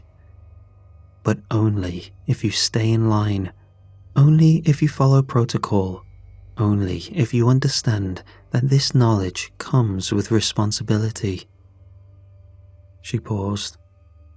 People who try to expose what they've seen, who try to go public, who think they can walk away and live a normal life. They don't understand how deep this goes, how many people are invested in keeping things quiet. Are you threatening me? I'm offering you a choice. She slid the folder closer. Take the position, join the specialized unit, see the whole picture, make real money, be part of something important. Or stay where you are, keep running regular calls with Magnus, sign the occasional Type 7 report, and eventually transfer to a nice desk job when you're ready. And if I don't want either option, if I want out completely? Reed's smile didn't change, but something shifted in her eyes. Then you'd be making a mistake, because you already know too much. You've worked multiple Type 7 calls, you've done research, you've found Sophie Wu's obituary. She leaned forward slightly. You're already in the system. The only question is whether you're an asset or a liability. The room felt small suddenly. Think about it, Reed said, standing. You don't have to decide today, but don't take too long. We're starting a new training cycle next month. I'd like you in it. She walked me to the door, handed me a business card. Just a phone number, nothing else. Call when you're ready. And remember, we're not the enemy. We're the people keeping the city running, keeping people safe. That's worth something. The door closed behind me. I stood in the hallway, staring at the business card. An opportunity, a threat, both at once. I thought about Sophie Wu, about whether her accident was really an accident, about whether I'd have a choice at all if I said no. My phone buzzed. Magnus. How did it go? I didn't know how to answer, because I was starting to realize that the moment I'd signed that first report, the moment I'd walked into apartment 4F, I'd stopped having choices. I was in the system now. The only question was, how deep was I willing to go? I called the number on Rita's card 3 days later. I appreciate the offer, I told her, but I'm going to stay where I am. Silence on the other end, then, are you sure? This is a significant opportunity. I'm sure. I'm a paramedic. I want to keep doing that job. Another pause. All right, the offer stands if you change your mind, but remember what we discussed. She hung up. Magnus seemed relieved when I told him. Good, he said. Smart choice. Keep your head down, do the work, don't ask questions. For a few weeks, everything was normal. Overdoses, chest pain, car accidents, regular calls, no Type 7s. Then, on a Wednesday night at 10:48 p.m, Medic 47, Officer down, Industrial District, Pier 19, police en route, Officer down. Marcus's brow furrowed. Officer down calls don't go through our dispatch. We drove in silence. Pier 19 was in the abandoned industrial district along the river. Empty warehouses, broken windows, and chain-link fences with holes cut through them. No police cars or lights, just a black sedan parked near the warehouse entrance. An adjuster stood beside it, a younger man, expressionless. Inside, he said, 2nd floor. We followed him through the warehouse, our flashlights cut through the darkness, illuminating rusted machinery, broken pallets, graffiti on the walls. The air smelled like mold and rust and something chemical. The second floor was one large open space, empty except for what was in the center. A perfect circle of salt, maybe 6 feet in diameter, and inside it, a body. A police officer, uniform still visible, lying on his back. But something was wrong. His skin was grey, sunken tight against his bones. His eyes were sunken, his mouth open. He looked mummified, desiccated, like he'd been dead for years. Magnus checked his watch. Call came in 20 minutes ago. I knelt at the edge of the salt circle, not crossing it. No pulse, obviously. The body was completely dried out, like something had sucked every drop of moisture from it. Magnus moved closer, shining his light on the officer's face. Then he went very still. "I know him," he said quietly. "Jack Hargrave. He was a beat cop in the 12th district." "You knew him?" "He worked with Sophie Wu." Marcus's voice was tight. They responded to scenes together before she retired. I looked at the adjuster. "What happened here?" He didn't answer. Magnus stood up, his flashlight sweeping the rest of the warehouse floor. Then he stopped, the beam fixed on something in the darkness. "Jeez," he whispered. I followed his light. More circles, dozens of them, scattered across the warehouse floor in no particular pattern. All of them perfect, made of salt, but empty. Magnus turned to the adjuster. He was asking questions, wasn't he? About Sophie, about what really happened to her. The adjuster's expression didn't change. "Magnus," I said, "what are these?" "They're for people who know too much." His voice was shaking now. He grabbed my arm. "We need to leave, now." "We haven't finished the assessment." "There's nothing to assess. He's dead. He's been processed. We need to go." I looked at the empty circles again. Dozens of them. Waiting. "Magnus, now." We walked back through the warehouse, faster this time. The adjuster didn't follow. I could feel his eyes on my back until we reached the exit. Magnus didn't speak until we were in the ambulance, doors locked, engine running. "Those circles," he said, staring straight ahead. "They're not just for containment. They're for disposal, for people who become problems." The adjusters did that? I don't know. Maybe.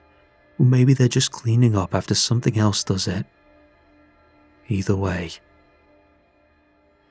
He finally looked at me, and I saw the real fear in his eyes. Jack was a good cop. He and Sophie were close. After she died, he started asking questions, talked to her sister, looked into her accident. And now he's dead in a warehouse full of empty circles. You think they killed him? I think he knew too much and didn't stop asking questions, and they just showed you what happens when you cross that line.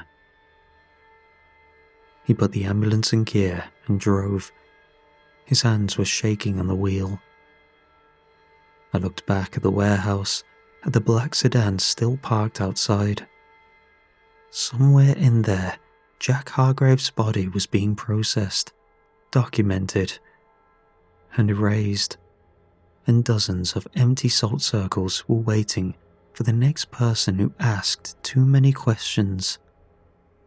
I thought about the folder in my apartment, the research I'd been doing, the names I'd been tracking. I thought about Rita's offer. Once you're in, you don't leave. And I thought about those empty circles. Magnus was right. We needed to leave. All I could think was, had I already crossed the line? Or were they just waiting for me to take one more step? My day off, I was at home, halfway through a load of laundry, when my phone buzzed with an emergency page. Type 7, all available units, respond immediately. The address made my stomach drop. Chicago Memorial Hospital. Our hospital, where we brought patients every shift. I grabbed my keys and drove. The scene was chaos. Police had cordoned off 3 blocks, fire trucks lined the street, at least 6 ambulances were staged in the parking lot, and more were arriving. But no one was going inside. The entire east wing was sealed, plastic sheeting over the doors, adjusters in hazmat suits moving in and out through a decontamination tent. I found Magnus near the ambulance staging area. His face was grey. "What's happening?" I asked. "I don't know. They called everyone in, every paramedic who's worked Type 7s. He looked at the hospital. "Something's wrong, really wrong." An adjuster approached, someone I didn't recognize. "You two, with me." We were led through a decontamination tent, given masks and gloves, then through the sealed doors into the east wing. The hallway was empty. Emergency lighting cast everything in red. The air smelled like ozone and something rotting. We were taken down 2 flights of stairs to the basement level, to the morgue. The doors were propped open. Inside, at least a dozen adjusters were working frantically, setting up equipment, taking readings, speaking urgently into radios. And the bodies were moving. Not all of them, but enough. 5, maybe 6 corpses on gurneys, covered with sheets that were now sliding off as the bodies beneath them jerked and twitched. Their movements were wrong, spastic and uncoordinated like puppets with tangled strings. One sat up as I watched, a woman, maybe 60, with a Y incision sutured across her chest. Her eyes were open but filmed over, milky white. Her mouth open and closed, but no sound came out. "My God," Magnus whispered. An adjuster was near us, shouting into a radio.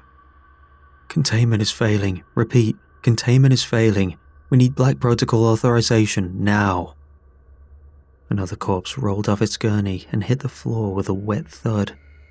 It began crawling, dragging itself forward with jerking, mechanical movements. Toward us. "Stay back," an adjuster warned, pulling us away from the door. But I couldn't look away. The crawling corpse was a man, young, maybe 30, hospital gown hanging off his grey skin. His mouth was moving too, forming shapes, words. I stepped closer, trying to read his lips. "Don't," Magnus started. The corpse's hand shot out and grabbed my ankle. The grip was cold, impossibly strong. I tried to pull away, but couldn't. Its mouth kept moving. And suddenly, I could hear it. Something directly in my head, like a voice made of static. "It's spreading. You can't contain it anymore."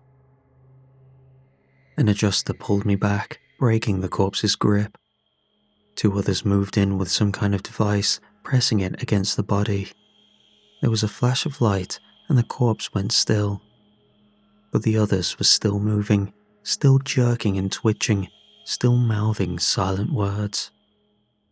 The doors burst behind us.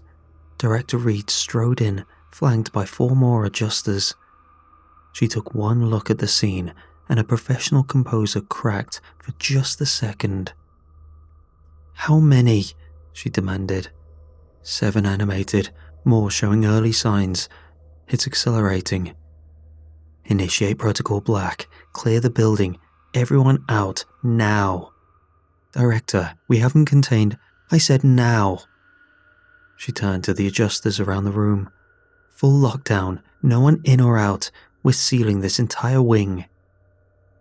Magnus grabbed my arm and pulled me toward the exit. We were swept along with a tide of adjusters evacuating the morgue, up the stairs, through the decontamination tent, out into the parking lot. Alarms were blaring now. The entire hospital was being evacuated. Patients, staff, visitors, everyone streaming out of the exits, confused, frightened, and demanding answers.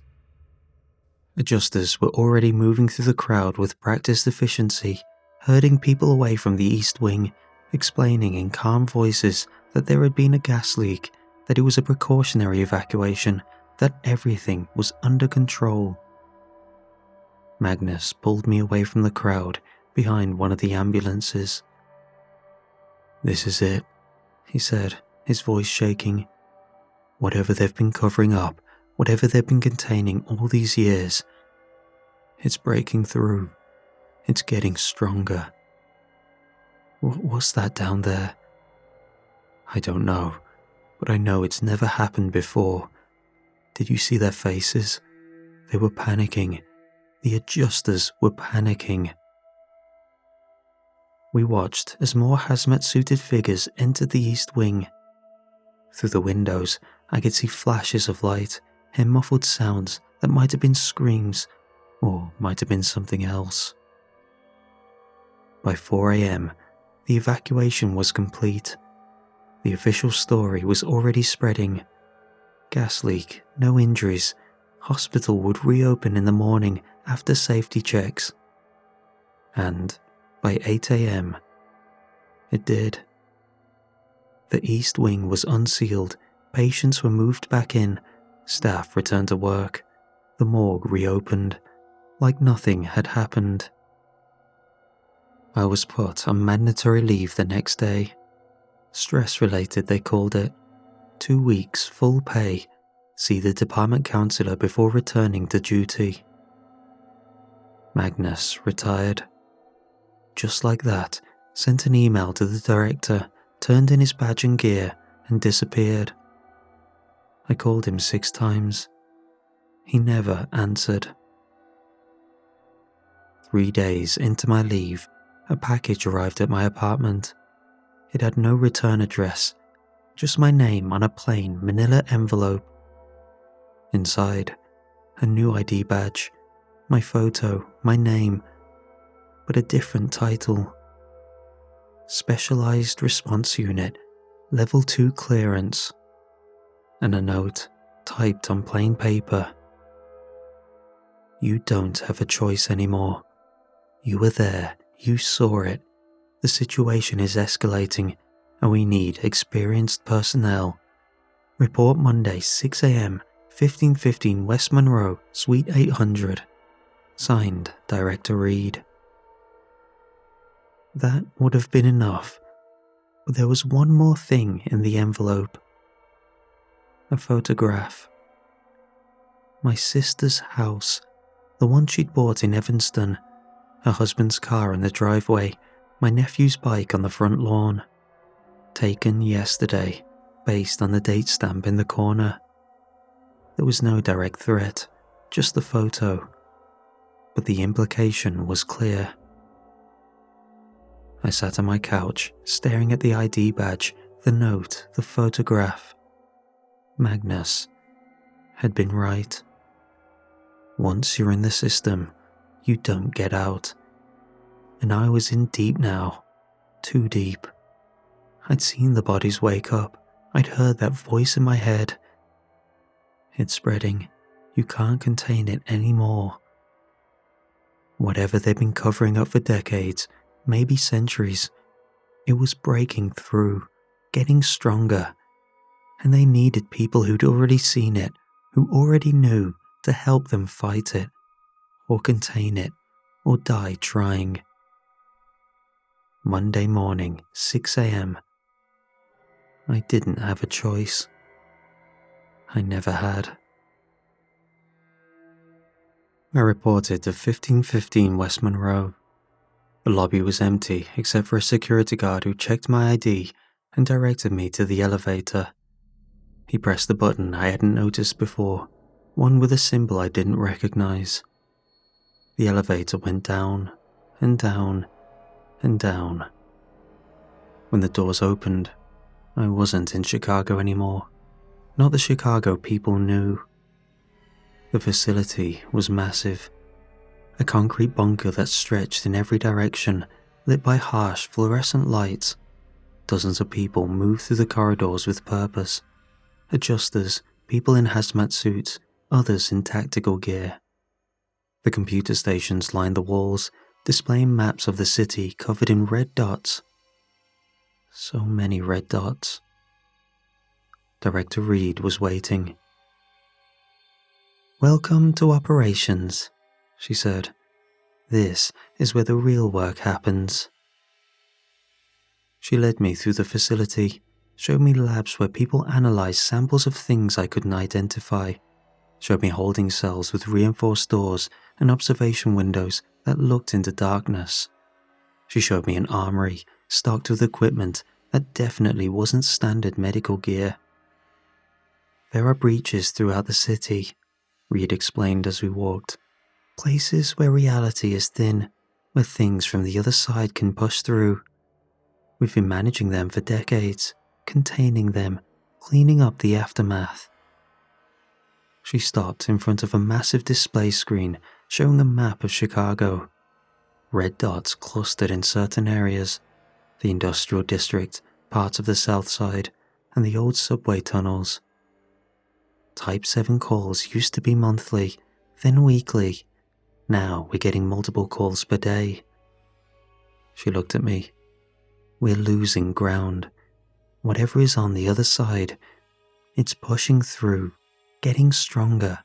The incident at the hospital, that was a Category 4 breach, the largest we've ever had in a populated area."